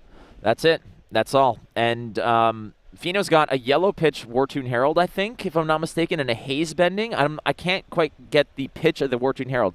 If it's yellow, I think what he's thinking here is you have yellow, you can pitch it to create a Spectral Shield, attack 3 times, or you could trade it in with the Genesis as well. So he might be thinking that the best option here is actually to trade in the card with the Genesis, but instead he's opting here to, you know what, I'm going to soak damage. We're going to wait this out. You don't have an arsenal. Your next turn might not be as great. Yep. So let's just draw up. Let's reload. I'll attack you with something. We'll call it a day. Yeah, he used the Crown of Providence. I think a big factor there was also the Electrify that was still waiting to be triggered. So by blocking all 7, you're preventing 10 points worth of damage. Seems like a pretty good deal. All right, fresh grip there for Fino Black. I did see I think I saw, is that a Herald of Erudition, a Herald of Protection, I think is hiding in there somewhere, and a Wartune. So he's got no auras, but he does have some, he does have some offense. Well, and to me, it's more he's got a lot of cards that block for 3, and then he has a light card, a prismatic card, not prismatic. Help me out here. Prism is awesome. Yeah. He's got a light illusionist card. Illusionist. Yeah. Man, I can't believe I blanked there. Yeah, to put in his soul. So if he's able to just suck up a lot of damage here, he can keep feeding the Genesis. Certainly. And at this juncture, I think it's okay. I mean, if all Fino has is a yellow pitch and a Herald, he can donate 2 cards to defense, pitch for a Herald, go, or trade up with Genesis. Hopefully you get another yellow card in, and an attack. And, suddenly the whole complexion of this game has changed. All right, writing it down. Fino's cool, taking some damage here, valuing that 4-card hand. And you know what? Again, holding on to that Herald of Erudition against Alexi, knowing that the Lexi doesn't necessarily have equipment that they're willing to donate and doesn't have that many Phantasm Poppers. He saw the Findel's Fighting Spirit be pitched early. Yep. That's one out of the way, suspecting that there may be some Command and Conquers, but again, you can't play scared. You got to go after it. Well, he's sitting on that extra resource on his Tunic. So even if his first stack gets blown up, he can always activate the Phantasmal Footsteps and continue on with his turn. Certainly. Going for the Pierce Reality there. Again, Pierce Reality will buff up your first attack. So again, just a little bit worrisome in terms of, I think, Easton's respecting the Herald game here. Yep. But not respecting the Genesis game. Apparently not. Apparently Genesis is kind of just, getting a free ride. This is a kind of respect that I would love to have on a Genesis, is just kind of saying, you know what, let it go, let it stew. Yeah, just that thing was played on the first turn, right? And now it's still on the board. I mean, the best chilies are the ones that are on the stove, man, for like 12 hours. Chili's delicious. You just have food on the brain. I'm in France. I'm hungry. Yeah. Miraging Metamorph. This is a scary one. So Miraging Metamorph, if it does get popped, will duplicate a aura on the board, and you know which one is going to get a nice little clone. Yeah, that's just 7 free damage right there, right? That's never getting blown up. I mean, either you're giving cards to just block it outright, or you're just letting it pass. Exactly. Either way, it's win-win for Fino here. When I was doing the Calling Singapore, the overnight, I put a chili on the stove at noon. I was like, slow simmer the whole day long, thinking that, things got a little out of hand. ended up eating it at 7 a.m. Oh, a little breakfast chili. It was breakfast Yeah, chili. you toss an egg into that bad boy? A little breakfast chili, baby. Crumble some hash browns on there. You got yourself a meal. All right, Pheno Black is kind of, he's offering, he's providing the sign language for the stream himself. A little bit demonstrative over there. He's saying, yeah, this is going to hurt. He's saying, dominate, my friend, dominate. Love it. All right, Herald of Erudition. And what I like about this as well is that if there was, he's presenting, it's like, if you have a popper, it's going to suck. And in this case, this might suck as well. Well, I think this is specifically what Perch Grapplers is sitting around for. Peach Gobblers. That card rarely gets activated. It's just another 2 armor that you can use at your discretion. Absolutely. So Easton has the Perch Cobblers. My goodness. I painted myself into this corner, You Craig. did. Yeah. So he's donated the Peach shoes. I'm not helping you with this one. No, thank you. Yeah, you're right. Yeah. I left you out to dry last time. This is the retribution. He's donating the shoes, the Perch Grapplers, to go ahead and soak up the remainder of that damage. But what he needs to be aware of, Easton has to be wearisome of the other 2 Heralds that are swimming around somewhere in the deck. But 3 of a kind is a good way to start a turn. Yeah, I think this is easily the most powerful card out of the Lexi deck. So 3 of a kind is going to allow you to draw 3. However, it will give you the limitations of only playing cards from Arsenal. Lexi's going to use her ability, flip the ice card that is in the arsenal, create a Frostbite, which is not too worrisome necessarily for the Prism player. However, it's it's there nonetheless. But I think what's happening right now is giving Pheno the option to respond to this trigger. Yep. I mean, sometimes you want the Frostbite. Certainly. First, so that if you're pitching a blue for something that costs 2, you can just pay the extra for the Frostbite, get off of the field right away. Another consideration is that the card revealed is Icequake, and there might just be a whole bunch more Frostbites coming your way this turn. Yeah, might as well just say, you know what, I might be passing my turn anyway, so we'll just let those thaw the old-fashioned way. But Endless Arrow is such a nasty card. And, when you're facing down an Endless Arrow, Craig, you have to block it outright the first time. It's so important to get it off of their hand. So here comes the Endless Arrow, coming in for 7 based off the benefit of a wonderful, wonderful Icequake. Beefing that up on hit, you're getting a Frostbite. On hit, you're getting an Endless Arrow. It's like winning the lottery slightly. Yeah, I would be shocked if Pheno didn't just put, 2-3 blocks in this. The Spectral Shield token soaks up the last point, and you don't have to worry about this thing. Just looking for some of those lovely little, combat tricks. Something along the lines of, Lightning Press can be scary. We have played a 3 of a kind this turn. So we're not going to be playing any cards out of our hand. You are correct. Again, the limitations of that card, you think it's like the most powerful card, but it comes with that little caveat that could really muck up those kinds of surprises. So Pheno just going to block it out, not worry about it. You're good. You're fine. And I'm a little surprised Easton didn't have any more gas that turn. So this Genesis it's just doing its thing turn after turn. Yeah, that is such a sort of a free pass that Pheno's getting here. He must be incredibly, incredibly surprised, feeling good. Letting that Genesis has been here. That it was here at the 8 o'clock meeting this morning. Yeah, it showed up early, staying late. Yeah, putting in the hours. Brought some French Dunkin' Donuts. It was a good time all the way around. So Pheno peeled a yellow pitch off of the Genesis, had the 1-cost Wartune Herald in his arsenal, so he was able to pay for the Frostbite, get his attack, and give all of his auras go again this turn. Beautiful. Pheno's just kind of riding high with what's going on right now, completely happy with the way that this game is sorting out. He was never meant to be the aggressor, but he is ahead on the board. He's ahead on life total. He's putting Easton in a position where he's going to have to start blocking out a little bit more. Oh, the tricky lightning press on the block. Instant speed is a nasty thing. I'm telling you what a beautiful play over there. Just popping it, no problem. Again, not trying to preserve the life total, maybe get some cards out of the hand that he's not too keen on, load up the turn for maybe an explosive turn after this. But at the moment, again, Genesis is kind of running the show here. Yeah, it really is. a nice play out of Easton, but it still only leaves him with 3 cards, and he's staring down this imposing board from Fino. For attack, going to block it out with another red Wartune Herald. One more of those Spectral Shields are going to kind of soak it through. That is... yeah, Fino kind of shortcutting there, and Easton saying, whoa, whoa, buddy, I have a chance to play cards here. That's true. Sometimes you get a little overconfident. You start to think that, you know, everything's going your way. Maybe there is another lightning press, and there is another lightning press. So Easton's saying, yeah, hang tight there, bucko. Yeah, and hitting with these Bolton shots is often very important because you get to reload, which means you don't have to spend the resources using your bow to arsenal a card.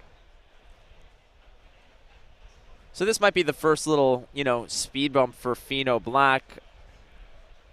When everything is kind of going your way, you think you can just, you know, run the show. But unfortunately for Fino, that was kind of a little dent in his plan. The 2 of the Spectral Shields have been dissipated, but still, the Genesis existing. He's going to trade up. What is he looking at? There's an Arclight Sentinel in the hand. Is that 2 Arclight Sentinels in the hand? It looks like 2 Arclight Sentinels and Otarath. You know, with Genesis on the board generating these extra counters, if you're able to deploy one of these Arclight Sentinels, you essentially just steal an entire turn from the opponent and get to Genesis in additional time. And he picks up another Wartune Herald. So another cheap way to just go ahead and generate offense, go again. The question here is, are you arsenaling the Otarath? Are you just straight up playing the Otarath here? And giving up an arsenal slot. What's your move here? So I think I attack with the Herald and I arsenal the Arclight Sentinel. And this kind of gives you the best of both worlds, right? Where you pressure your opponent, you're turning on your auras, and then you've got this safety net in your arsenal that's just waiting to punk the opponent if they walk down the wrong alley. I got to say that, you know, honestly, there's no better feeling than having, you know, being ahead on board, being ahead on life total, having that Arclight Sentinel in the pocket and pulling 2 blues. It is such a good feeling. Yep. It's just saying, all right, whatever you throw my way, you know, whatever tomorrow brings, I will be there with open arms and an Arclight Sentinel. And I think it's compounded when you have the Genesis on the board, right? Oh, for Where sure. It's just like getting that extra turn is even more important. So Easton is going to block out this Wartune Herald that was presenting a little bit. Oh, no, he took a little bit there. No, my bad. All right, 24-19. Oh, sorry. Yeah, so he did block out the Wartune.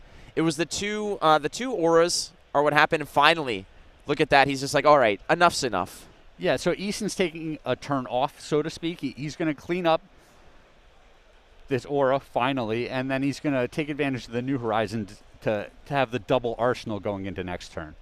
And there it goes. Overstayed its welcome. Showed up early to the party, didn't bring a 6-pack, and didn't even stay to clean up. It didn't pitch in for pizza? Nothing. Get out of here. We all know that guy.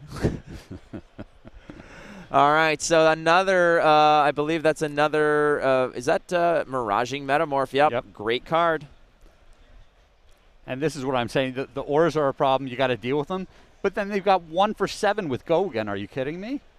Now, what's scary here is if Easton, he's got 1 floating. Now, if he wants to actually pop this, there's always the threat of pitching blue, going up to 4 and sneaking in out another Genesis or a Merciful Retribution, Otarath. There are always threats. Yeah, getting the double 4-mana auras would just be so backbreaking. But even on the not disaster side of things, Fino can just pay 1 for the footsteps and keep his turn going. All right, writing it down, making it legal. All right, so he does have a Herald of Triumph, I believe, and another Illusionist card. Can't quite make it out just yet. Might be passing Mirage. I haven't seen a Phantasmaclasm. I don't know if he's running those in here. Yeah, it might be not for this matchup, right? Where you're not worried about many poppers coming out of the Lexi deck, so you just don't have that card in. Never mind. One calls in the other. Look at that. The clones, baby. Another Miraging Metamorph, 7 onto 7. That is a... You ever, you know, pay 2 to do 14? No, never. Never. Nope. Yeah, not this way. And just like that, Easton in a scary position as the life total again dwindles down to single digits. Pheno Black a commanding lead, but Easton looks poised, looks fine. Well, Easton does have the Rain Razors rolled up, right, with another card in the arsenal. Looks like a 3 of a kind here, so this is potentially a very big turn. So he's drawing the 3 here again. 1 card in arsenal, 3 of a kind. It costs you 1 resource. 2 in arsenal. Again, the Rain Razors is there's no secrets there. Showing all the cards, all the secrets. There's 1 hidden, so he's going to open up with the Rain Razors. Going to reveal with Lexi. What do we got? So he's just turning that up so that he can have 2 arsenal slots with the New Horizons so that he can load his bow. So keep in mind, 3 of a kind allows you to only play cards out of your arsenal. Rain Razors, all your arrows are +2 while attacking. Man. Yes. He's saying this big turn that you had lined up, you already played a couple of great cards, and now you're just going to lose your turn. I got to say, you know, great patience from Pheno Black here to say, well, he could have done it at the 3 of a kind, could have done it, you know, off of, you know, there's so many different, there's another juncture that he could have snuck that in, but ultimately waiting for the reveal and saying, hold on a second. So it looks like there's a question of Pheno needed to do this in response to the bow being activated, and he waited to see what the card was. So Easton is actually the person who has priority at that point, so he's able to attack with it before Pheno can play the Arclight Sentinel. Okay. I believe that's what's being discussed here. I'm not 100%. Yeah, so again, when you're dealing at instant speed, when there's so many different margins that you have to calculate, that you have to sneak through, and that you have to resolve, sometimes it can get a little bit confusing, even for us out here. So making sure that the correct sequencing is done, that the correct priorities are sorted out. That is what's important here, the integrity of everything. So, you know, we take our time. Everyone makes mistakes over here. I know I've made my share. And ultimately here, we're just going to see where can we sneak that card in. So there's still a resource on the Tunic. A 3 block and maybe Footsteps can help out here, but unfortunately, no, hold on a second. That's a 6 attack Endless Arrow because we opened up with the Rain Razors. Absolutely. So Footsteps that's a scary conversation. Ooh, I like this. I do like this. Oh, wow. Great play here. Now keep in mind that Endless Arrow is a 6 attack, and with 2 Spectral Shields, Pheno's saying, all right. I'm going to drop in the Merciful Retribution. I'm going to block out with a Sink Below, and ultimately, you're going to be the one to pay the bill. Yeah, I like this line as an alternate to what Pheno had tried to do with the Arclight Sentinel. And at this rate, if you kind of miss your opportunity with Arclight Sentinel, you've already seen an attack go through. There's no reason to waste it at this point, right? Yeah, I would still hold it in the arsenal. Pheno has a big lead on life totals. He's threatening some damage. He just played another Aura, which kind of needs to be answered by Easton because he's at 7 health. So you just say, all right, save this Arclight Sentinel for the back-breaking spot. Ooh, 1 more. Why not? Yeah, the 6 damage is just too tempting to pass up there. So the life total is becoming a little bit more, you know, equalized here. It was not too long ago that it was 24-9, 24-8 even, and ultimately Pheno Black coming back down to reality. But again, for a very seasoned Prism player, playing at this sort of juncture where you're so low on life, but you know, you're unperturbed. You're not necessarily too, you know, too thrown off your game to play at this level. There's no panic there, and he still has that Arclight Sentinel as his safety valve. No more surprise, though. No more surprise. Yeah. Cat's out of the bag on that one, but it's still there. It doesn't mean that it doesn't exist. It just means that Easton can kind of, you know, anticipate it. Tell me this, Flake. Yes. Who put the cat into a bag? Well, listen, as somebody who loves animals, don't put cats into bags. Okay. Don't. Well, they always get out anyway. No, they get out anyways. Cats like to go into paper bags on their own. Listen, you could take the cat out of the bag, but don't put the cat in the bag. Let the cat go into the bag on itself. Okay. I've got a better understanding of cats here. Listen, that's what I'm here for. I'm a catologist. Catologist. Your university give you that one? Yes. A bachelor's degree in catology. All right. Dazzling crescendo to this conversation, frankly, is come back to the game and talk about this attack, which is dazzling crescendo. 4 for zeros are always nice. When they go again, it's even better. I wasn't sure if there was a fuse on there. There was. Well, then we got go again there, Mr. Craig. Yeah, and you know, I'm a little surprised that Easton hasn't cleaned up the auras at certain points, but he has done a good job of staying in this game where you know, he chips through a few more damage here, and Fino really needs to start worrying about a big turn. Honestly, I think that there's a certain point in the game where you have to evaluate how many auras are on the board and the life total that your Prism opponent is on and say, all right, we're done here. I can't do both. I'm doing one. I'm either continuously focusing on cleaning up auras, or I'm just going full ham to face. And I think that it's a situation here where he has to now address the Arclight Sentinel. Obviously, he's going to take a little bit of a tax off the Merciful Retribution, but genuinely, I think the situation here is that Easton's saying, if I find a fat hand, I might be able to just close this out. Sure.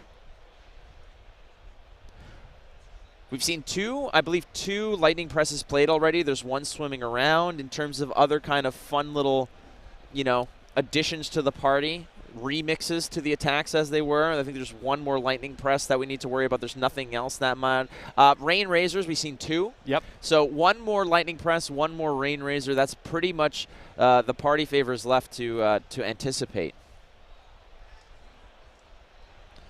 All right, just going to toss out a Lightning Surge and say adios to the Arclight Sentinel. Yeah, Fino finally decided this is the spot where I want to get the Sentinel on the board. I want to protect my life total. And with the Merciful Retribution, he's throwing some damage back the other way. I like some of these messages from all the wonderful people out there. Toonstar Master saying, has the code been cracked? Have we finally found the alchemy, the chemistry between ice and lightning to get this to go? Well, we'll see. 9-2 is where we're at right now. It is a very delicate balance. It's like, you know, sometimes you have this idea, and sometimes it's amazing, and sometimes it's like Crystal Pepsi, you know, or New Coke. It's just... It makes you a lot of money over a short period of time? Correct. It's the Bitcoin of the beverage world. Craig. Crypto's here to stay, man. Is it? To the moon? I have no idea. I don't know. Listen, do not take financial advice from us. Do not take financial advice from me. We've put all our careers into card games. I am so rolled up in cold foils. Yeah. All right. So, what's the story now? It's called, I believe it's a Herald of Triumph. Yep. No worries, right? You're at 4, right? I mean, like, Easton's kind of trying to figure out what he's got to do here. Taking a look, there's going to be some blocking. You can guarantee that. The question is how many cards can he donate versus how many cards does he want to donate? You know, it's no longer a matter of preference. It's a matter of necessity. Well, yeah, and being at 4. Ooh. Yeah, this is important not to take some damage here because the Merciful Retribution is still on the board. And he gets pinged on it, right? So that just Merciful Retribution right now is representing 1 extra damage, no matter what. Very threatening. And let's take a look at this list. There's 2 prismatic shields. So frankly, if he finds a prismatic shield, if he's playing it, it's game over. It's lights out because he busted his Bullseye Bracer, and that was the only arcane barrier you've got. Well, and Fino still has 2 cards in his soul as well. He can just produce, you know, some spectral shields the hard way if he needs to. Absolutely. I think Easton is in a situation now where if he does not address that Merciful Retribution, it could be a dangerous gambit. I believe this is a Winter's Bite we're looking at. Yep, so Winter's Bite saying, well, pay or get lost. That's a yellow Winter's Bite. 3 of a kind as well. All right, so we're already just, peeling some cards away from the hand. There goes a Command and Conquer. That was, all right, so that's another popper that's gone. Well, that's interesting to note because he had it in his hand last turn, but the Herald reduced its attack by 1, correct? Ah, yes. All right, here we go. We're just going to go at instant speed, load up a bow. That's another Endless Arrow. I believe that's the 3rd Endless Arrow. It's going to get a go again. It's 4. Go again. So how wide can this turn go, Craig? We're about to find out. I mean, it's a maximum of 2 more attacks, right? We have another arrow, and then we've got 1 card in hand. He can't play the card out of his hand, so he would have to load it with the bow if he wanted to attack with it, and he didn't do that. So I think this is the last attack for this turn. Searing Shot is the next order of business. Fino's got some calculations to do, but he looks comfortable. He looks fine. Got a Superman shirt on. He's holding like a uranium rod around his neck or something for superpowers abilities, like gamma rays or something. He's going to Hulk up. He's going to turn into Pheno Green. Oh, that's what we're doing here. Yes. Interestingly, Easton did not Arsenal last turn because he wanted to keep the Command and Conquer in his hand as a Phantasm Popper.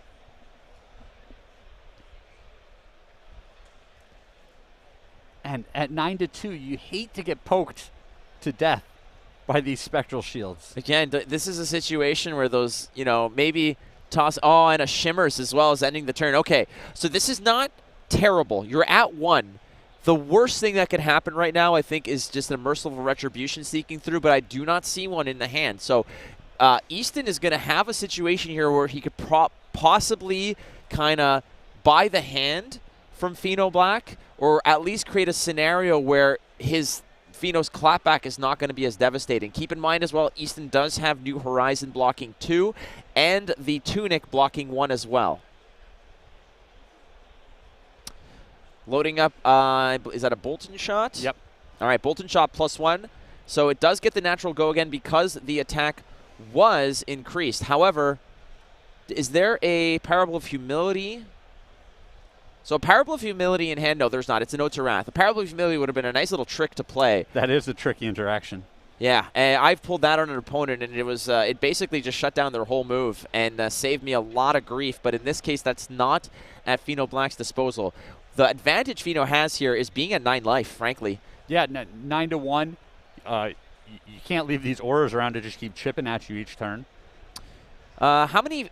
We've seen 1 Merciful Retribution? I believe it's just 1 to this point. And we're deep enough into the game that the others are likely lurking around the corner. Pheno might just be sitting on a situation where it's like, you know what? All I want to do is get to that Merciful Retribution. Pop out a Spectral Shield, and then it's lights out. So we might see a more defensive posture. The problem is you can't have a defensive posture with cards like Genesis and Ode to Wrath that block for nothing. Well, I love this play out of Pheno, just making sure he blocks the Bolton Shot for everything, because Easton let off pitching a red card. So you're saying he just has a handful of red cards. I don't want to give him the reload for free, leave a card in his hand that he can Arsenal. So by making sure I block, I'm almost taking his whole hand this turn. Yeah. All right, swing for 1. Oh, man, this is painful to watch. Remember like 30 minutes ago when that was like a nothing play? Yeah. Yeah. But all those cards in the soul are going to be just so critical here.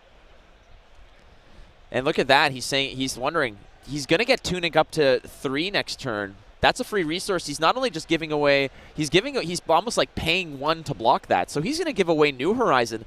And it's not as important right now, or it's not as devastating right now. Usually when you block with New Horizon, it will eliminate your entire arsenal, kind of like a self-imposed Command and Conquer. But another one goes. So there it is. So he is just stark buck naked now. Yeah, nothing. This is nothing. A clean board. It's the way we like it. Heck yeah. An honest man's game. All right, here we go. So it's Easton's going to have to put some moves here. Pitching 1. Going to activate Voltaire. What's he got hiding? That's a dazzling... It's a snapshot. Snapshot, my bad. Okay, so again, if it is fused, you can go ahead and reuse your bow, but I don't think that's the curiosity right now. It's going to be the go again at 4. And that, again, so the problem with Prism blocking is, yeah, you have a lot of heralds that block for 3, but you also have a lot of auras that block for nothing or 2.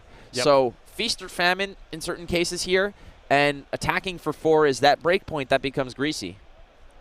It is. The spectral shields help buffer your life total a little bit, but you want to keep as many of those on the board as possible. Certainly. So that you can just keep plinking away at your opponent's health. Or their hand, as it is now. This is a lightning surge. That's another 4.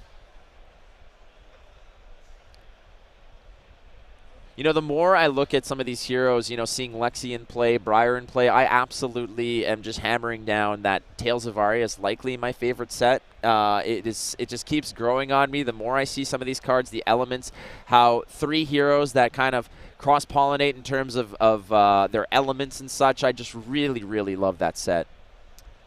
Oh, yeah, an absolute home run.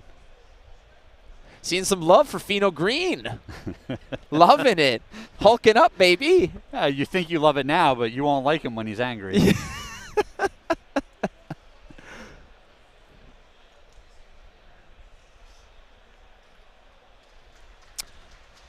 You know what's crazy here, Craig, is the fact that we have been at 9-1 for like 2 or 3 turns by now. The game state has been very aggressive on both sides, but the numbers, like the actual life totals have been stagnant at that point. Pheno is just trying to say, like, dude, at some point, man. Oh, this is so frustrating. You're using your Phantasm Poppers just to suck up 1 point. But Findel's Fighting Spirit, you block with it. Give yourself an extra life, my friend. 1 up. He does get the extra life, but you know, there's a couple more attacks behind it. So it's still going to eat an extra card out of Easton's hand here. Yeah, honestly, Pheno's saving grace here is the fact that, well, I've got these little doodads that are going to, frankly, just continuously scratch and claw at you. Yeah. I'm going to say this very clearly. All right. Death by 1,000 cuts. Doodads. Doodads as well, yes. Death by 1,000 doodads. Yes, I had to say it like I was on Wheel of Fortune, you know, where you have to really enunciate everything and pronounce it clearly. Otherwise, Pat Sajak just gives it to you. Oh, he does, yes. Vanna White will applaud as you get hauled out of the studio. Congratulations. Turns over the letter. It's the big letter F. F in chat. Don't worry. After tomorrow, you don't have to deal with Come on, get serious. This is serious, Flake. I'm sorry. All right, here we go. 5 attack, go again. 3 Spectral Shields is a nice cushion to lean on if you're Pheno Black, but like you mentioned, Craig, that is part of the offensive package for Prism. So I think what he's looking at here is just to keep the soul stocked and have a yellow pitch, but that is a dominated attack in his hand, and that could really just finish the game. Yeah, I think he's not worried about that. The most important thing here is for Pheno to keep these Spectral Shield tokens around. It's almost impossible for him to lose this game, so you just drag it out, keep blocking a lot. You know, Easton only has 1 card in his hand at this point, so you say, if I block a lot, I'm able to pitch to generate another Spectral Shield out of my soul. I can attack for 3 or 4 times. It's just going to eat his hand, and I can't lose the game that way.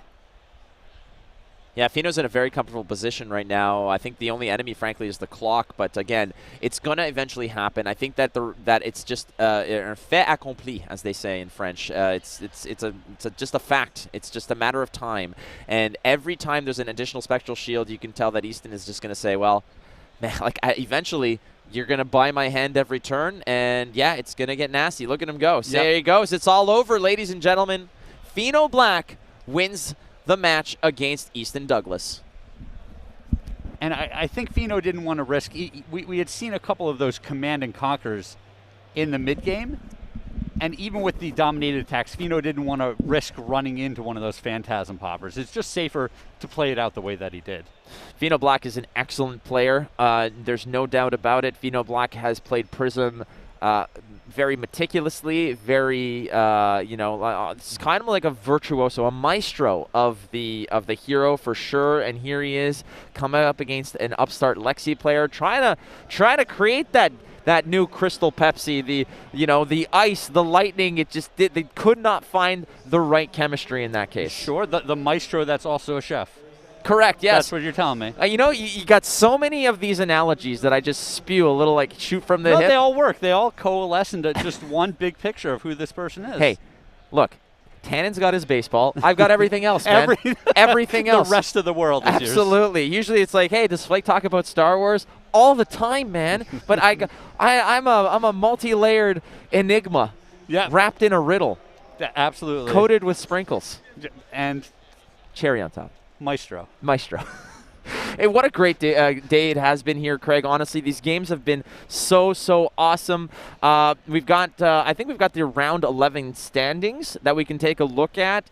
Again, we are in round 12 currently. There's still some games that need to be taken into consideration, but take a look at this. Number 2 on that list is a familiar name. Yeah, so that was our feature match last round. Was Pablo playing against the top-seeded Prism player and getting that win. It was a spectacular match, just super skillfully played. It's definitely worth going back and watching if you missed it the first time around. Hu Heng on Prism as well. So there are some Prism players, plenty of Prism players that are really making a run at it here. Get that hero out of here. Yeah, heck yeah. Let's hit that Living Legend. Why not? Going down the list as well. Oldham standing tall at 9-2. The Lexi player, Doug Easton, unfortunately going to fall to 9-3. You're going to have Pheno Black at 10-2. And down the list as well, Breyer, another Oldham. Breyer. There's the UK national champion, Matthew Folks. Breyer.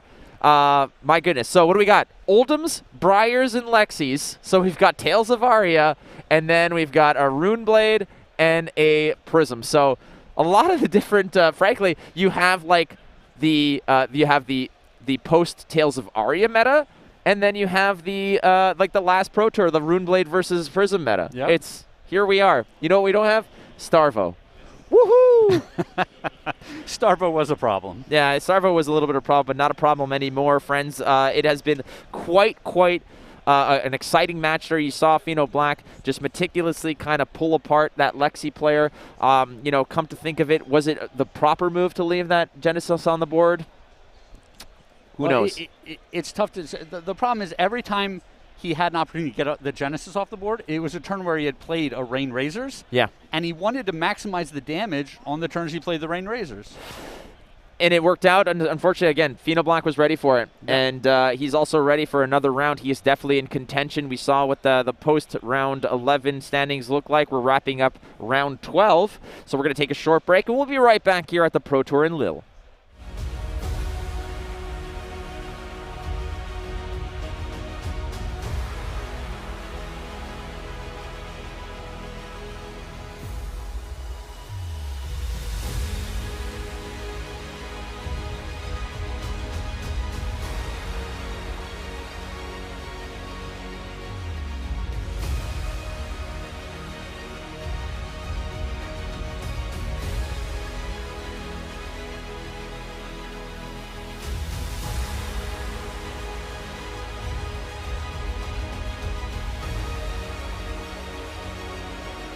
Flake here with Dalen Mack, another pro player and a pro football player as well. Dalen, I got to ask you, brother, when it comes down to playing in card games, the stress, the preparation, compared to pro football, what's harder?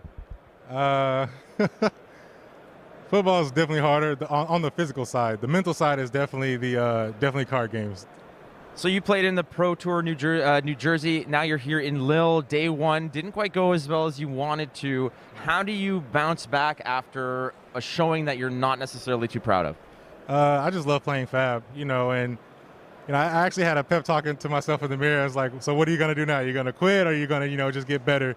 And the good thing about this season right now is, Nats is in 3 weeks. So if someone told me that, hey, you'll do bad in the PT, but you'll do really good at Nats, then I might take it, So that's the plan. I learned a lot of lessons. The European players are really good, so there's nothing to be ashamed of. The field is tough, and Fab is a hard game in general. It's very skill intensive. So just don't want to get discouraged. Don't want to get too high. Don't want to get too low. It is a card game. Variance exists, but yeah, just keep it even keel and keep moving forward.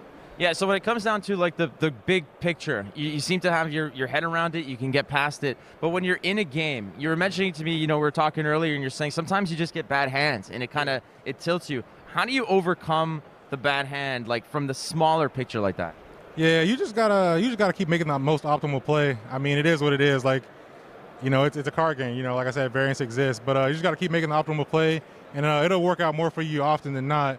And that's what I try to do. And the majority of games, like that I do lose, like it's like, man, like I kind of should have did this differently, and it might have tilted it. You know, the game is so momentum based right now, so being able to possibly throw an attack and get a little bit of damage and forcing them to make a decision and not just be on the defensive the whole time is really like it's really the game, honestly. Like just trying to find your ways to pick your spots to like trade with them and not just be on the defensive the whole game. So you've got a lot of fans. You play for Team Kayfabe Cards. Great team, some great players on there. Austin Yost, Brian Basoko. But who outside of your own teammates has impressed you the most in the Fab world? In the Fab world, honestly, Matt Folks. Like he just continues to break it. Did broke it with Briar, him and Tarek. Broke it with Fi. Had everyone, you know, in an uproar about it. It's just a lot of good players. Like I'm singling him out because I know like I had firsthand testing with him. You know, he's the guy that like basically taught me Prism, and then me and you worked on it together. But yeah, like he's a really good deck builder. Matt Rogers is a really good deck builder. Tarek, you know, I'm close with all those guys. So, you know, those are just a few. You know, I'm close with a lot of guys. There's a lot of good players in the game. So yeah. Well, I think that with Nationals coming up, man, I think that there's a lot of people picked you to do well here, but I think that a lot of people are still on the Dale and Mac train. Thank you so much for the interview, brother. And good luck moving forward. Thank you.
Welcome back, ladies and gentlemen. We are back in the booth. I'm now with our friend, with our special guest, Hello. Pleasant Kenobi, Vince aka Pleasant Kenobi. He's going to help me do the commentary on the next game. I'm going to do my best. I'm new, I'm green, so I'm going to be the innocent man asking No, you're going to a be lot the of questions. best. Not you're going to I not will going to one do day your be best. the You're going to best, be of the course.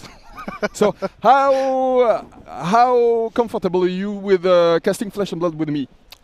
Pretty uncomfortable, but I live my life in the uncomfortable zone. I'll make you comfortable.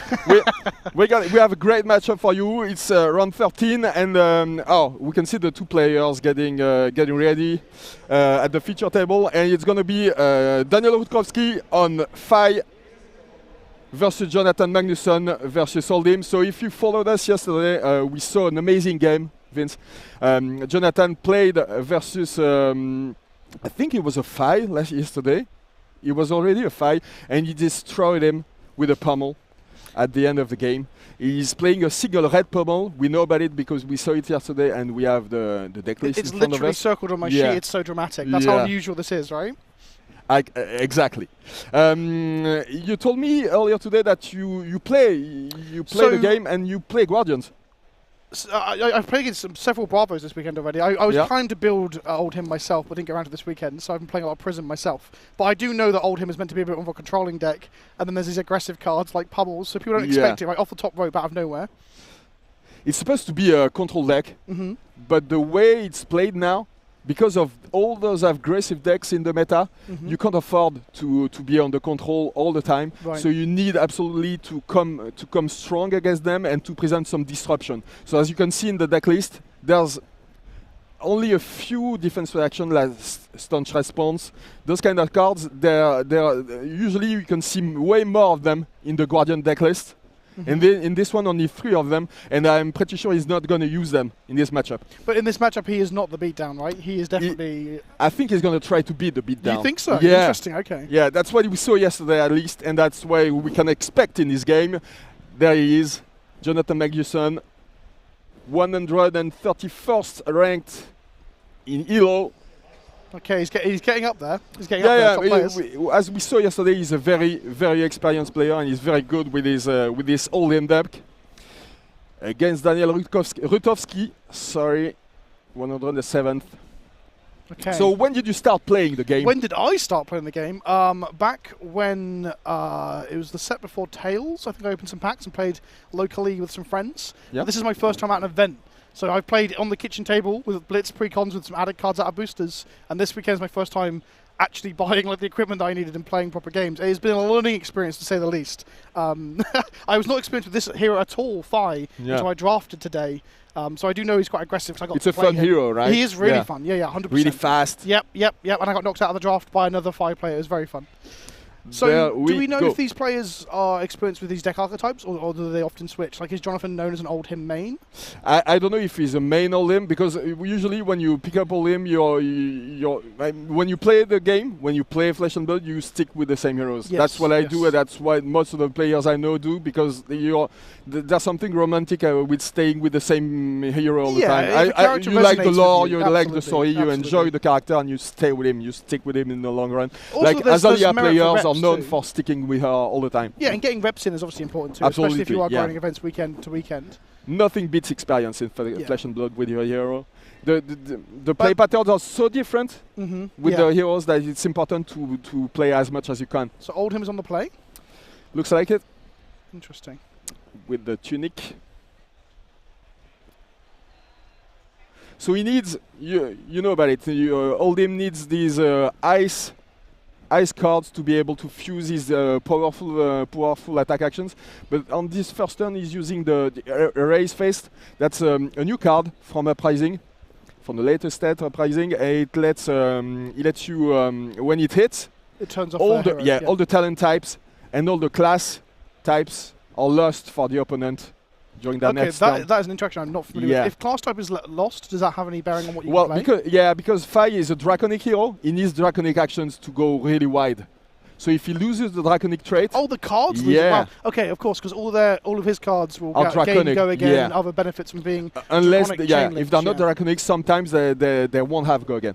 So what he that's did on incredible. this first turn, he just played the race face, and his opponent, Daniel, he only blocked with 2 cards, blocking for 6, and thinking he was stops fine. it. Oh, and he got. But then there was a pummel. Oh, I missed As that. you as we're can see, talking. yeah. There you go, yellow the pummel's coming the in clutch famous again. yellow pummel. So the erase face, is that a sideboard card for this matchup in particular, or would it be main Some deck? of the matchup, against some aggro matchups, it's really important. Against Briar, against Viscera, it's particularly impressive. He can do a lot of damage, and it's interesting against Fi. As you can see, he had to block it. He wanted to block it, but then the pummel might. Sometimes it doesn't work. Sometimes he can go again Perhaps by there's other a means. Yeah, perhaps there's a situation there where he should have This is turn 1, right? So everyone's drawing up at the end of turn. Yeah. So should Jonathan older him. Should his opponent have perhaps overcommitted to the block because he doesn't want his spells? Yeah, I think on the first turn, especially when you don't have a go again on the first attack, your opponent is gonna overblock and make sure that he doesn't take any damage and no hit effect. It didn't happen. He didn't respect apparently the pummel. And then people are playing on those pummels still. He got punished for it. This is why I'm interested in the Oldhim deck, because the cards have effects that disrupt the opponent's game plan by turning off effects, making things cost more, stopping them from drawing cards. And in my experience in other card games, when you have a deck that disrupts the fundamental rules of how the opponent's deck functions, you get to really... It sounds hard, but... You get to get people. You do things that they won't expect you to turn off their character class. They won't expect you to make their spells cost 1 more. And then their whole game plan, we see it here with the tanking, right? He has to play differently, yeah. Mm-hmm. And Fight doesn't really like to play differently. He doesn't like to be taxed. Sometimes you need to pay more because Oldhim gives you frostbite tokens, which may make you pay one more for one of your actions. So yeah, that's exactly what Oldhim wants to do. He wants to disrupt the opponent, and at the same time, he wants to hit hard. But interestingly, Blaze Headlong might be one of the best draws to have when you've had your card types turned off, because it only cares about red, right? Yeah. It does not care about draconic actions. Absolutely. So Blaze Headlong was actually a pretty good draw there. You are already an expert. I drafted it once. I got Good a foil. enough, I guess. I've got a foil Headlong in my bag, yeah. There you go. He blocked with a lot of cards on his turn because he knew that most of what he was able to do, because he had a bad hand, he wouldn't be able to attack for a lot of damage. So he is only using his hammer, and he's putting the frostbite token on the hammer to represent that if the hammer hits, right. yeah, the unhit effect. And this unhit effect is really annoying because it's a tax for Fight, and Fight doesn't really like to pay more for his cards. Yeah. So at the very least, it's going to force him to pay 1 more for a card, maybe 1 less attack. Yep. Well, it completely throws the chains off, right? Because, well, at least from the draft environment, what I understand, the Vi deck wants low-costing cards. So if one of them costs just 1 more, your whole ratio of how many draconic attacks you can put into the chain is thrown off. Exactly. I love Frostbite's like one of my favorite mechanics. But that's one of the key moments probably in Fi's game. He's using his first Art of War, which is a card that, as you can see, it has lots of text. One of the main reasons it's used in the Fight deck is for the attack action cards you control gain +1 in attack and +1 in defense for the turn. And you can also banish a card from your hand, an attack action, to draw 2 cards. Right. So it does 2 things. It helps you go wide and push some damage, and at the same time gives you some card advantage. Right. And to clarify for people as green as me, when you get a modal card in Flesh and Blood that has choose 2 written on it, you can only choose 2 of the same thing if it says you can, right? Yeah. Correct, yeah, okay. Yeah, I was told earlier that Art of War is one of the best cards for that deck. Yeah. One of the vital key parts of the engine. And sometimes you can draw into the second one, or maybe the third one, and then you're off to the races, you know? So you're so wide that no one can defend. Yeah. Is the constructed Vi deck playing the Phoenixes that you see in the limited format? Is that Yeah. a thing? Yeah. So they are playing them. Yeah. So if you have multiples in play, Absolutely. you've got multiple Art of Wars, you're hitting for a lot. So I actually really like how different... He's starting with Breaking Point, which is usually a card that you see at the end because the rupture effect can be annoying. Rupture means that if it's on chain link 4 or higher, it becomes like a Command and Conquer, you know? Yeah. You lose the card in your arsenal. It's a payoff for going wide. It's a payoff for going wide. On this chain, it's only the first link, so it does nothing apart from pushing some damage. So does this tell us that he's baiting out interaction from his opponent? Yeah, he's probably pretending baiting. He's got a bad hand, or is his hand just bad? I think his hand is decent, but it's not exactly what he wanted. Yeah, he's forced to use the Snapdragon Scalers on this attack, which is usually not what you want to do. But I think he's gonna finish the chain off with a Command and Conquer, maybe. Oh no, there's no card in the arsenal, so probably a snatch or one a running renegade, I think. Maybe an attack would go again. How many non-draconic ninja cards does the Phi deck typically play? So of course, like they've got so much synergy, haven't they? So Command and Conquers and Snatches. You play the Command and Conquers because it's so good in any matchup. You almost always play it. You play the Snatches. It's a new tech. It wasn't used previously, but now you need it to force some kind of blocks on your opponent's side. It's good in the mirror too, because Phi usually doesn't want a block, but Snatch forces a block. He is attacking with the Searing Angler Blade, and now paying for the Phoenix because he only has 2 chain links, so he has to pay only one.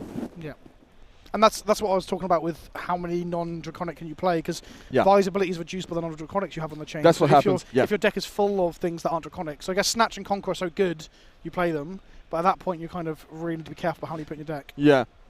Usually play Snatch at the end of the chain, Command and Conquer also after 1 or 2 Gorgon attacks. There you go. Yeah. Snatch is coming in now. I always wonder if I overcommit to stopping people hitting me and drawing cards, because it just feels bad to let your opponent draw cards, right? Yeah. But obviously people, it seems right. See, it forces a block with the equipment, so it's perfect in that situation. So how much damage is old him actually taking here? None? No, he's not taking anything. He wants incredible. to block, and as soon as he has a good hand, you'll see he'll take some damage and come back really strong. But so far, he's got shaky hands, things that don't do much, that do some damage but no disruption, maybe some disruption but not enough damage, and you absolutely have to do both at the same time against Phi.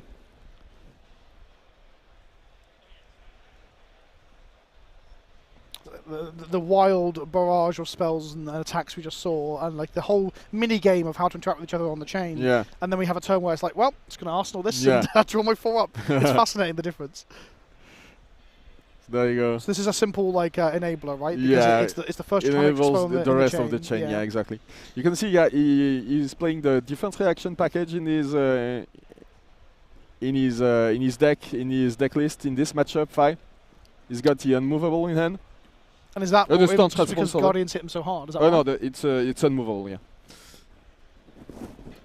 And now it's a really interesting card. You know the Chronoseeds, the one you can see there. It's one of the best cards in the game, I think. Yep. It helps you filter your deck and at the same time prevents 1 damage. And it's the only card in the game that can prevent damage for the whole game. You just have to pay 1, discard the card in your arsenal, draw another card, and prevent 1 damage. It's insane the filtering how the powerful arsenal it slot is absolutely mad. I've had 3 games this weekend where I've accidentally arsenal things I couldn't get rid of, and then I don't have the gear to stop it because I don't have a crown. Obviously, because I'm playing Prism and Crown's an Earth card, but it is so good. Oh yeah, and you see the Command and Conquer coming from the arsenal. Absolutely devastating. But there was no arsenal, so yeah. The thing is, even if Command and Conquer doesn't destroy a card in the arsenal, sometimes it's really good because it prevents also defense reactions. Yeah, it's in still certain a reasonable matchups, especially aggressive play, versus absolutely. Guardians. Yeah, you usually play defense reactions. Not this version. We've seen Jonathan's version, and he doesn't play that many. But so that's very good. That's one of the best attacks in the game, and that's what I told you earlier. As soon as he had this kind of card, Oakenall lets you, if it's fused, and it needs to be double fused, Earth and Ice, it gets +2, dominate, and if it hits, you put 2 random cards from the opponent's hand on the bottom of that deck. Yeah, it's insane. And now you see, a 9 attack with the kind of equipment he has, it can't be blocked. Can't be fully blocked, so he's gonna lose 1 card from his hand by blocking. He has to block because either if he doesn't, it's 9 damage, and it might be too much. Or maybe he'll choose not to block and try to come back stronger. But I think you block in this situation because your turn is gonna be difficult anyway. Yeah. So you might as well use those resources to mitigate the damage. Yeah. And you figure it's one of these cards that maybe you won't have to worry about it too much in the next few turns because you actually need 1 Earth and 1 Ice card to fuse it. So sometimes it's hard. Oh yeah, the unmovable was in the arsenal. How much defense on the unmovable? Oh, there we go, 7. 7, but if it comes from the arsenal, it's actually 8, Oh, so so it can fully block the attack. So yeah, I find it interesting that Oakenhold as a card has as an Oldhim on the art, but it's not an Oldhim specialization, is it? It's actually a card that can play by any guardian as both Earth and Ice. Not that there is another one at the moment. It's actually interesting because last season there was a deck that was really strong. It was called Bravo Star of the Show. Oh, right. I think you've heard about him. Yeah, well, that's the thing. I haven't been playing it the last month or so, but I've heard of him already. And one of the key cards was Oakenhold, and one of the... Oh, because he's all elements. He could, he could use all the elements. And he made really good use of this Oakenhold. Is he Living Legend now? Yeah, he went Living Legend last season. He was so good and so interesting to watch too. I mean, there was so many lines of play. It was a really good deck. The aggro version was cool, but there was a defensive version, a more control version that was one of the highest skill level decks I've ever seen. Was it the fastest release to Living Legend we've seen? Yeah, okay. It's gonna happen sometimes, right? But it was a really interesting deck to watch. Some people didn't like it, but I loved it. I miss him. I love these dice, by the way. I haven't had a chance to say to this anyone, but it makes following what's going on so much easier and so much clearer. I love the attack damage dice too. Here's another key card in the matchup. Channel Lake Frigid forces the opponent to pay more for each of his actions. So this is basically like activity, abilities, and attacks, and then coming up with a command and conquer is really. Yes, for some hard card advantage there. The Lake Frigid is like a super frostbite token, right? It sticks around. It's got some channel ability though. It does have to be destroyed eventually. Is that right? It has to pitch things from. Yeah, you have to pitch. You have to put a card from your purge zone, a nice card from your purge zone at the bottom of your deck. Right. So you can sometimes have awkward draws where you can't keep it around. Yeah. So usually you can keep it 1-2 turns. Sometimes Icelander can keep it 3 turns. She makes a really good use of it too. Yeah. But for all them, usually 1 or 2 turns. If you do more than this, you're really taxing your opponent. Really good stuff. This is what got me in. This is what made me excited. All the decks I've played in other games are always this kind of like disruptive sort of decks.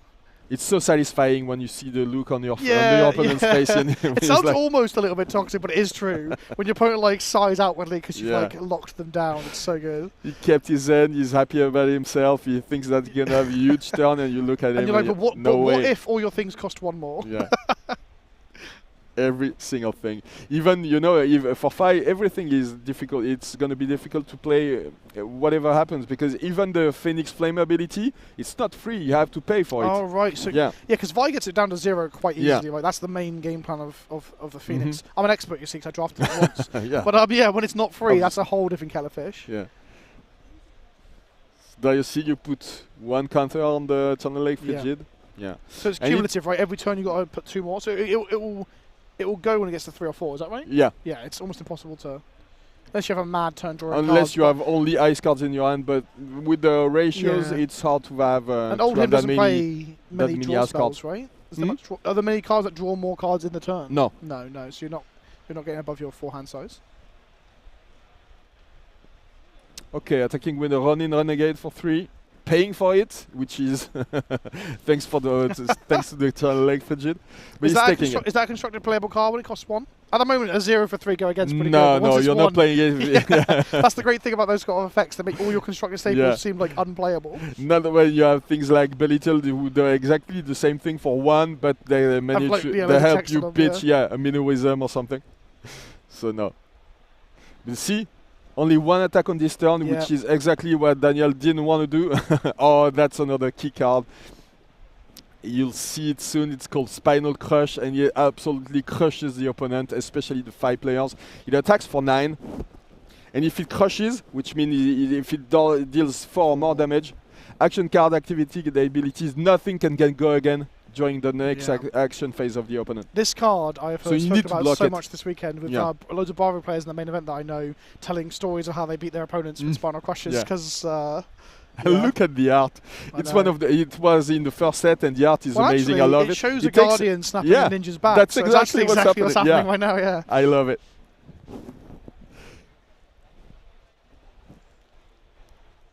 This is 9 coming in. This is a lot of block. Oh, needed. there's another. Oh yeah, another defense reaction. Blocking for 7. So, end up second pummel. The pummel again. Yeah. You love to see it, don't you? Oh. It's amazing. And the thing is, he had to pay for the Sing Below because of the Channel Lake Frigid. Usually the Sing Below is a nice defense reaction. It's Yeah. amazing because it It's blocks zero, for yeah? 4. Yeah, it costs 0. But Again, when you have to pay for it, you're not happy about Again, it. it's a less of a competitive staple when it costs one, right? Exactly. This is making me want to go and build old him was the deck that I wanted to build. This makes me want to build it. These pummels out of nowhere, making your like ridiculous on hit effects just connect is. It's so good to play. It's one of my favorite decks. I'm games playing go quite Boltin, long, right? Bravo, and all them. Old him's quite a the games go a bit longer because you're a controlling deck, right? It can be, but as you can see, it can also hit hard when it needs to. So yeah, that's what's interesting about this game is that even if the hero has apparently been designed to be a control hero, you can definitely try to build him more aggressively or maybe more mid-range and do a lot of damage with it. Oh, coming again with the big spinal crush back to back. Crushing backs. He's only got one spine. How's he? Yeah. Where's your spine now? Again, let's do it again. In two places it snapped now. So he's using the die upside down, I think. So Daniel is firmly on the back foot right now. Yeah, the ninja is just he's scrambling to block all this ridiculous damage coming through. It's also turning off like multiple effects that he's got. The thing is, now he has another defense reaction in his hand. You see another Sing Below. Yeah, he's gonna be able to block for 7, so there's no crush. This stuff is cheap. It's cheap now. This stuff is the correct price now. So that's but something. Now that he only has 2 cards in hand, whatever happens is gonna be a weaker turn than what he would have wanted. Yeah. There you go. So what can he come back with? Yeah, he's always has to do things the way he doesn't want to do them. You know, the breaking point again on the first. His game plan is essentially in pieces at this present time because that's what the old him deck wants to do, right? Like it wants you to play off damage control mode. Yeah, trying to do something, trying to present some damage, and breaking point on Chain Link 1 is not what you want to do. So how many Phoenixes have we seen this game? 1, was it? Yeah, I think he went to fetch it once. Yeah, that's not what they want, is it? So we're seeing pitching here to the shield? No, he's pitching for the defense reaction from Oldhim, I think.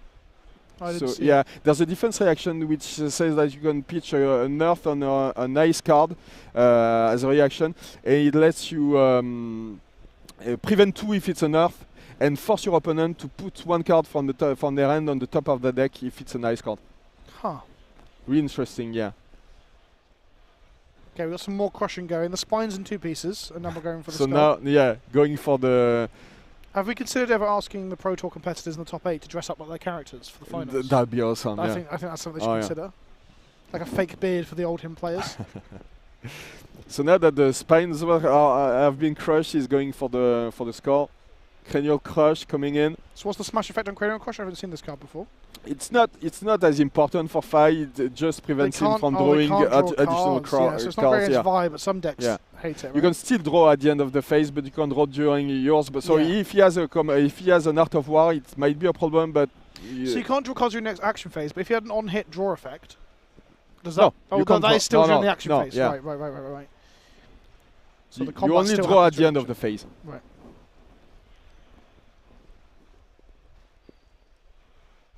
Brand with Cinderclaw. So he kept some kind of hand. Yeah, you see the Rising Resentment now. Blocking with the second Cranial Crush. And with the sword, okay. I'm telling you, this guy, Jonathan Magnusson, he's been crushing ninjas all weekend long. It's incredible. So ultimately, after all that, I think Oldham's going to take maybe 1 damage, but even then... Yeah. That's a lot of effort for 1 damage. So the Phoenix enters and gets +1 because there's more than 2 draconic things. And it does 1 damage after all that effort, and the Oldham player is very happy about that, still being ahead. He kept a card in his hand, and he's probably gonna just attack with his hammer. There you go. Yeah. Winter's Wail, amazing card. The artwork is yeah, the playmat. Gorgeous. There's a playmat at this event. It's for the Battle Hardened top 8. Yeah. It's gorgeous. So like the hammers for the Guardians I mean, they also have the huge crush attacks, but the hammers are like their control finishers, right? Like you can pitch multiple resources to nullify all the damage, and as long as you've got something to make some energy, like one card. That's in hand, it. You only need one card with all them. Win as well isn't just damage either. It hits them, and then it starts turning out the game plan again. Yeah. It's. That's the name of the game. You present damage, and then you present some disruption, and that's when Oldhim shines. You only need one card too, and if the card in your arsenal isn't good enough, you can keep one more card in. You can draw a card by discarding it from your arsenal and paying one to block one damage. So there's lots of lines of play that make it so efficient to play. Especially with the tunic, you can just use the resource from the tunic to get rid of the card in your arsenal to prevent one damage. It's really so many things. I think the crown is my next pickup, so I can actually start building this. You need to find him in the Coalfall version. It's gorgeous. It's the best. I think I'll stick to non-force for now.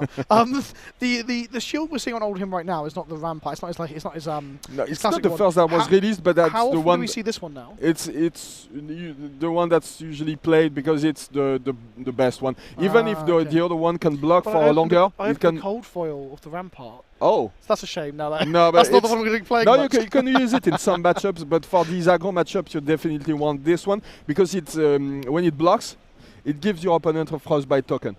Okay. Oh. So it blocks, and at the same time it disrupts. Once again. Yeah. Disruption. The frostbite tokens don't disappear. Do they disappear end of turn or? End of turn, or if you if you destroy it by overpaying for an action. Yeah. But I guess if the opponent is spending their whole turn just letting the frostbites fade away, they're not winning either. Yeah. There you go. One of the key cards, Belittle. So you reveal a card from your hand, and then you can get a card from your deck that's called Minnowism. And Minnowism is usually a blue card in this deck list, so it gives him some gas, some resources to attack. Usually with you'll see, but with the Amber Blade. Interesting. And then you can use the third resource either to attack with a 1-cost attack, or maybe so people aren't playing Minnowisms that aren't blue. People only play Minnowisms that are blue. Usually, yes. You can play one copy of the red one that gives your next attack action plus 3. Right. Oh, in case you need that extra reach from this toolbox. If you want to push some more damage, card. That's really interesting to. Sometimes you see these guys playing 0 red. I love little toolboxes and decks like that give you tools to get yourself out of situations. It's almost like when I first saw Bravo Showstopper, I was like, that's exciting, but it always gets Crippling Crush. It's not that exciting. Is the crown blocking? No, it's been used. It's just presenting in there to show that it's been used. So the effect is available, yeah. So he's using the ice. Yeah, he's using the ice defense reaction from Oldhim. So he's forcing him to put one card from his hand on the top of his deck. And you see Phoenix Form, a really magnificent card too. But it's not gonna have much effect now. Again, you need to have way more Phoenix Flames for it to be efficient. I don't know if you've seen it in your draft. It's a Majestic, so it's hard to pick it up. But it's a good card, Phoenix Form. Is that all the Exiles cards on top of the library? No. No, it asks you to have. If you control three Phoenix Flames, it lets you draw 3 cards, and it deals a lot of damage. Right. 4/0. It's a really good card. I've heard a bad beat story about that card this weekend as well. Yeah, I have. Interesting. He's playing Winter's Bite and then probably attacking with using the other one to pay for the big hammer attack. So he's taxing him and now attacking him and telling him, if you don't block this one, you're going to get another Frostbite. It's all about sequencing these plays. It doesn't have much damage, but in this case, it's a lot of disruption, Yeah, so he's playing the discard card or pay card ahead of combat to give the opponent less options, right? Yeah. Yeah. Because you don't know what to expect. Is he going to attack with a big attack, with another crush attack, with another big damage attack, or with a hammer? And I guess against certain decks, when you do that, they have 2 energy floating. They can use that for defense reactions, or they can use that for effects on board. But that said, this ninja Faye doesn't really have a whole lot of tech on board or activated abilities that care, right? Yeah, he's playing some of them. The new list. There you go. The unmovable has been paid with the. Okay. Is that the only defense reaction in the deck? Or Yeah, I mean it's the only one in his list. Right, Jonathan maybe doesn't know about it, but of course the deck lists. This is something just dawned to me. deck list, They're not open. They're not open. Right. Did they become open in the top 8? I think so. Okay. That changes the whole game. Starts to transform Absolutely, around that. Yeah. So there you see Snatch once again forcing a block. And we don't. He's not fussed about snapping the spine a third time. No. So he's happy to throw that under the bus. Yes. Does he have enough? No, he's only got one card. Yeah. He had a very shaky hand with only red cards in, so he can only. If he had a blue, it would have been. He probably wouldn't have blocked the snatch. But with 3 reds, including a command and conquer, you can't do much. So you only attack with the command and conquer. But here we see loads of resources traded to protect the Arsenal cards. The Arsenal card's got to be good, right? Absolutely. What do you think? Any calls for the Arsenal card? Got to put you on the spot here, my friend. It's got to be good if he's pitched 3. Oh, he's playing nice, interesting. He's Which playing potion the is energy this? potion. That's the one that gives 2 resources. No, oh, okay. Because I got laughed at when I had them in one of my decks the other day. Yeah. I did not know they still play at this level. Well, you can't play them in limited, obviously, but it's an interesting tech against Olim in the. Oh, I guess the tech is to get around all the taxing effects. Yeah. Right. So this is another. I think there's going to be a huge turn from Olim. You can see. Is that Lake Frigid? He's got another Lake Frigid, and I think. There's 2 things that look like attacks, but I'm not sure. What's in his arsenal? Oh yeah, there's a Terra Thunder. Okay. Massive.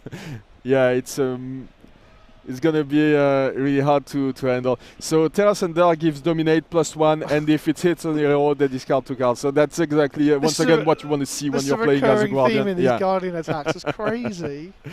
It's just brutal. As soon as they spawn cards and that you see that your opponent discards 2 cards or gets rid of 2 cards, you're happy, and you're as a Guardian you're like, okay, straight into the deck. I guess there's an inherent fairness in it in Flesh and Blood, in the sense that if you're discarding 2, perhaps you can use 2 to stop the effect or block it, right? But then a lot of these things end up being 9 or 10 or like awkward numbers to block, right? Yeah. So like the chance of being able to use 2 cards to block it completely are very slim. Yes, especially with 5, because he has a lot of 2 defense cards. Right. Yeah. So it's hard to an attack for 9. It's really really difficult for him to block. But there's 3 cards, right? It's 3 defenses, and you don't want to be doing that necessarily.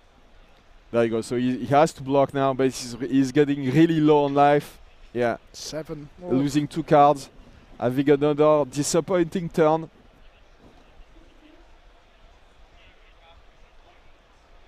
He's only attacking, pitching using the Sordid Strike to attack with the sword. I think, unless we still have a valuable card in the arsenal, but he's just not got the resource to use it. He's just blocking it because he doesn't care about it. There you go, taking 1, blocking with the non-attack action. So tomorrow, I think.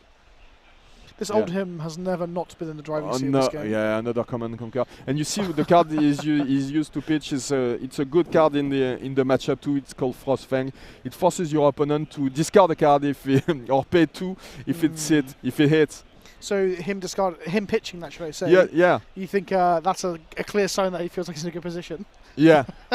I mean, the command conquer was a good option too, but usually if you don't have a way to push the damage or pummel, you just use a Frostfang for something else. I mean, the last time we saw a command conquer hit the chain, Daniel threw 3 cards on the bus. So are we going to see that again though?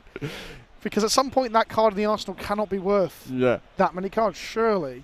I'm telling you, if you start building your holding deck, you absolutely need 3 command and conquers. No question about it. So they were my pickups this weekend. I picked up them and a Tunic as my entry. Perfect cards to pick up because I played in everything, right? You know that you're probably going to play it even if you switch heroes at some point. Yeah, well, the deck I'm playing is Prism, so I am going to be switching soon regardless, right?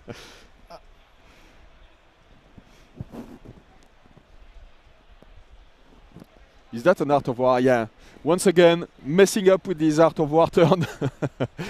Daniel has to be really frustrated about this game, but that's what Jonathan's doing. Would you say the Fey deck, or I'm not sure how to pronounce it, Phi deck or the Phi. Phi deck? Yeah. Do you think it's a combo deck almost? 'Cause, like you need the Art of War turns to finish people off. It's an aggro combo deck. Right. You have aggro control decks, and this Which one is is the an premier aggro control deck? Who's that? Is that Briar? Prism. Prism. Okay. Aggro, oh no, I mean control. Control combo deck is Prism, and Right. aggro combo is probably Briar. Yeah. Okay. With all these non-attack actions, Sure. helping you get go again and hitting hard. Yeah. So I guess when you're being hit with disadvantage. Viscera is also a good Right, combo aggro. But when you're discarding 2 cards at a time, your cards start to cost more, so you can't cast them in sequence. Your synergy falls apart, and then if you're a combo aggro deck, you can't combo, right? Yeah.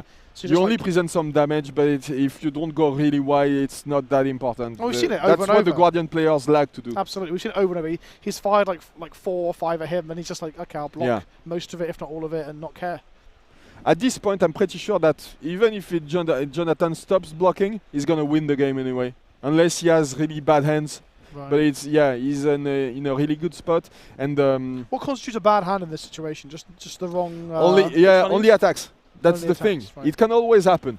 Yeah, because yeah. sometimes you need these simple attacks just to be able to fuse your cards. So you can definitely have hands that don't present enough damage, and without the go again, you can't go wide and you can't go tall, as we say. So yeah. We'll see, but yeah. That Command once and again, Conquer that's was a brutal good again. hand. Yeah. It was the Tunic under the bus and 2 cards from hand. Yes. That Arsenal card can't be that good, surely. Maybe it's only out. Maybe it's only out as a combo with whatever is in the Arsenal right now. We'll have to see how we see a Blizzard. Blizzard that prevents the opponent from having go again, unless he pays, which once is the again, deck is absolutely hinging upon, right? Nobody wants to pay.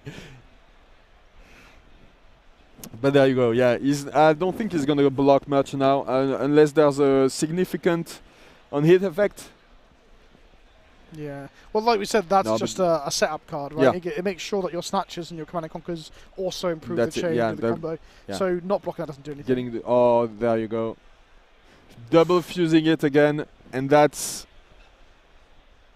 Yeah, so now the equipment is going, but he's gonna lose a lot of momentum again. He didn't have much, but everything he had is lost now. So whilst he this could isn't maybe, lethal, the cost to staying alive is just so big. Yeah. I don't think he has another unmovable now because he used 2, so there's no way he can block with 2 cards now. So this is 9. He's going to have at least 9 more than 3. dominate. Does he have a 3 in hand? If he only yeah. has 2s, he's dead, right? No, he has 1. Okay. You have better eyesight than mine, my friend. Yeah. And he can recognize the thing is, he has an Art of War, and you know one of the modes of Art of War is giving +1 defense to one of your cards. Oh right, Yeah. I hadn't seen that mode. Okay, but you give +1 in attack and +1 in defense of course, actually. So okay, that's the same mod. But if the Fire is using that on the defense, they're probably not in a good spot. Yeah, absolutely. That's a big problem if you use it like that. Yeah. But being alive is better than maybe being dead. he's gonna have to do it. I can't exactly see the cards, so it's hard to see if one of them defense for 3. So this but is yeah, defense. that's it. He's using the Art of War to stay alive. So that's a defense 2, and he's buffing it with Art of War. Is that correct? I think that's what he's gonna do. That Yeah. is Oh no, he's brutal. using it to defend with his arsenal, which means that he can defend with 2 cards. Interesting. Yeah. You always forget about this one, but it's interesting. Oh, it's It another lets mode that I lets haven't him heard say anyone that. talk Yeah. about. Interesting. Okay. He's losing the cards in his hand regardless, but he's So preserving so much health that it's important. Yeah. For clarity's sake, Dominate says you can defend with 1 card from hand. Oh, right? yeah, only Gear 1 is card. okay, and if you can somehow defend from Arsenal. Absolutely, it works. Is Art of War the only card in the game that does that? I've never seen that effect before. It must be on rares and Yeah, mythics, that's right? yeah. It's complex. That's totally the only one, which is why it's so essential to some decks.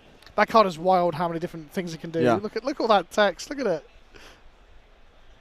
And the artwork is so good too. Look at this guy picking about the soldiers. Is that the same character? Is that the same god from the Prism Cataclysm card? Who's on the Monarch card? I want to know more about the lore. You know, I don't know if you heard the Q&A with James White, but I'm asking him for more lore. I always want to know more about the background of these characters, the deities in the world in Wraith. I always want to know more, and I can't answer that question, my friend. I'm sorry. Someone in Twitch I'd chat love to know us, more and to be able to answer, but I can't. So we got some face erasure happening now. Yeah. And he needed to block that one because of the Yeah. We established that it's weird. We're coming to the end of the game, perhaps, I'd say. Yeah. And the game opened with an evase face. We talked about just how brutal it is for the Draconic effects. Snatch? This snatch is not as important, but he won't let it apparently hit, though, right? he blocks it because his hand is pretty weak. So that's what you see. He doesn't have much damage to offer. So yeah, he's using the crown to filter and maybe find something else. See if he can go tall on the next turn. Apparently not. So we've reached the point of the game where he'll need to find these big attacks to finish his opponent off, Jonathan. So now, he's probably gonna block and hit with the hammer, try to find something and finish him off.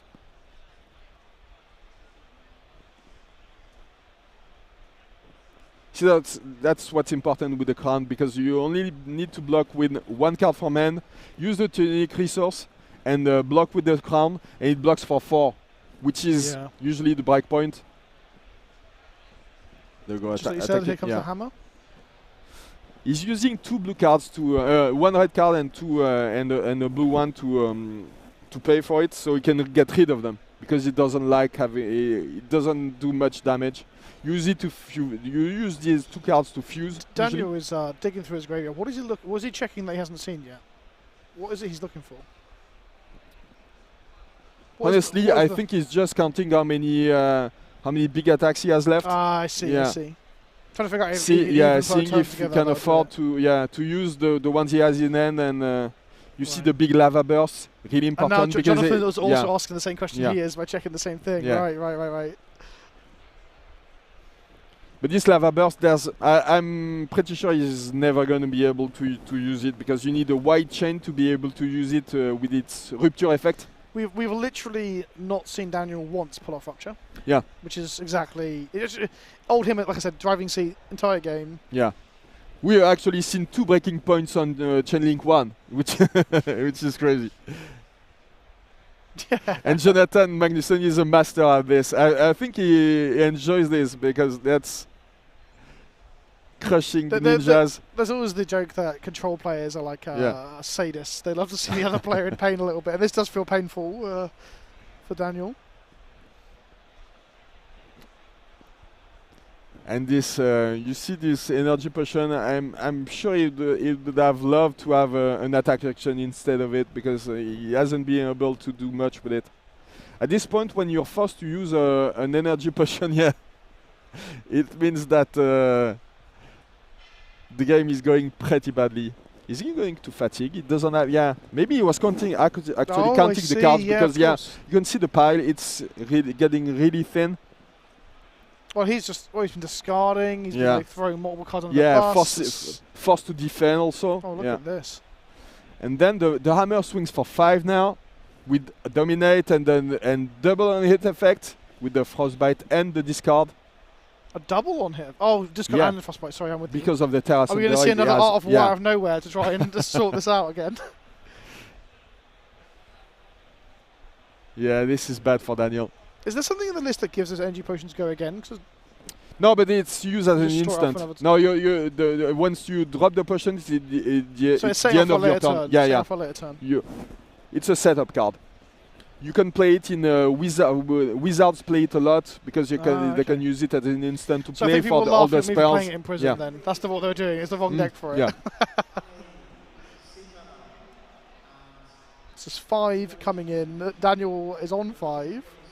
Can he just block a little bit, take it, and try and do something next? He's on full grip of 4. Yeah, but the he's discarding 2, and the frostbite will get him. Yeah. I feel bad in some ways. He's never really had a chance. The old him deck has just torn the plan apart. Yeah, and Jonathan came really prepared for this matchup, I think. He's got all the right cards, and you see it flow so efficiently that he must have really tasted for this matchup. Is old him favoured against Fi usually? it was supposed to be before the start of the season, and then we saw that these 5 decks were so wide that they always managed to sneak in some damage against the control Oldims. So Oldims adapted, and they went full mid-range aggro, sometimes even going with very weird builds with the Frost Fangs and the Pommels to present some disruption and damage. And now I think it's favored actually. Yeah, if the list is right, you can definitely have an edge with Oldim. There you go. Once again, not much action on Daniel's side. Single card in hand again. Oh, that's rough. Yeah, he's not even bothering attacking with it. Oh, this is bad because he has the Phoenix Flame in hand, and you know one of the weaknesses of these Phoenixes is that they don't block. Yep. I Only drew, there I for drew 2 attacking. in draft earlier, and I was like, oh, I didn't know you could brink in FAB, and I feel like I have. That, yeah. I feel like I have. Polar Blast. Polar Blast, yeah. So now you have to think, do you want the next attack from your opponent to have Dominate? Yeah, and it could be huge too, and he's on 3, so you can't really afford for it to have Dominate, really. But then it's another situation where he pitches for some energy now, and he's got no other uses for it, really, unless he's got defense reactions. But he has get the energy potion, so he should be able to pay for it. And now the Dominate coming in for 7. But he pitched to pay, right? Yeah. Yeah. He can defend it, but it's still a 7 attack action, so yeah. You pay for it, but you still need to defend it. So earlier on we were discussing what is in that arsenal, why is he protecting it? Was it because he was like, at some point in this game I'm going to have to Art of War block with what's in the arsenal? Yeah, probably. Is that the thought process? That's some big brain forward thinking if it is. Yeah, but you always think of the ways to stay alive in this situation. Yeah. Now if he's blocked with the Shuko, so yeah, he's gonna have trouble pushing some damage. Now his deck is tiny now as well. No deck left. Attacking with the 0. And this is to just get it in the bin for later, right? That's the only reason you do this. Well, no, that's not true. Sometimes it's chain 1 to enable the draconic like synergies, I guess. Another interesting card in Jonathan's deck is the Tome of Harvest. You can put the card from your arsenal on the bottom of your deck to draw 3 cards. Jeez. Yeah. I was like, how is this? And then I realized the card does cost 3 energy, so it has got a balancing factor. Yeah, it's expensive, but its effect is insane. Yeah. Well, you're trading 2 cards in for 3, technically, I guess. You see now, I think we're going to fatigue mode because he doesn't have that many powerful attacks now. So he's gonna just present damage and the frostbite from the hammer and wait to see how Daniel reacts. But dealing 18 damage in this situation is a tall order. As a newer player looking at this for like some of the first time, I don't know if it's a really indicative of the current builds of Oldhim just absolutely run all over fine, they can't do anything, or whether it's a masterclass in Jonathan knowing what he needs to do. I think it's both at the same time. Right. It's an innovative deck building. It's he can prepare for the Pro Tour, tables, for this matchup, and he's really good at this game. Obviously, he's at the Pro Tour, so he's one of the best of the best. On the flip side of that table is that Daniel Rudzikowski, he unfortunately has been trying not to lose the entire game as opposed to trying to win. So it hasn't really gave him an opportunity to show off probably how incredible a player he is, because the matchup, it feels rough watching. I'm just like, well, if I had to pick one of these decks to play, sit down and play with in this matchup, Oldhim does seem to have all the tools. It does seem to have exactly what it needs. A lot of players I talked with in the last few weeks were really confident when they were playing 5 about the matchup, about playing 5 versus Oldhim, but that's because I thought that everybody was going to be coming with a control version of it. Right. But the Oldhim players, the Guardian players, they knew that aggro Oldhim or mid-range Oldhim was a menace.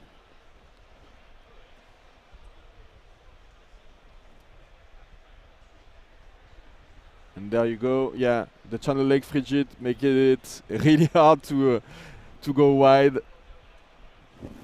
and to do basically anything for 5. I guess the die roll win is also. I think Flesh and Blood's got a very good system for actually making the die roll not as brutal. But like when he swung in, was going to like make you discard cards or frostbite you or whatever it was in turn 1. It's not the best place to be on turn 1 when they're like disrupting your game plan from the outset. I think if we come back, if we go back to the beginning, to the very first turn where he didn't overblock and got destroyed by that pummel. Pummel, yeah. That well, like yellow pummel turn. That's the tech, isn't it? You said that these decks have got the tech now to push past when they don't play safe. Yeah, maybe that was where the wheels fell off. And then that's the thing, because pummel usually you play the red ones and the blue ones, and the blue ones only give +2. Oh, he's double fusing with this card with the Pulse of Eisenloft, was actually both of the fuses, both of the talents. It's a Nerf and Ice card, so that's it. And there you see it, Jonathan Magnusson once again getting rid of a fire. Old him stood staunchly against the ninjas there. Yeah. Another masterclass in dealing with one of these aggressive heroes. I think he feels pretty good about his chances. If he keeps playing against aggro heroes, he's really in a nice place. He just needs to avoid the Prism players, because, as you probably know, if you're a Prism player, I've been told the matchup against Guardian is pretty good. Although I've also heard rumours, you might know more about the stats of this, that the Prism conversion rate to the top tables isn't very high. So far, I think it's been a bit disappointing, but that's because if you're against an aggro matchup, it's really hard to So we'll have we'll soon have the standings for you for round 12, the previous one. Oh, there you go. So you see. Okay. That do you know this name at the top of the list? Second. Do you know this name at the top of the list? Pablo Pintor. Pablo Pintor, no. he's the winner of Pro Tour #1 in New Jersey. Oh, okay. And once again, he's at the top of this list. So there you go. What was he playing in This New guy Jersey? is pretty good at this game. What was he playing? He's playing Viscera, as you can see. So he's still the same character. Okay. But you see, even if the Prism players have a conversion rate that not as good as you could expect, you see 3 of them are in the top 10 right now. That might be testament to those players either adapting, innovating, or just being incredibly good. But these guys are really good. Fino Black is one of the best Prism players in the world, so there's no question about it. You've seen the innovative build of Lexi by Stan Douglas. I actually haven't seen Lexi in play yet. It was incredible. He's playing an hybrid build of Lexi Lightning Ice, more on the lightning side, really interesting. And but that was last turn, so last round, sorry. So we're gonna go. I think we're gonna go on a break after this one. Thank you so much. Thank you for having me. Pleasant to be Vince. It was amazing casting this with you. What can we expect from you? Are you going to start playing Oldhim now? Almost certainly. There's a competitive scene in the South Coast, shout out Southampton, growing, so I think I'm going to get down there and play some Flesh and Blood. I think Oldhim is on the docket. I think I need to trade some things in, though, get the crown and stuff like that, and then, play the crown is definitely a must-have. That's the expensive bit, yeah. Well, thank you so much. It was nice casting this with you. We'll be right back with some more action from this Pro Tour Lille. Thank you so much.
like to give an IP score for this. Run. Thank you, Ethan.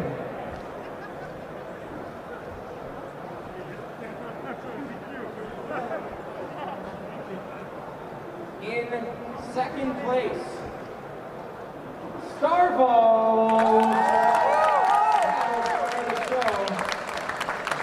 Beautiful. One more pose down. Let's go. And the chest there too. Gorgeous. All right. Finally.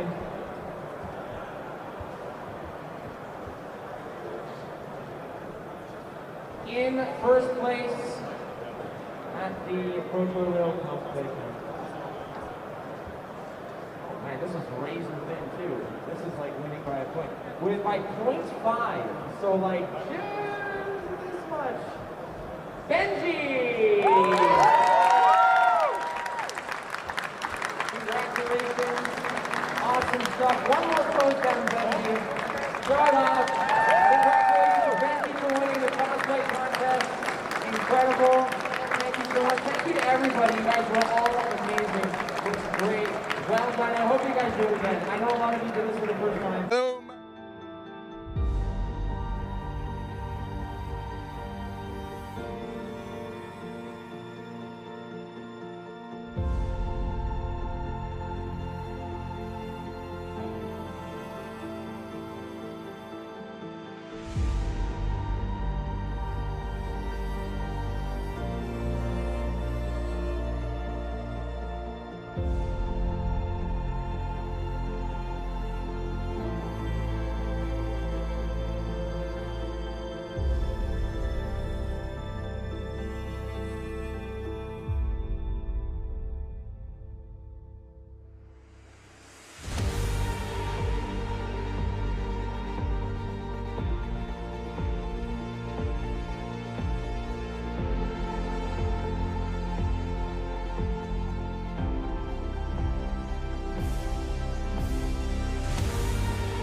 Hello, my friends. I'm here with another friend, Pleasant Canopy Vince, who is a special guest at the Pro Tour Lille today. Nice to meet you, man. I saw you a few minutes 2 days ago. How do you feel about the place, about Lille, about this amazing event? What do you think about it? With Lille, I haven't really seen a whole lot of it just yet. I've only been at the convention centre for like Fab so far, but the event's fantastic. It's I'm biased though. I love large gaming tournaments, right? I love the atmosphere and meeting other players and playing side events and weird things you wouldn't get normally to play. Like I played Historic Box Sealed yesterday with a team, which I've never done before. So far, I'm loving it, yeah. What do you think about the game? Because I know that you play numerous games. Yeah. What do you think about this one? What makes it good, in your opinion? The thing I really like about Flesh and Blood is this is going to sound scary to some people, but the complexity of it, because like every interaction, every card has multiple modes, right? And every interaction has like layers of ways you could play it. So you very rarely have a non-game, and you very rarely have no agency in the actions that you're taking. So like when you are playing, you have so many options available to you that you can, well, it can be overwhelming at first. I've had moments where I'm just like, I don't know what I'm going to do. Yeah, because I'm relatively new. That's what's great about it. There's always something new to discover about the game. Oh, absolutely. And it's a steep learning curve in places, but I think that's the inherent in any deeply competitive games. The game is quite competitive in the sense that, well, there's pro tours and callings and such. But yeah, steep learning curve, but enjoyable, because every time I'm making a mistake or I do something that seems like, oh, I could have done that better, I feel like I've learned from it. I put a defense reaction in my armory for the first time yesterday, playing against Kano. I haven't played against Kano before in my hometown, and I was like, oh, he has no attacks. So that's just stuck there now. I learned from that. Learning opportunities, right? Yeah, it's a mistake to discard Kano as a non-aggressive. I'd heard of him, but yeah. And now you know about him. Yeah. So what's your plan for the rest of the event of the day? More side events, I think. I'm going to try drafting. I haven't drafted the new set at all yet. And then just play some classic constructors. I didn't enter the calling in the end because my deck was built on. I finished it on Friday. I hadn't had the reps with it. I didn't have a very good sideboard, so I was like, do you know what? I'll do the smaller, lower stake stuff. But everyone in the side events has been lovely because I'm quite new and fresh. So I'm asking to read people's cards. People are translating the foreign ones for me. So people have been very open and happy to help me learn along the way, because I'm actually probably one of the more green players in the room, weirdly, because I haven't got a chance to get out to a big event like this for FAB before. Yeah. What do you think about the cosplay, about all the... Oh, it's sick. Yeah. I mean, that's one of the other big sides of Flesh and Blood, is that you've got quite a strong, like, IP that people can identify with, right? It's good to have characters that resonate with you. So I think cosplay is something, and Legend Story Studios, to their credit, are doing this. They should be supporting cosplay, because cosplay sort of brings that to life and gets people to see like their favourite characters in the flesh and stuff. So yeah, it's sick. Okay, cool. Well, nice to meet you, and I hope we meet again today. Maybe play against each other. Yeah, maybe. Oh, yeah.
Welcome back to the booth here in Lille. This is Pro Tour number 2. I'm Tanner Grace. That's Craig Cribbles. Craig, it's good to be back in the booth with you today. I love it. Yeah, I was going to say, I kind of missed you a little bit today. Roman was an absolute blast to cast with, but you and I go back, what, about a decade, maybe more? I think Don't make me feel older than I am, man. I was just want to say, I just made us sound really, really old, but we are. Sure. So the players we're about to be finishing up the second to last round here, going into the final round. Some would call that the penultimate round. The penultimate round. I was about to say that. Okay. This is my job to set you up to sound took smart. It from you. Okay. It's my. Yeah. That's what I'm saying. That's fine. Yeah. That's my job. We're waiting for one last match to finish, but we didn't want to leave y'all hanging too long, so we're hanging out. We know for a fact that possibly a few people are locked for top 8, and possibly another one after this round. We don't want to make any speculations right now, but I'm pretty positive at least one Prism player is in top 8. Well, I can tell you our top 3 tables, table 1, Prism, Yep. table 2, Prism, table 3, Prism. And so you see this is the standings that we're going into this round. I'm pretty positive Pablo Pintor is locked for this top 8, and that has got to be actually the tournament. The story of the tournament is Pablo Pintor, the defending Pro Tour champion. In a field this tough, to just do it again, back-to-back top 8's ridiculous. Yeah, and if you follow me on Twitter, you may have seen some pictures about this. He had a crazy match that had a huge crowd around it while he was not in the feature match area, and none other than James White stood there and watched the entire game. Yeah, the kingpin, just keeping an eye on things. Making sure everything's taken care of. Yeah. You know? And I walked over there and I was like, isn't this wild that he's going to top 8 on their Pro Tour? And he goes, this is what Flesh and Blood's about, competitive Flesh and Blood. I love that perseverance and skill and all that gets rewarded, and you can see that he is just a cut above. Yeah. And he deserves this. You know, I'm paraphrasing. It's not a direct quote from James. Write it down. He said that exact thing. thing. That exact thing. Chu Hang was one of our 10-0s coming into today, so the last couple rounds have been unkind to him. He's the one playing right now, so if he wins that round, I believe that locks him for the top 8. I think so too, but again, right. Let's not speculate too much on this. I'm pretty positive Fino Black won his round this round, so he is at 11-2, so he's in a really, really good spot. I don't know how Matthew Folks did, but he's 10-2 coming in this round. He's doing really well. He has a very interesting Briar deck. I don't want to give too much away, but he's got some cards in there that, A, I haven't seen in a while, or B, I've almost never seen in Constructed. Along with Belittle and, you know, that package and Minnowism stuff going on. We can actually go into the 11s through 20 that were coming into this round now that's about to finish. So he sees a few of the other players that were knocking on the door. So if we go into the next slide, there we go. You see Shamir and Sean, they've been up at the top tables the whole day. We've got a lot of Oldham knocking on the door. Really a good showing for, I mean, I think Prism is the top dog, the cream that has risen to the top here. Yeah, it's very surprising to me. Oldham also having a very good showing in this event. And that's not good for Oldham if Prism's doing this. Well, they're just waiting for the Oldham players. They're like, come on, let's go. I know that Daniel Rotowski, he lost this round to one of the Oldham players. I was doing the computing on that match as well. Michael Hamilton right on the cusp here. If he were to win his round here and his next round, there's a chance got that to he cross sneaks those in. fingers. Yeah, cross the fingers. And I'll tell you this, for him to be in that position after the way his draft went day 1, he was, I think you remember you had a story about this? Oh, it was a disaster the entire draft. And, you know, it's one of those ones where he shoots you the look of like, oh gosh, after the draft. Not like this. And then after round 3, I was walking you know, through the tournament center someplace else, and he just kind of stopped me while he was sitting down for his match. And he was like, I went 2-1. Yeah, and he told me, he's like, see, I had the other end. Like, I walked past him after the first round, and he's like, I gotta win. Yeah. He won round 1. He's just like, each that's win all is I wanted. like such a fist pump, right? Yeah, he thought every win that he got with that deck was a complete and utter steal. And so he was very, very happy to get 2-1. Michael Hamilton 2-time and was back-to-back calling champions. Yes. He won Indy, and then he won the calling at U.S. Nationals. It was in Orlando as well. Very good Oldham Guardian player. Yeah, and I believe it made him the highest ranked player in the world at the time. He was the first person to unseat the man himself, Matt Rogers in quite a while. You know, I think I was tweeting out the king is dead, you know, that kind of stuff, because he had been at the top of the heap for, it felt like 2 years almost. So, you know, I know Matt Rogers is putting up a solid finish here today. I can actually see him right now, but he's not in top 8 contention. But that's good for everybody at home, because I'm pretty sure you're going to be seeing a decent bit and hearing a decent bit from Matt Rogers tomorrow. Ooh, a little tease. Yeah, I mean, for anyone who's followed our coverage, you know that if Matt's available on Sunday, he's usually keen to volunteer. Yeah, we try to get him in the booth. Yeah, exactly. I mean, it helps me out a lot. I know that, because I try to keep myself reserved and not try to get too excited, but I can feed off him because he's just a bubble of energy. He is a ball of energy. Yeah, absolutely. So I know Tarek Patel was in the contention, but it doesn't look. I'm not sure if he wins this round and next, he might be one of those people that might jump up, and I don't think he's going to be in contention for top 8. You know, some of the other bigger names in here, but we do have those big names competing for that top. We've got the defending champion, Pablo Ventura. We've got Fino Black, who's been a runner-up at a calling, along with these other people who are looking to make their name this weekend. Yeah, and I don't want to take anything away from these people that finish in 9th through 16th, because the prize pool in this event is spectacular. We still have all those PTIs that we're giving away, so we'll take a look at that. Yeah, and as you see, that champion, they do get that $25,000 plus that Pro Tour champion. It's pretty much a one-of-a-kind card. Yeah. Yeah, and you're going to get gold legendaries all through the top 8. I tried to steal all 8 of them at the last How'd that Pro work Tour. out for you? I didn't get past the security. They got a big guy on them. But I had about 20 of them in my hand. I was like, this is unreal. Like, that is unreal. The gold champion. I'm sorry, the gold legendaries of the Heroes class. Plus, you're getting that PTI all the way down to 32nd. Yeah, I mean, again, 9th through 16th. $1,500 in your pocket, covers your trip. You pick up that PTI, you know you're going to Worlds, you can pay for that flight. It's a pretty good weekend. Yeah, top 32 gets to go again, as I like to say. And then all the way down to 64th, you're still getting to pocket a little bit of that cheddar, you're getting a little bit of cheese, you know, you're going to bring home a couple bucks, little smackaroos. So nothing to sneeze at. Plus, you know what, you get a little bit of confidence, right? Yeah. Like, I know when I first got my first, like, real decent finish at a Pro Tour, by the way, it took quite a while. I whiffed on the first few ones. At a big event like this, it felt like the culmination of something. You know, I felt like I had finally gotten over the hump in a way, and it just, obviously I sold of pride, but it made the next one easier, right? Yeah, you know you belong, right? Right. Like, hey, I can hang with all of these guys. Every match that I sit down, it doesn't matter who's sitting across from me. I know I have a shot. Yeah. And that's a big stepping stone for a lot of players. Yeah, it's something for the people at home that can take away too. You know, have you been playing in RTNs and like just barely missing? You know, you're making top 8s, or you know, trying to qualify for the Pro Tour. I'll tell you this: the first one's the hardest. Yeah, absolutely. And yeah, just the confidence in you to sit down and make the right play every single round. It builds. It's grueling too, and it's nice to get that. I got to say this, if you aspire to do something like this, to do well at the Pro Tour, the best thing you can do is get out and get the reps. Like, go to these tournaments, get used to the long, grueling days. All of this is making me feel terrible for sitting in the booth instead of just grinding it out there with all the players. See, you know, you say that. You know, you were qualified. And look, again, thanks so much for filling in. You know, Brian Gottlieb, I know you're watching at home. I'm so sorry that you couldn't be here. It sucks. We love you, Brian. You've been more than an adequate replacement. You know, you and I go back, so I love the fact that I've gotten to work with you here this weekend.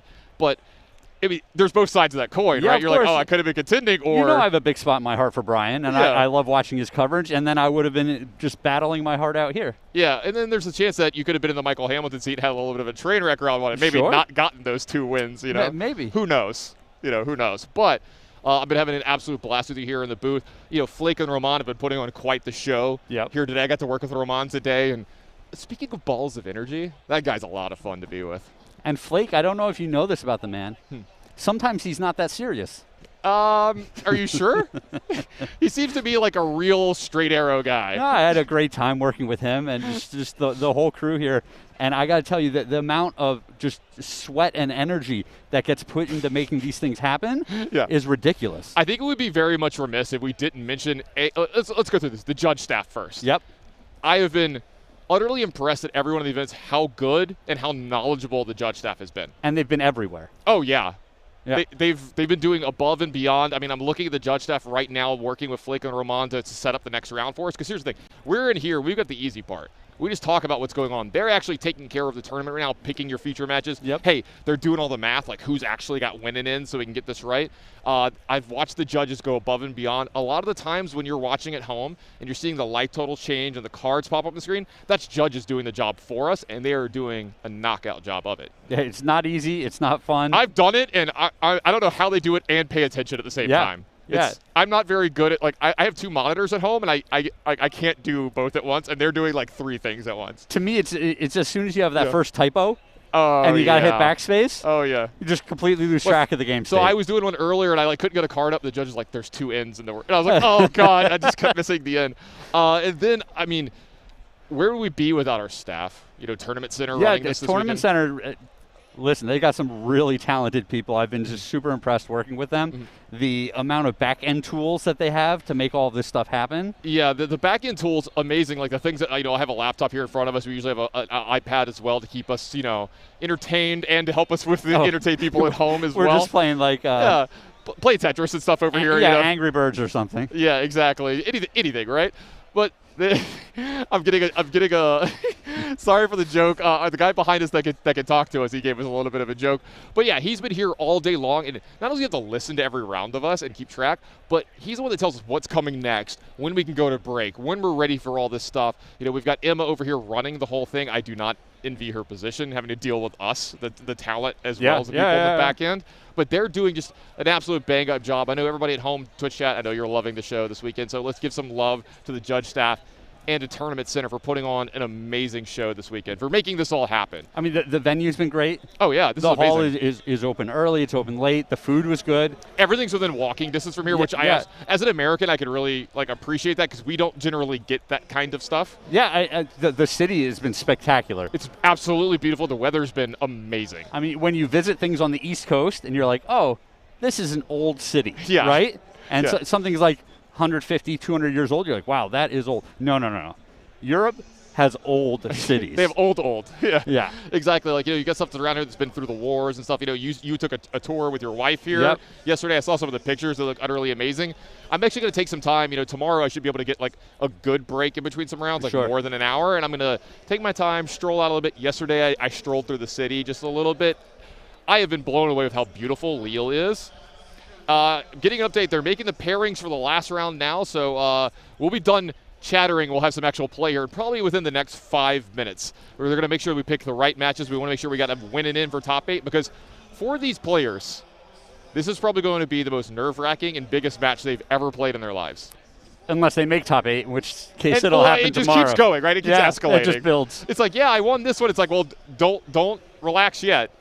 Now you've got the real big buck tournaments coming up, the real big buck matches. And, I'd be remiss if we just didn't hit the last thank you. Right. LSS, definitely knocking it out of the park. Who are they? The amount of work to make this format, I just can't imagine balancing this card game. It just seems so difficult to me. And all the different decks that we've seen on coverage, we're definitely going to have a very diverse top 8 going on here. Oh, yeah. It's just been a spectacular weekend. Yeah, I've been seeing the metagame breakdowns for today and tomorrow. I'm going to cut off for just a second. I'm watching the players. They're all getting together with their phones, and they're huddling, and they're like, hey, who needs to win? Like, what's going on? They're trying to get all the breakers. I'm trying to give everybody at home a little shot of what's going on around this tournament. Everybody's huddling around. They're ready to go. An eerie calm and quiet has fallen over the players because this is like you said, this is the last round. This is the most important. And it's a big deal to a lot of these players. Names are going to be made here. Legacies are going to be cemented. Like, imagine if Pablo Pintor wins this tournament. That'll be wild. If you told me going into the weekend that you wanted to bet on Pablo, Look, okay, yeah. Like sure, he's one of the better players in the world, but it's just so difficult. Yeah, I don't think 350 of the best players in the world, and he's going to come out on top again. I don't think it can be understated how big of a deal it is that he's top-8'd back-to-back Pro Tours, but winning at least one of them is unreal and unheard of. I'm with you.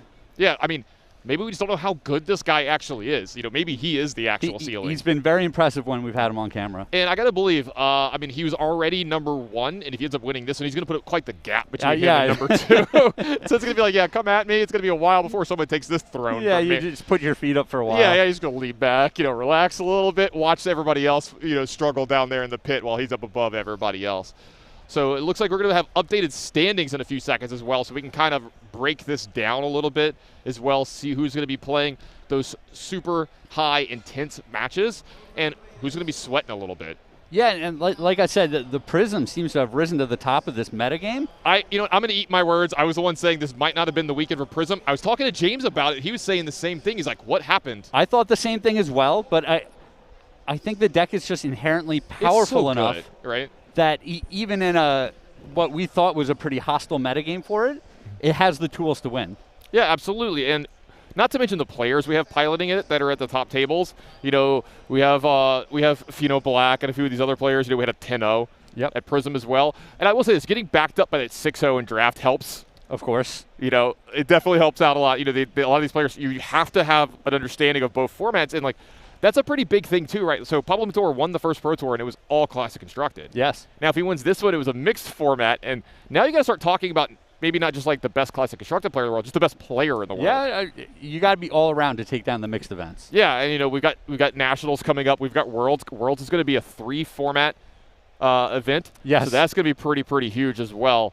I was about to say, so it sounds like we've got our matchup for this round. It's Christian Hauck, a name that you and I are very familiar with. Yep. Versus Viet Femme, who's going to be playing. This is going to be Dash versus Prism. And I know you've got a thing or two to say about this matchup. So this generally tilts heavily in Dash's favor. Right. They can make a lot of attacks with Go Again. They've got a decent number of big attacks as Phantasm Poppers just already in their deck.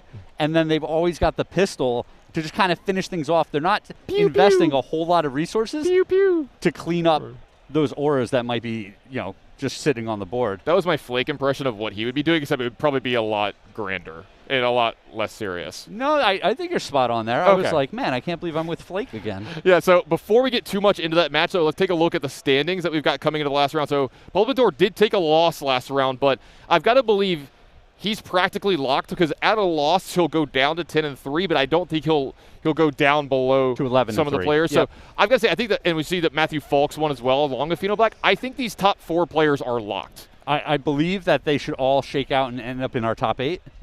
Yep, and then we see Chu Hang. This is a player that we were talking about. They were 10-0 at one point in this tournament, so rough couple of rounds for him, but he can right the ship with a win right here, wipe the slate clean, start over the top 8. Exactly. One more win, he's in there. Viet Femme, like we talked about here, another player that's playing for this top 8. Jonathan Magnuson, I watched him win his round last turn. I watched him win his round last round. Sorry about that. And it was a masterful performance for him against Fi, just blocking out, being aggressive when he needed to. He's really impressed me with his Olden play this weekend. I watched basically that entire match, and it just seemed like, he took the reins early and then just never let them up. Oh, yeah. He definitely had a throttle and a chokehold on that match. Yeah. And, again, really impressive this play. So it sounds like we're going to be moving over to the feature match area in just a second to take a look at these players. And there you go. You got Viet Femme and you've got Christian Hauck. I don't know if I could say too much for Viet Femme's side. I know Hauck has been in this position many times in other games in these high-pressure spots. I'm not sure if a win gets him into the top 8. I'd have to see exactly where he is on the standings. Maybe it's possible he sneaks in, but he's still playing for, as you said, top 16, big bucks. Yep. Gets to go again with that PTI. These top 8s are so important, though. We know that Viet's probably in with a win. Well, and even things like future invites, depending on ELO. Mm-hmm. You want to pick up these high ELO wins late in these events. That is a really, really good point because all these matches are worth so much on the ELO and stuff too. And I got to admit, so going into this match, let's talk a little bit about this. We've got Dash versus Prism. You were talking about the pistol being important. Is there anything else along with the pistol, any items that are going to come up that are pretty good? Well, the answer to that is yes. They've got a ton of good items here. It's a question of if the Dash player thinks that they can be aggressive and then just have the pistol to clean up auras, in which case they're probably starting with the Teklo Pounder, which is, I think that's the way I would go in this matchup. Yeah, absolutely. You've got the Teklo Pounder to, increase that attack a little bit, do a little bit of extra damage, make it go a little easier for you as well. And like you said, I think it's going to be pretty important for him to be able to clear up if Viet Femme is doing things like putting a lot of auras into play.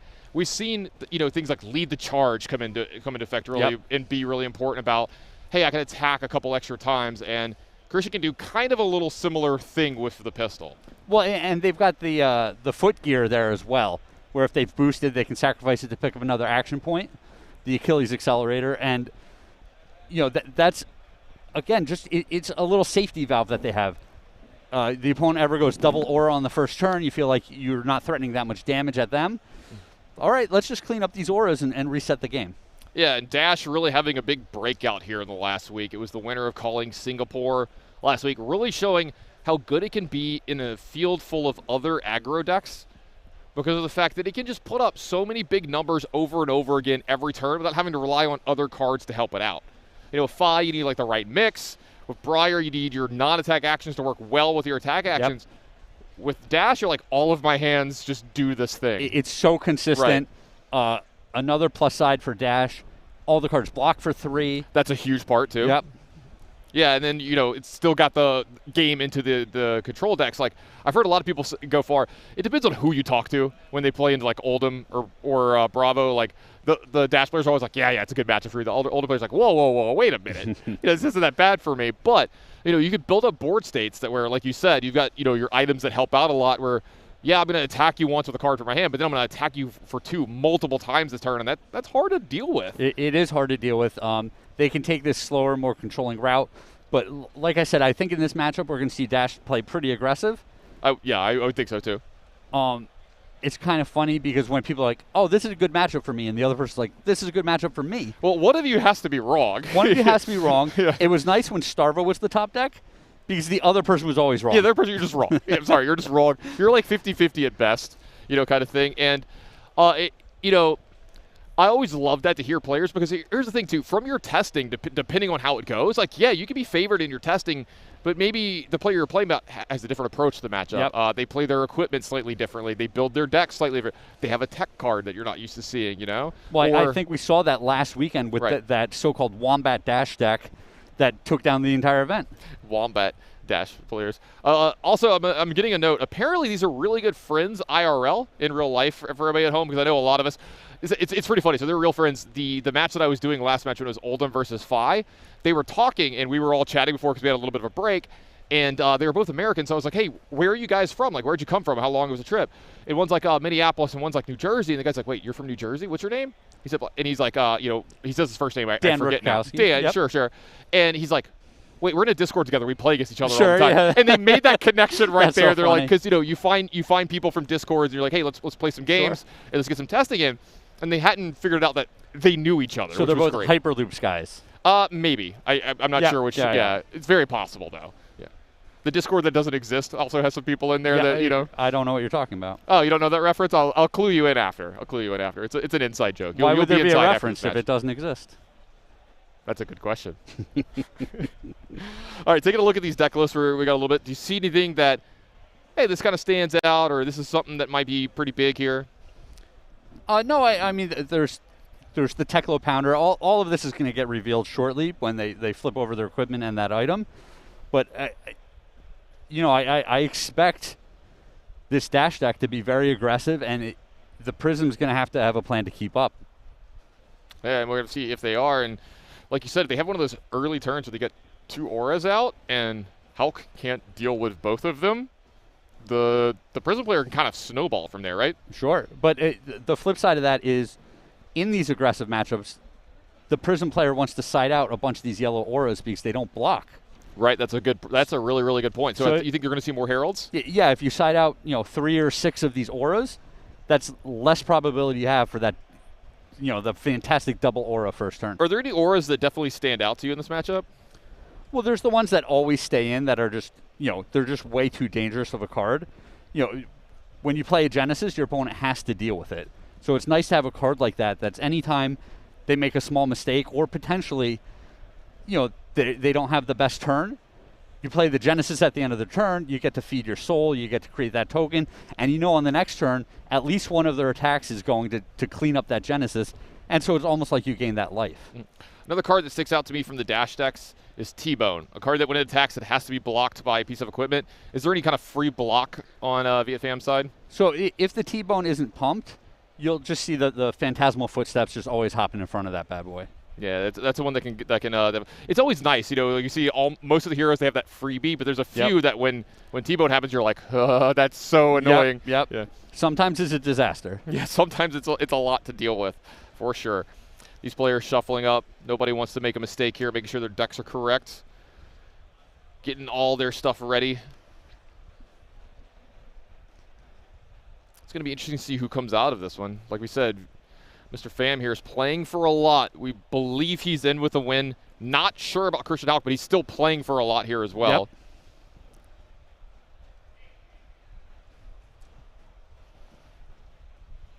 And I got to say, it's really funny that we're doing this as the match, because I thought, again, I'm going to try to eat my words a little bit here, but I'm going to own up to my own stuff. You know, both of these heroes. These were the two heroes that I said were probably going to be a little overrepresented this weekend. And I wasn't saying it's bad to play these, but I was like, a lot of us think that this is one of the worst spots Prism's been in a while. Sure. And I don't know if necessarily I'm wrong, or this just shows how strong Prism actually is. Yeah, maybe this is as bad as it gets for Prism, and it's still one of the best decks. Yeah, still one of the best decks.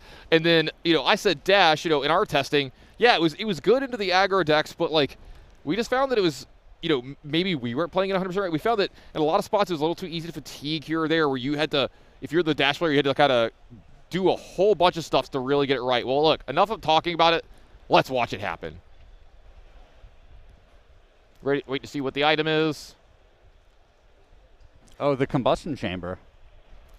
All right, so he's looking to attack with this pistol multiple times, protect himself from the fatigue plan that he might be scared of. Yeah, and again, these guys are friends in real life. He might know the plan that Viet Phams have. So these players both at 10 and 3. Induction chamber, right? Right, induction chamber, yeah.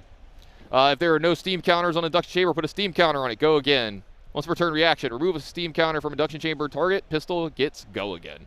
So you're going to see a lot of back and forth. And here we go, the first attack of the game. It's a big one for Viet Pham. This is a Miraging Metamorph attacking for 7. Just 1 for 7 with go again. Is that good? Nothing to copy just yet. If this were to get busted, if this were to get popped, again, you're going to hear say poppers. It's attacks with 6 or more power. There aren't actually that many in the dash deck. There's a few. You know, we see, I think there might be some Command and Conquers in the sideboard, possibly. Maybe not. But there might be a few 6 power things, but this is another reason why the Herald attack play might be good in this matchup.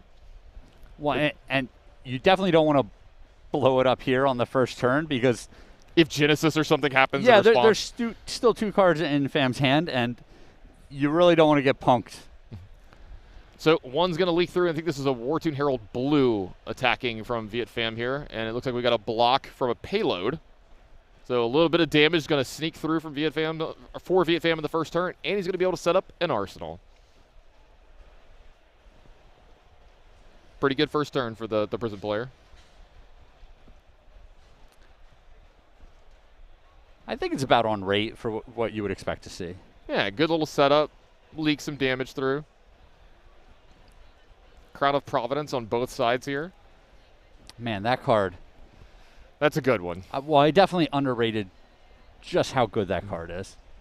Kind of a little bit of a glimpse into the future, too. It's very much like the throne room Emperor thing that we've got going here and Uprising into you know, the new sets of Dynasty coming on along with it.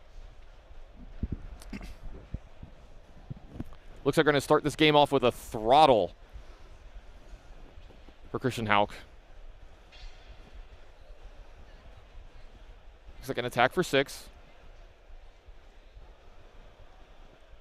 Got a double block from Viet Pham here, making sure he's going to soak up as much of this damage as possible. And like you said, you think this might be a decent bit of his of what he's doing this game. And so what's happening here is he's going to activate the Heart, and he's going to get 2 resources because those 2 cards milled were Mechanologist cards. And if Pham's looking to fatigue his opponent, this is kind of playing into that plan. These boosts are going to mill a card every time, and then that equipment's also going to be doing it as well. Looks like a high-speed impact. The red variety attacking for 4. Yeah, it's going to be a little interesting to see if Viet Pham plays the entire game just super defensive, blocking to the maximum, or if he decides that, hey, this hand is good enough, this hand is bonkers, I'm going to take a bunch of damage this turn and smash him back with 3 Herald attacks. Yeah, Herald of Erudition is one that's going to stand out, I think, as well. If he could ever get that one to hit, that's, you know, the scariest one there is. So it looks like we got those footsteps coming out, along with the block from hand, and then we're going to finish this off with a pistol shot. Pew, pew. Pew. We had a match once at one of the callings where it was dash control versus Katsu control, and we were counting how many times the pistol and the, you know, Kadashi for one happened, and I lost count after like 50. And I'm not that's not hyperbolic. We were getting up that high. You mentioned the Herald of Erudition. I don't think it's that great in this matchup. The dash player is going to be inclined to, you know, not block with its equipment very often, so it's always sitting there That's waiting a really good point. to cover up the extra 2 points that you need to look at. Yeah, that's a really, really good point. Like you said, I don't think these Goliath gauntlets or this crown are going to be pressured super heavily early, you know. Viet at 38, Christian at 39. Nobody really pushing through too much damage here just yet. How does Christian want to play this turn? Looks like he's going to be starting with, yeah, load the pistol, charge the pistol. Classic. Now the footsteps are particularly good against the pistol plan because every time they go to reload the pistol, it breaks the combat chain. So once you've blocked with the footsteps once, it retains that one defense, and you can just basically cut the amount of damage you take from the pistol in half. So is that why Christian is doing this stuff first? He's starting his turn with that? I think he's just keeping track of basically his resources. He's saying, all right, this is what I want to do with my turn. Let me just go ahead and pump these things now. Yep, attacking for 4 here with a red high-speed impact. And yeah, you're absolutely right. He doesn't have to break the combat chain to make additional attacks here, where if he wanted to go and load the pistol and the induction chamber, it would do that. So is that why we're going to see Viet be pretty aggressive of blocking with these Phantasmal Footsteps just in case he can ever get that buff? Yes, absolutely. You want to block with it early, and then if they ever break the combat chain, it's just sitting there waiting to block again. So Celestial Catechism is going to come out in a block. All right, we're going to go ahead and use the item. Give the pistol go again. You know what that means. Pew pew. More pew pews. All the pew pew. Give it to me.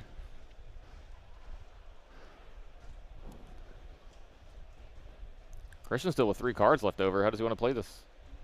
Got a T-bone, it looks like. I think it's a zipper hit as well.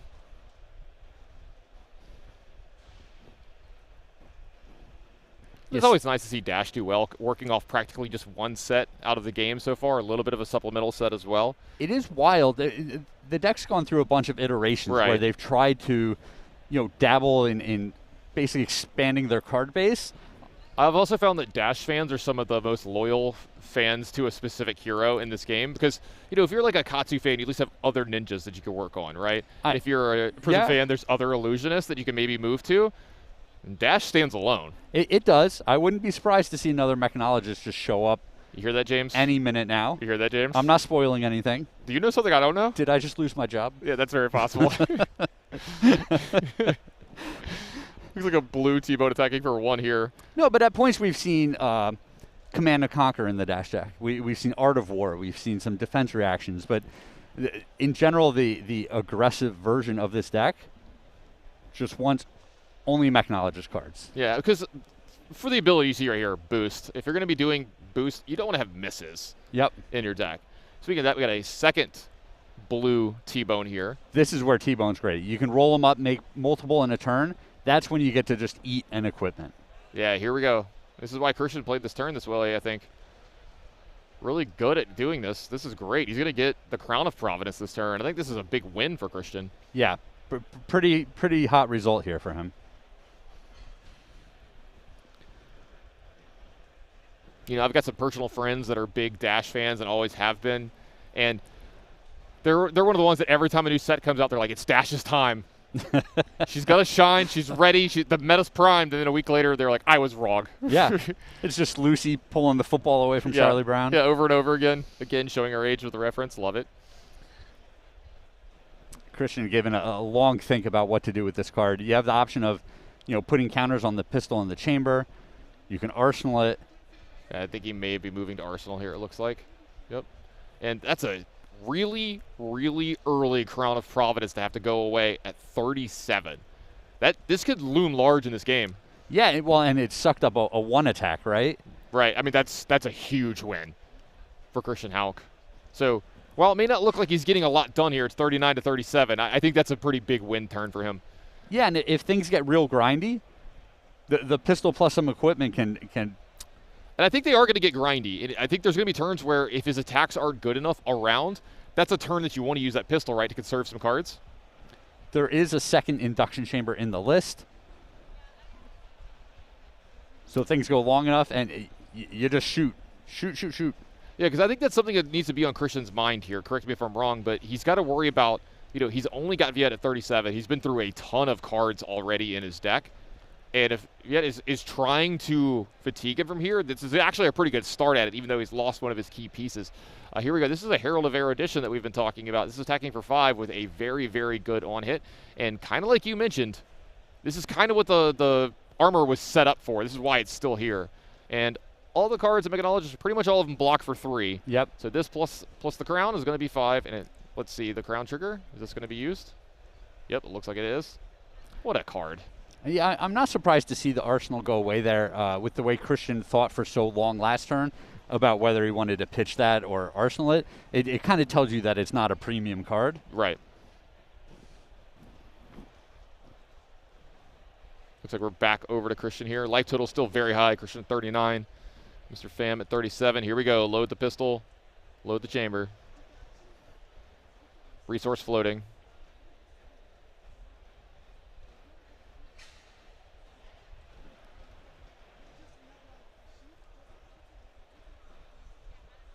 How does he want to start this turn?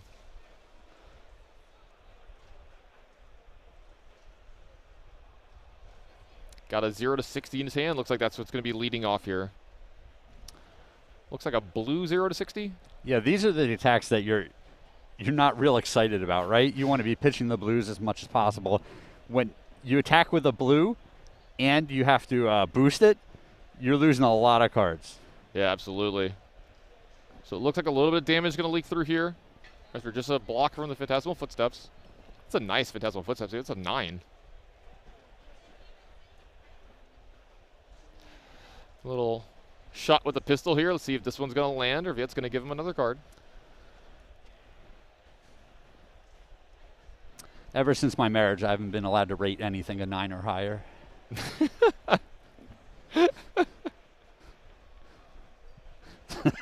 Got him.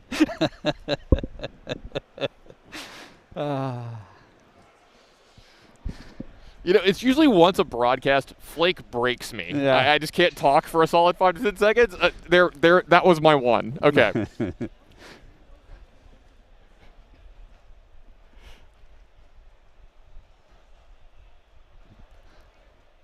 All right, Technical Core added to the field here for Christian Hauck. As you can see, comes in with 2 counters on it. At the beginning of your action phase, you're going to remove a counter. You're going to gain 2 resources. So this is going to lead up to some big turns for Christian. All signs are go here for Viet, though. If he wants to attack, I doubt Christian's going to want to give him too many cards. Well, attack he's going to. This is a 7 power attack from a Miraging Metamorph. Yeah, you get to use the Tunic. It just feels so unfair to use 1 card to come in for 7. Why does Prism always get wonderful toys, like all the extra ones? It was good enough already. Eventually someone's going to show up with just a bunch of 6 attacks, right? Yeah, sure. Well, maybe not after this weekend. We'll see if Prism takes this tournament down. Yep, Christian go ahead and taking the damage there, down to 32. So people like some of the players here actually finally getting some damage through. They've been kind of jockeying for position, taking out some equipment here early. Yep. Now the damage is finally starting to be dealt. 36 to 32. Christian Hauck at 32. And hopefully Christian's got a banger this turn. This Technical Core to me is the linchpin piece for the maximum velocity turns. Let's see. Does he have a maximum velocity in his hand? I can't see the last card. There's a chance that it's hiding out there. They're going to start with a throttle after a Goliath Gauntlet activation. This is attacking for 6. All right, so we're going to get 2 blocks out of the Prism player. Going to soak up that 6. Yeah, and fam, this is the defensive plan, right? Just and no thought. Let me just get some cards in front of this, preserve my life total. Yeah, we've kind of been seeing that almost the entire game from him. It looks like that was his plan coming in. And you can kind of see that Christian was a little bit ready for that with that item along with the pistol. Ready to shoot as much as he can. Get in that extra damage here or there. Hopefully that brings him home. We're going to pitch the other throttle here.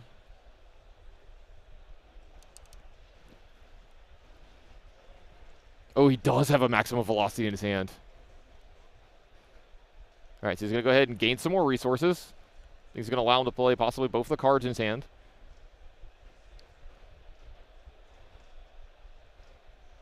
I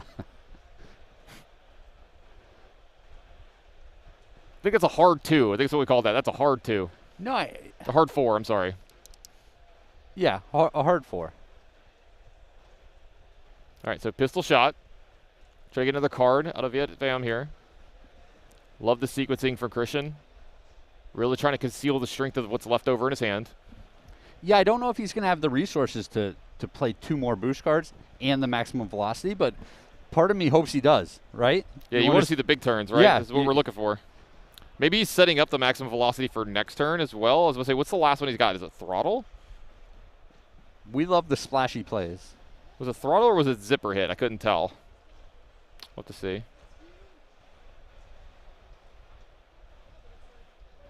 That looks to be a zipper hit.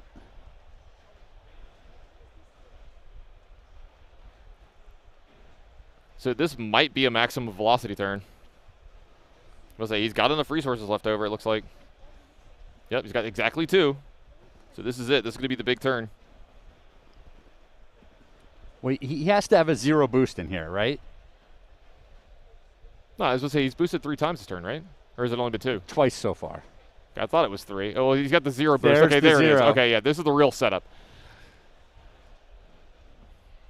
And here's kablamo. We'll add a little tin ball on the end of it. So while we didn't see a lot of damage through, this is where the dash deck really, really shines, and you see how good it actually is. Setting up turns like this. A lot of resources used. Yep. A lot.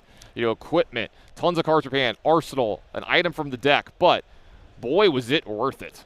Yeah, I mean, we saw the Heart giving extra resources, the Tekla Core giving extra resources. We saw the Goliath Gauntlets getting used, and maximum impact there. Well, look, it's a machine, right? It takes every piece working together to give you the desired outcome. And the desired outcome is to get Viet down all the way to 19 that turn. So we're talking flavor here.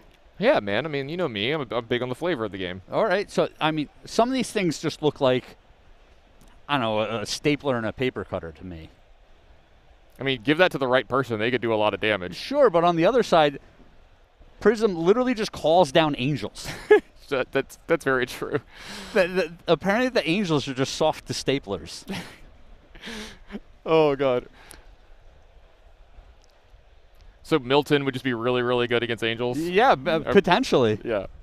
All right, another big play from Christian Alcaraz. This is a high octane. Whenever you boost a card this turn, you're going to gain an action point. It draws a card as well, so it's going to replace itself. We've got a floating resource. So using those resources that he's getting quite well here these last 2 turns. The last turn, really a big push to get him very far ahead in this game. If this is another big turn, Viet's going to be on the back foot a lot, and pretty much every turn for the rest of the game. Absolutely, and high octane, it's one of those funny cards where when you're staring down a couple auras, it's spectacular. But in a situation like this, when you don't want to be breaking the combat chain into the footsteps, it might not do a whole lot. Yeah, we'll have to see. Yeah, definitely better spots to play, but you got to get rid of it, right? We got to get turned through the deck as much as we possibly can. Absolutely. Find those other maximum velocities, those other big plays. I think that's what you're seeing Christian really decide here is how do I want to play this turn out? See him do a little math here, a little accounting.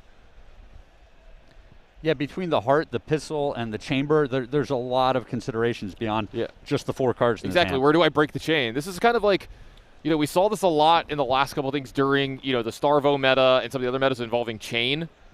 the hero chain. You had to decide whether you wanted to break the combat chain or not against them, because you know the ram's head from Oldham was a very big card for that, where you keep pumping it over and over again and block. I've actually blocked it 3 times in a turn and activated it every time, and it felt really good. Yeah, that thing gets ridiculous. Just stronger and stronger as people blocks 6 slam damage. into it. Yeah. Usually it goes the other way around, right? Though. Yeah. Chip off some pieces, you know, but no.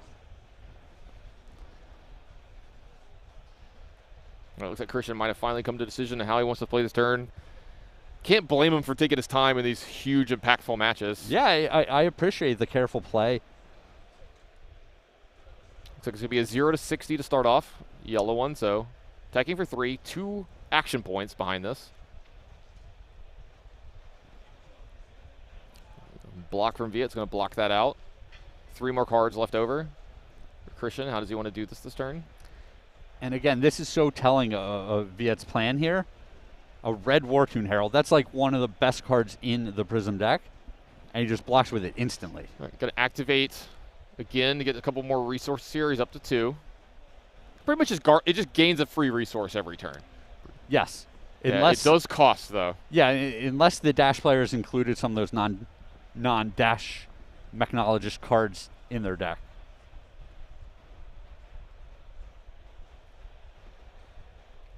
Up to 3 action points here. I don't know if I've ever seen this many. Another Herald's going to block here, plus the Phantasmal Footsteps is going to come out. A little scary if you're going to break the chain here for Christian Hauck. That was a yellow zipper hit. That is not getting to hit. Yeah, I wouldn't be surprised to see any combination of another attack here, load my pistol and my chamber, or an attack here Arsenal, or just load and Arsenal. Yeah, I think it's weighing the decision of, if I attack with another card, does it get damage through? If the answer, if he thinks, is no, then that's a lot to give in this turn to not get damage through. Yep. Then if he does that, do I load the pistol? Do I want to Arsenal a card? Lots of little minute decisions for Christian here that can go a long way.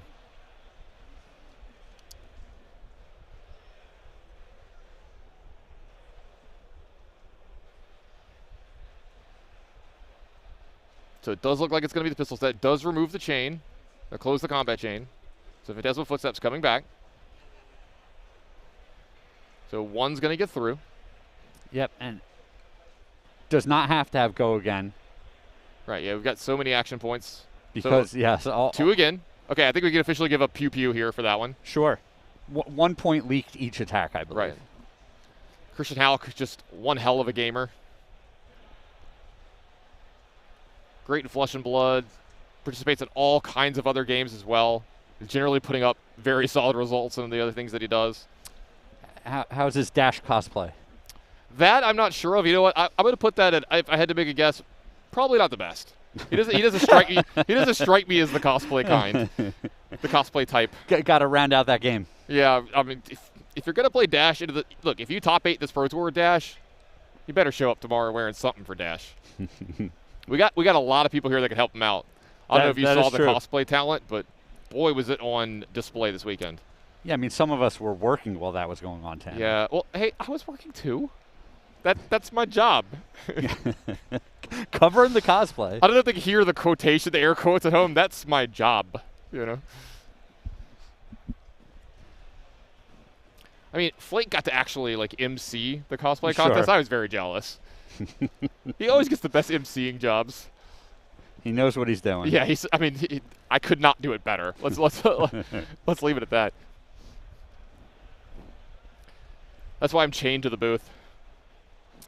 I'm pretty sure you could hear it rattling around when I move my legs. I believe Christian's got a Teklo Pounder in his hand here. I would expect this turn to go something along the lines of make a couple of attacks to just eat some cards out of the opposing hand, and then deploy this Teklo Pounder to make the future turns that much more strong. A red 0 to 60 here, pretty good. We've seen a lot of like blues and yellows and stuff coming out of Christian lately, and they're a little easier to block. 4 damage, though. This might help him leak a little bit of extra damage this turn. You said you thought you spotted a Teklo Pounder? Is that what you're saying? Correct.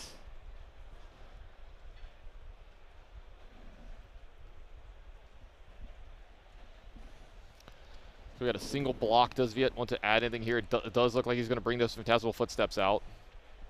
So it's going to soak up all 4. And I think this is already kind of a win for Christian, where he's saying, oh man, my hand's a little weaker this turn. I want to deploy my equipment.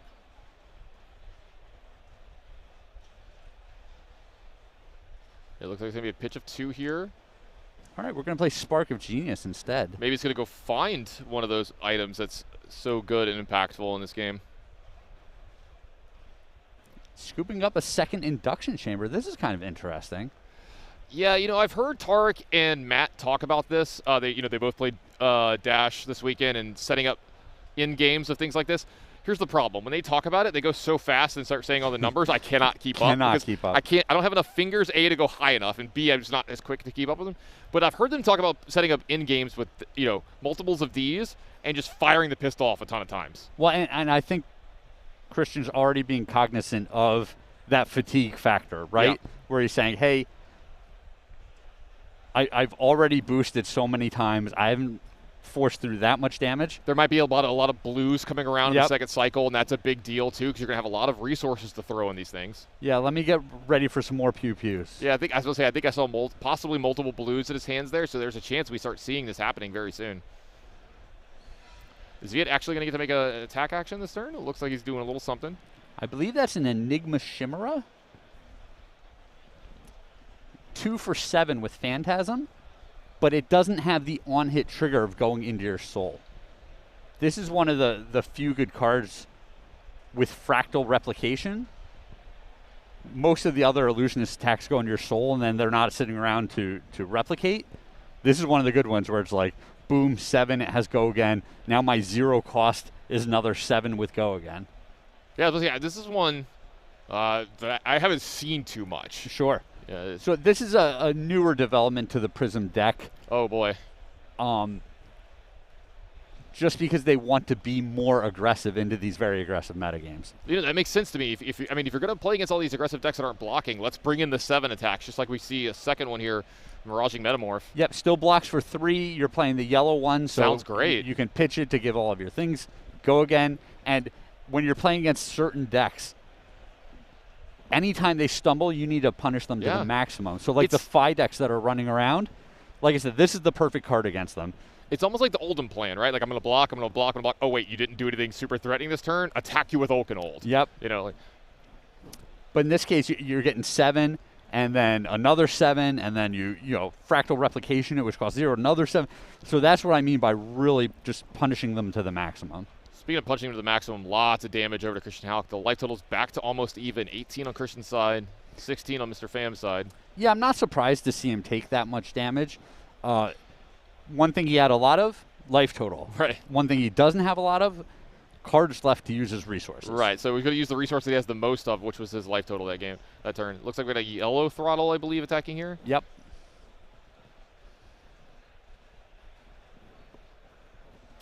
You know, I got to say, there is something very sleek and elegant when you look at the deck list of Christian Halk, because it's like very small compared to all the other ones. Yeah. You know, it's just a lot of the same card. Yep. And all from the same hero. I mean, all from the same hero base from almost the same set. Love the simplicity of it. That's a pummel that just blocked in. So a pummel was brought in for VFM here in this matchup too. All right, so we're going to load up. All right. Combat chain's going to go away.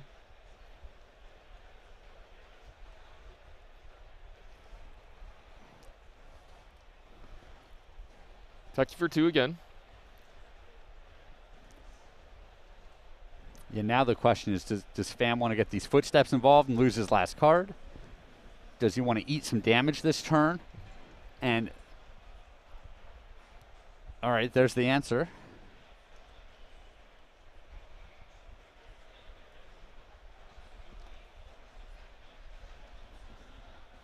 Tannen, what do you know about this tunic?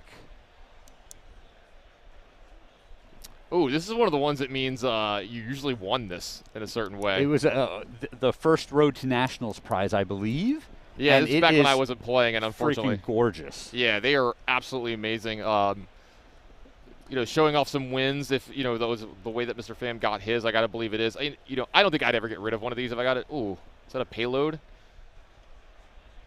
You know, we're looking at two players with some decent results in their careers too. You know, Christian Hauck, German national champion. He was a finalist in the calling of Krakow as well. He's got some chops in this game. Well, look at that. It's almost like I knew. Just had it. The power of production. Is that what it is? Yeah. I might have done that. I thought you were clairvoyant. Yeah, that's all of the above. Yes. Yeah. If I was clairvoyant, I think I'd be much better at the game than I actually am. That's fair. That is a fair statement. Well,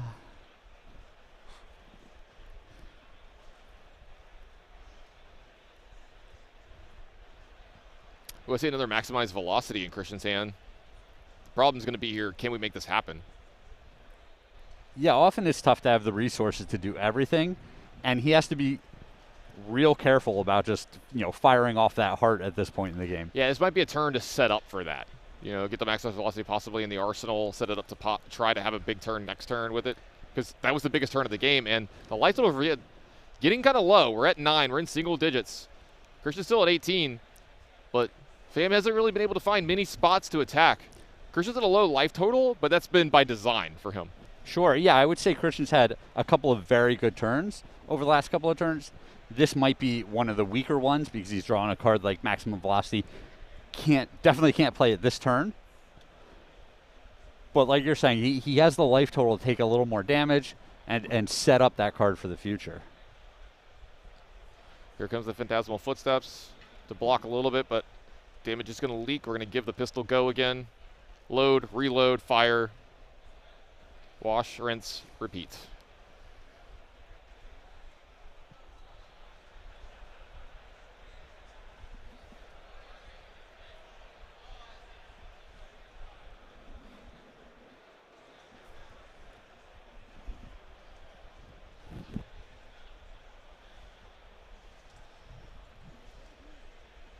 Here come those footsteps yet again. Still going to leak at damage. Here we go with the whole roll it up again. Yeah, and for a quote bad hand, this is not a terrible turn, right? And here you go. You're just talking about the Christian. Got to be cognizant of how many cards are left over. Want to make sure we got some blues and yellows still at the bottom of the deck to fuel these chambers, to fuel this pistol. Possibly 1 or 2 more turns of actually attacking left in the game for him. So I have to see if there's any one of those turns where he can get a maximum velocity off. He might not be able to. I think he has enough time with the number of cards there. I mean, he's been pitching a lot of cards to just shoot with the pistol the last couple of turns. I don't think Fam is going to be able to threaten Hawk's life total enough to force cards out of his hand. So as long as he's got the right mix of cards to boost 3 times, we could be seeing this maximum velocity close out the game. Really good points, Craig. All right, looks like he's just going to load up the pistol. I think that's going to be it for the turn. Maybe not. He's going to close the combat chain. Christian giving this one a good long think of how he wants to end this. How does he want to set up for next turn? Yeah, so he has a couple of options. He could just pitch the maximum velocity to put a counter on one of his equipment here. He could arsenal it, or he could arsenal the other card, keep the maximum velocity, because you don't want the maximum velocity just stuck in your arsenal for the rest of the game if it's not really going to happen. You can see there, Mr. Pham, number 4 in the world in the last 90 days, really been putting on some shows in all the events he's been playing on.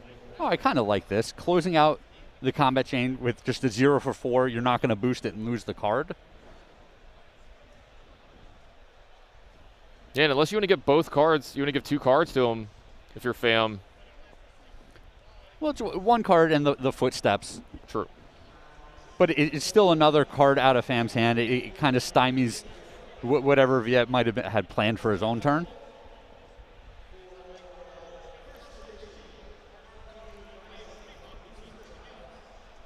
Maybe that's what Christian was weighing here. Do I want to actually commit this card this turn? Do I want to boost is a big thing too. Yeah, I mean, obviously the 0 for 4 is the perfect card when you're trying to maximum velocity someone. But it looks like this is too good of a spot for him to hold on to it. Yeah, I don't hate this. Oh, he's going to fire the pistol, and then he's going to get hit with a "that's all you got." so Fam's going to come back with 2 cards to start. He might even be able to get an attack in. Nice timing for Fam there. Does look like he's lining up an attack. Well, this is an aura, actually. Yep. First one of the game. Yep, and it's not a terrible one either, because if Fam just continues to block with every card in his hand, this is the one aura that gets bigger and bigger and bigger as the game goes on.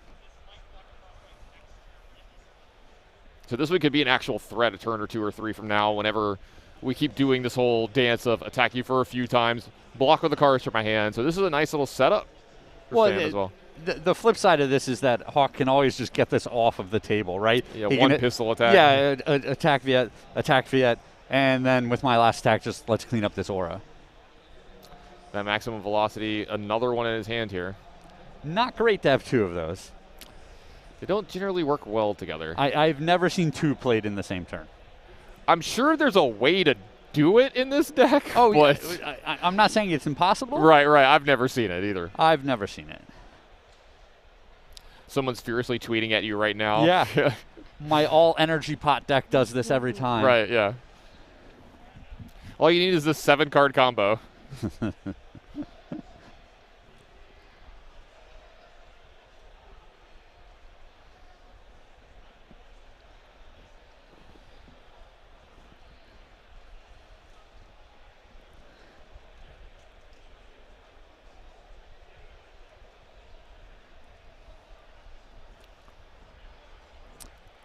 Yeah, I appreciate the patience and deliberate play out of Christian.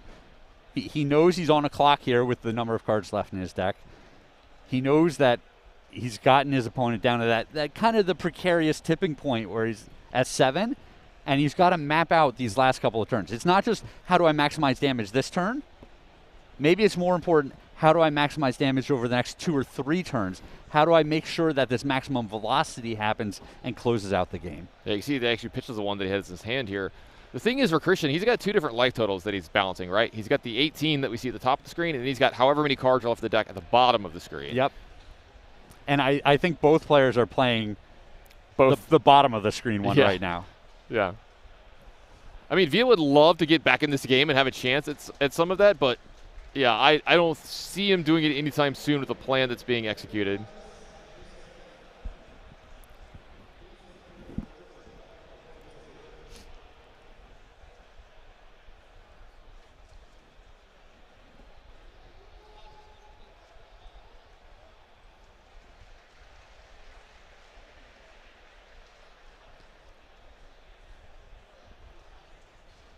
Christian really deliberating on how to play this turn.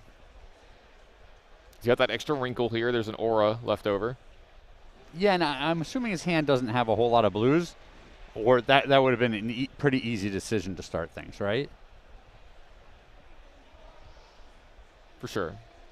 So it does look like we're going to go ahead and fire the pistol. Where's this going? It does look like it's going upstairs to Fam's face. I like set it on top of the shimmers of silver, but send it upstairs.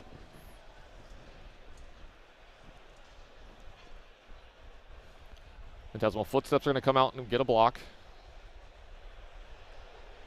They're trading dice.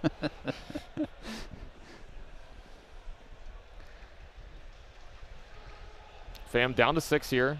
Induction chamber activation.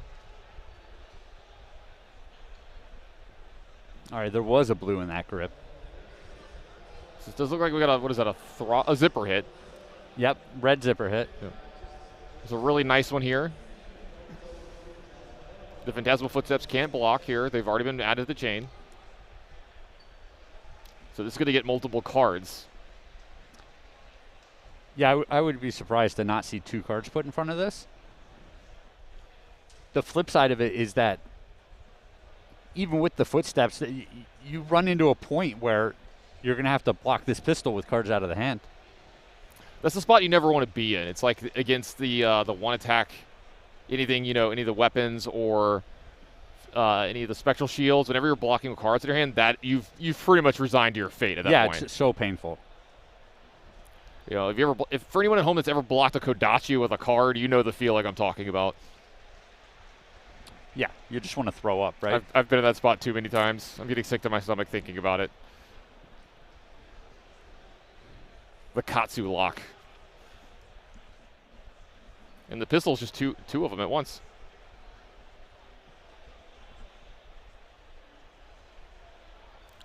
Fam, considering how he wants to block here, does he risk only blocking with one card? Does he have to block with two here? Maybe he's thinking about trying to pivot here and make an aggressive action on his turn. He's got an arsenal. It does look like it's going to be the double block.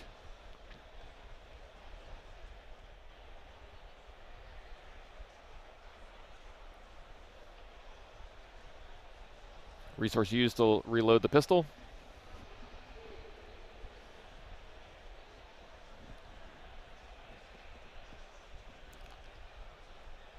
Here we go, pistol yet again. Footsteps are going to come in front. He's going to take the 1 down to 5. Yep, little damage leaking, and now the question is, yep, Christian wants to clean up that aura. Yeah, so he goes ahead and gets the pistol, go again, loads it with the floating resource, kills the aura. Very good, clean turn from Christian here. Not leaving many resources for Fam. Still has that maximum velocity in his arsenal. If he wants to have one of those big turns where he could possibly go crazy with boosting, I think there's a chance that this game might end with that maximum velocity in the arsenal. I think there's a very good chance. The triple pistol each turn is turning into such a problem. At 5 life, you're going to have to block a couple of attacks, and then the pistol's still just plinking away.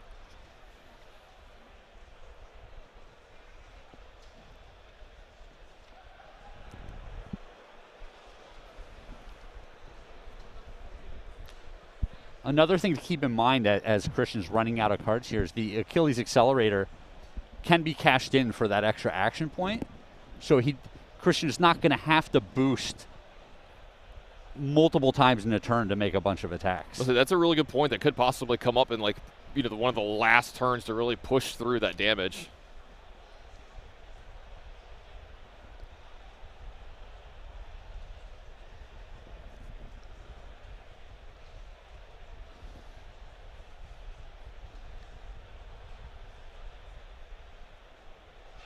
All right, you're going to go ahead and pitch here to load up everything. It's nice how symmetrical it is. Pitch the blue. Yeah, just toss the dice. They land right where they're supposed to be. And if you liked Legos growing up or anything where you had to put a bunch of stuff together, this is the deck for you. Absolutely. Like a lot of moving pieces. Yeah.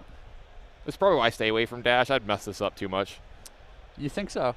Yeah, I'm a Starvo guy. You just, hey, look, here you go. Attack with this one card. Everyone was a Starvo guy when you could do that. True. True. Footsteps are going to get activated. Coming out. Take 1. Fam down to 4. Ah, that's just so effective, right? Yeah.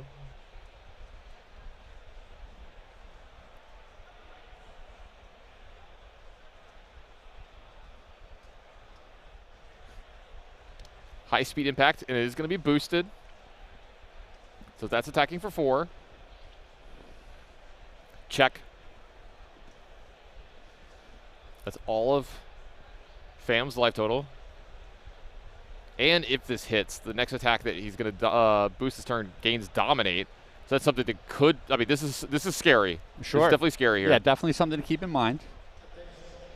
This needs to be full blocked.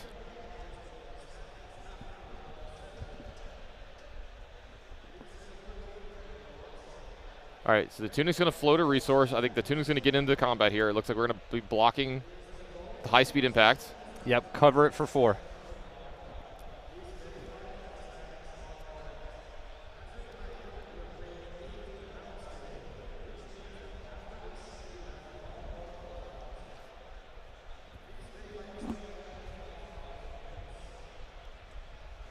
Both these players in deep thought.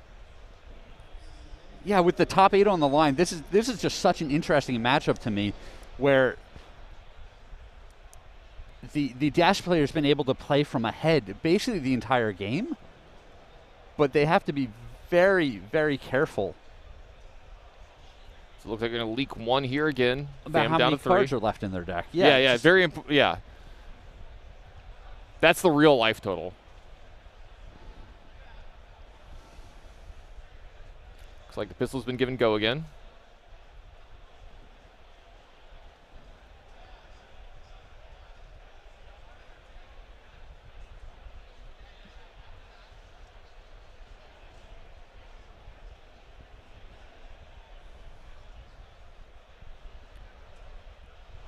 He's calculating how many more turns he has to do this. You know, the idea is that if he only attacks with the pistols, you know, if Fam can keep a couple of cards in his hand and start threatening the opposing life total. So it does look like he loaded up the pistol again. And yeah, Christian pretty much can't block at this point. No, he can't. But there is the flip side of this where at some point Viet has to figure out how to win the game, and potentially he ends up decking as well, right? You can't just block every single turn. You don't have infinite cards left in your deck. So if he's not able to turn the tide at some point and take over this game. It does look like he's going to go down to 2 here. He's got 2 cards off his hand. I think he's committing to playing something here. There's got to be a big attack. Yeah, I mean... Oh, this is... Okay, potentially a Herald of Erudition would... Ooh, a little CNC. Yeah, this is pumped up by the Goliath Gauntlet as well. And I don't know if Christian cares about this. I think he can take 8 here.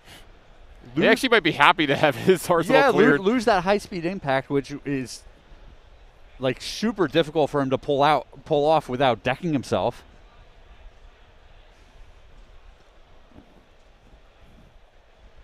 Yeah, that card has been in his arsenal for I think about 5 or 6 turns now.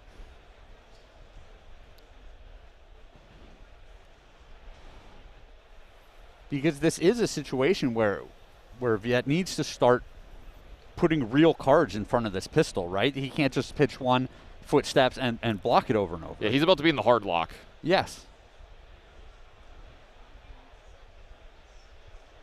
Christian looking at the deck. I think it's 6 cards left, so he's got these plus the 4 cards in his hand. Yes.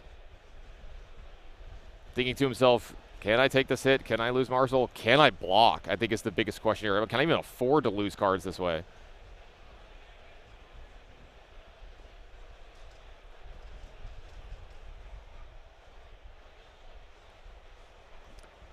Yeah, I think part of the calculation here is, can I pull off this high-speed velocity in the next turn or two, right? That would absolutely close out the game if he was able to do it. But I think it's a risk he doesn't need to take. Maximum velocity, thank you.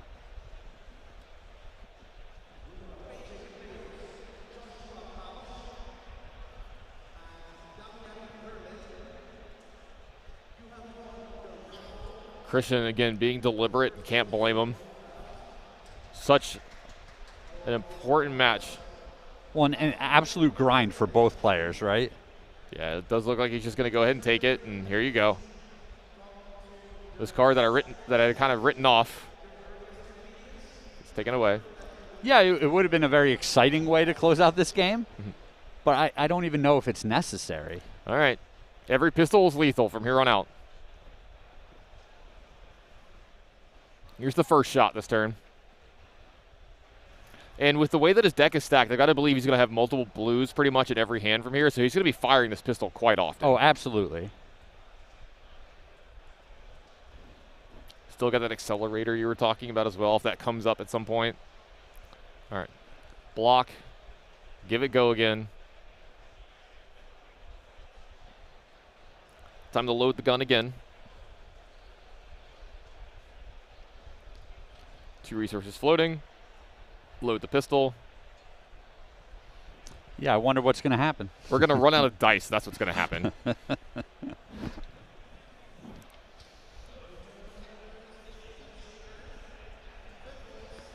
Pistol number 2. All right, another card from hand. Induction chamber. Gives go again. Pistol can be fired yet again. Down to 1 resource here. Load up the pistol. With that resource floating, load up the chamber. All right, fire the pistol. Gets another card from hand. And we're going to have an arsenal and a pass here. I believe that was a T-bone that got put into the arsenal. Okay. Made me a little hungry, I'm not going to lie. It's been a long day. Yeah, you could use a little T-bone. More of a filet guy, but, you know, beggars can't be choosers. Apparently they can. We're going to dinner after this. We're going to find out, all right?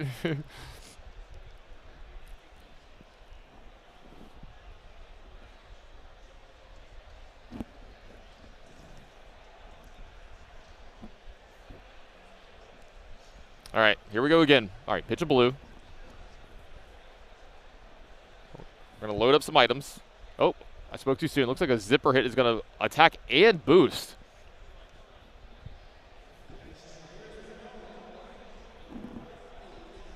Attack for 4 here.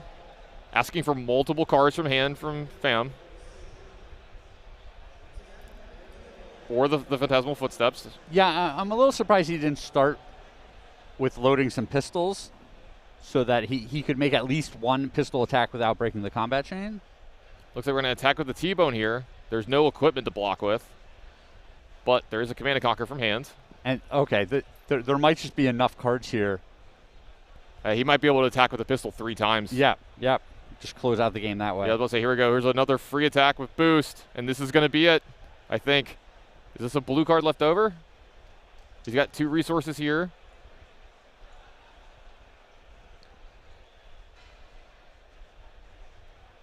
The door is open. Yeah, really taking his time. Does he have the 10 spot rolled up? He does. He There's does. the maximum There velocity. It is. There it is. A great finish. And that is going to win Christian Hauck his last round. We saw multiple maximum velocities this game. What a exciting way to end that last game. You know, we had so many turns of load the pistol, shoot the pistol, give it go again, do it again. And wow, what a win from Christian Hauck. Carefully navigated endgame too, right? Where he put together a game plan, was very patient, and then executed it. Yeah, absolutely. I think you saw the plan from turn 1 from both players. It ended up being just not enough for Fam and a little bit too much from Hauck. What a win for him. Now he's got to cross his fingers and hope everything works out and see if he sneaks in to that top 8. Well, it looks like we're going to be done with this round and play from this round, but we will have an interview with Matt Rogers after this game, and then we're going to do standings in the top 8 after that. Don't go anywhere. We're going to take just a short break so we can set that up. Then we're going to come right back with more Flesh and Blood interviews, and then we're going to have the top 8 announcement of who's going to be playing those huge, impactful rounds tomorrow. Don't go anywhere. We'll be right back.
All right, that was a thrilling one. Dash versus Prism. I got a front row seat. You saw, first of all, Matt, how efficiently those cards came up on the screen and the life total went down.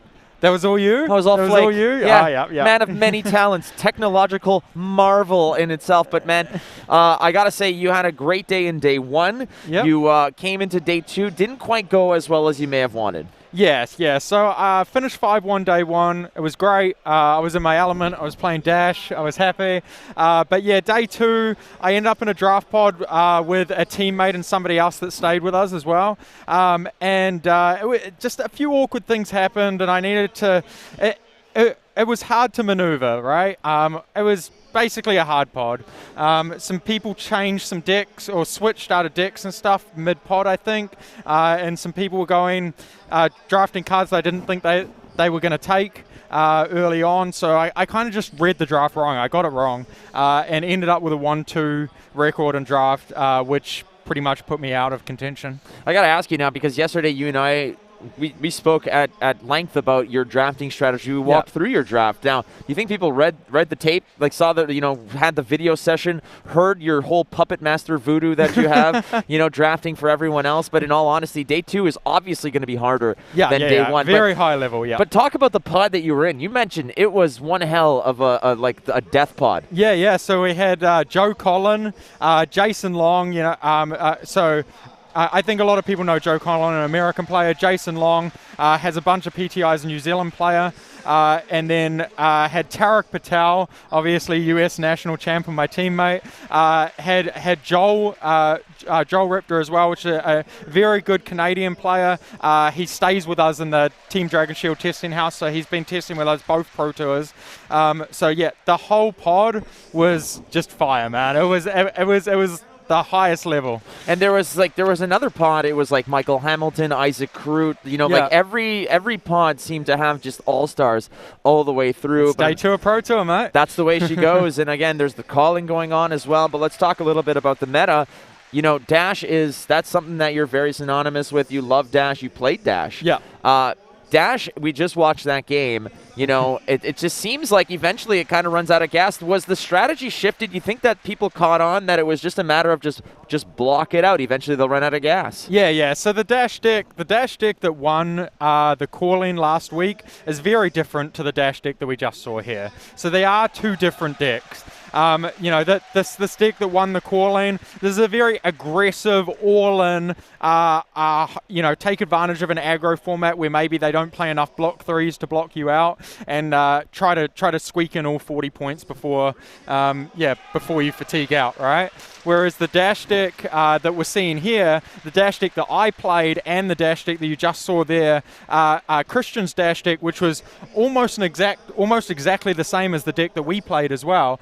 It's way more about nickel and diming. So you've got all the boosters. You can be quite aggressive in the aggro matchups if you want to be, but in the matchups where you think they're going to block you more, you can go very long with Chamber. Like, we start Chamber in every single matchup. We don't start Pounder, and Chamber just gives you absolute fatigue protection. And then that, coupled with the high octane, means that if they're just sitting there blocking, you're going to be able to set up crazy turns while keeping them blocking the whole time as well. Yeah, and the other question here is the fact that Prism has, I think, in my opinion, a stronger showing in terms of numbers at the Pro Tour here. Another aspect of that also is just the success of Prism at this tournament. I think a lot of people were probably thinking that it wasn't going to happen.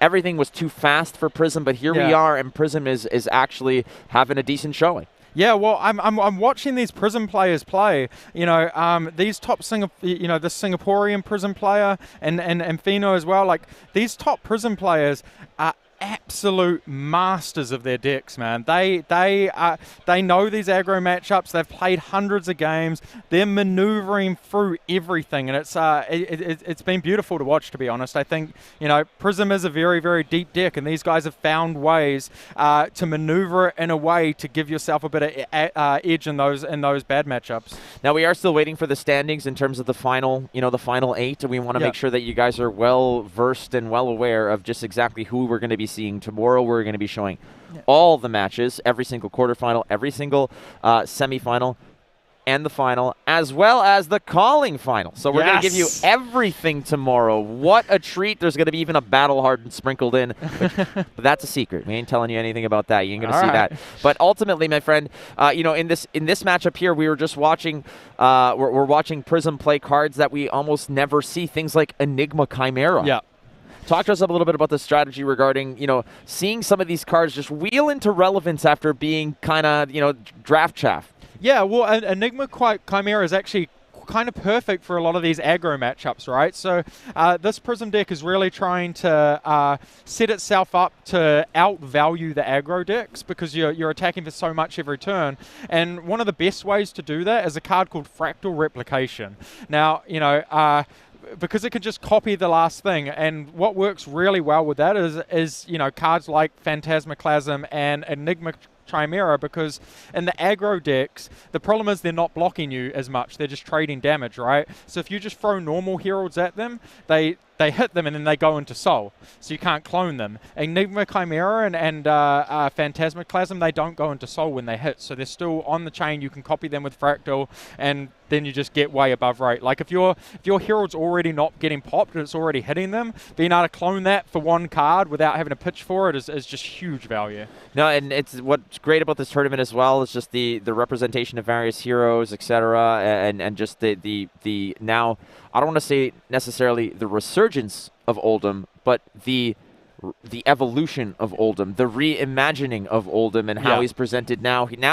Now that bastard swings hard. Yeah, he does. Oldhim can really pump out damage. You know, these block hard fatigue Oldhim decks, they can't really survive in this format. The aggro decks have just gotten too efficient, and then there's decks like Prism that just completely prey on you, right? So Oldhim has had to develop. It's definitely a hero that's had to kind of change its strategy, and I think it's done really well. It's done exceptionally well. I have some friends out in Poland who are really big you know, Oldhim fans. It's just like that's where they got into the game. They like the control style, and it's just a nice way to look at the hero and say, wait, there's other ways. There's remixes to Oldhim. Yeah. You know, and there's other ways to play the hero. So we're ready for the data. We want to show you just what the day looked like and where we're at. It's been 2 days of fierce combat, 6 rounds of draft, 8 rounds of CC. So there we have it. See, this is where we're at. We're halfway, about two-thirds down the list here. We're going to day 3, and we want to see who are we going to see in day 3. Everybody's waiting. So there it is, the final 10 names, but we're going to cut to top 8. There's some breakers in there that they're going to be sorting out and sifting through.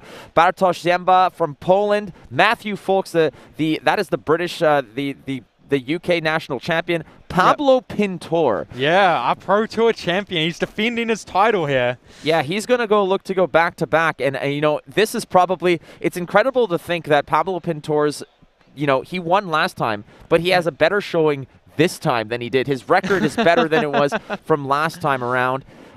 Fino Black, of course we know him, a master of his craft on Prism. Yep, Prism, yep. Jakub Irzik playing Briar, also of Poland.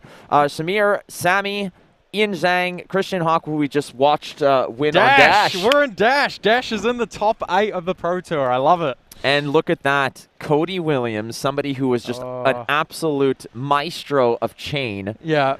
You know, just bubbling out there at 9th, and Michael Fang on Prism. On Prism, yeah. Oh, it's definitely a shame for Michael Fang there. He's just missed out on the breakers there. But yeah, I mean, what a showing. I think this is mostly in line with our expectations. I think Briar was kind of the deck to beat. It was kind of the best deck coming in here. I think everybody, you know, I think most of the teams came to the conclusion that Briar was likely to be at the top, and we were likely to see, you know, 3+ Briars in the top 8. Definitely thought we'd see a little bit more Viserai. I mean, I was expecting a couple of Viserais in the top 8, but we just got Pablo's representing, and yeah, I was hoping to see a Dash in the top 8. So well done, Christian. There, that's made my day. I'm still. I mean, how far do I have to scroll to see the Canadian flag? This is a little embarrassing, not gonna lie. But Michael Hamilton at 15 is looking great. Everybody is having a good time. These are valuable. These are the deck lists, and they're stealing them away. I was gonna eBay those like crazy. Not happening anymore. But I mean, just the list itself between, you know, a nice variety of heroes, but more than that, what the Pro Tour is about here in France is just how many people from different countries were represented. Yeah, absolutely. It's a beautiful thing. It really is. I mean, I've spoken to people from at least 10 different countries throughout this weekend, and it's just been amazing. Like, there's so much culture going on. There's so much, people are telling me about how Fab is in their local scene, in their local game stores, and kind of how they built up the community there. And it's always just so wholesome. Honestly, it really is. Like, the whole Fab community building stuff around the world, it's the same stories, but a different way and a different perspective and different cultures around it. And it's really been cool to listen to. Yeah, and what I'm trying to say is, like, also, it's just, everybody's here obviously to play games, but like after the fact, it's just, you get text messages, tweets, you get Discord messages. It's like, where are we going for dinner? What are we doing? Yeah. Are we going to this museum? I went to the Louvre with a bunch of people. I went to, you went to go see,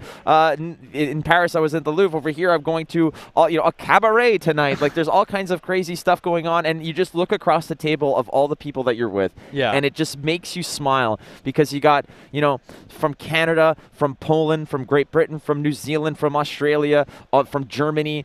It's such a wonderful experience. I'm just so happy that this is happening, and we're working on the just some brackets are being put together. We want to show you just a cleaner glimpse of what's happening here. Do you have any favorites moving into tomorrow? I mean, it's easy to say Pablo Pintor. I mean, I don't want Dash to win. I mean, no, I definitely I think Pablo is an amazing player and an amazing person. So I'd like him to do really well. I mean, back-to-back Pro Tour wins would just be unbelievable. So yeah, I'm definitely rooting for Pablo. I think he's great. I think he's a great ambassador of the game, and a person that we want to lift up to be a champion, and just an incredible player as well. And I'm rooting for Christian. And they're at 8th place. Dash, yeah. I hear you there. Again, you got to root for your favorites, and I like there's Prism sneaking in, and people wanting to see that go to Living Legend ultimately. But here we are. It's the end of the day, Saturday night. Yeah. None of us are wearing jackets. We're like so casual here. So it's guns out. Let's go. Show them. Yeah, show them. I'm not joining on that one. Absolutely not. I'm just trying to show some of that Saturday do you know night how power. much I was memed last week? Do you want that to happen again? Oh my God! Oh. Can you give us a little bit of the Matt meme? A little bit? No, it's I not can't happening. give you anything. Hold on. Let's see if I can just put let's put this here. It's just kind of, we're gonna try to Matt meme this here. I don't know if I can. Can I just put this up here? It's just. Or is it like? It's like. Is that it? It's like, what, am I the doing face? this? Yeah. Nah, you can't. Is it like sadness? Right, It's like that 1,000-yard stare. Matt, you're a legend, man. Again, there we go. This is what we do here. We want to bring you the bracket, and we will bring you the bracket. And I think we're going to also show you some of the 4-0s that went today. Yeah. There was a lot of people who were really, enthusiastic about today because they had such a great showing yesterday. There was a lot of people who weren't too happy about yesterday but just absolutely excelled today. Yeah. It's just what happens between day 1 and 2? Like, you had a great day yesterday, and like, what is the strategy? And that fell apart today, right? I'm not trying. That didn't fall apart. That's what you were thinking. I mean, like, I'm here, right? Yeah. Like, I'm not even participating because I dumpster all you guys. No, I'm not kidding. But honestly, what is the prep? It's like there's so much distraction because there's so much going on. But what is the prep situation between day 1 and day 2? And now, moving into day 3, there's 8 players who are going to cancel all their plans and go home and study. Yeah, well, maybe not.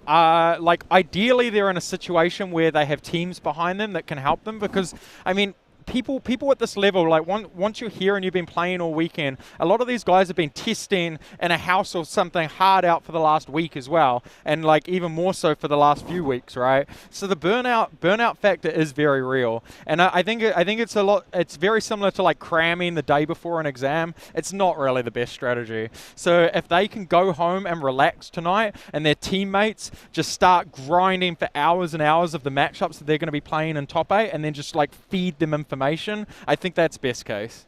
And that's where the advantage of a team must be massive. And absolutely. I've spoken to people, a friend of mine, Liam Hold'em, a.k.a. Big Sauce. That's the nickname I've given him. Big Sauce? Big Sauce. Right. He and I kind of started the game at a similar time, and we both had our struggles early on, but eventually we found people to practice with, to share information with, to really connect with.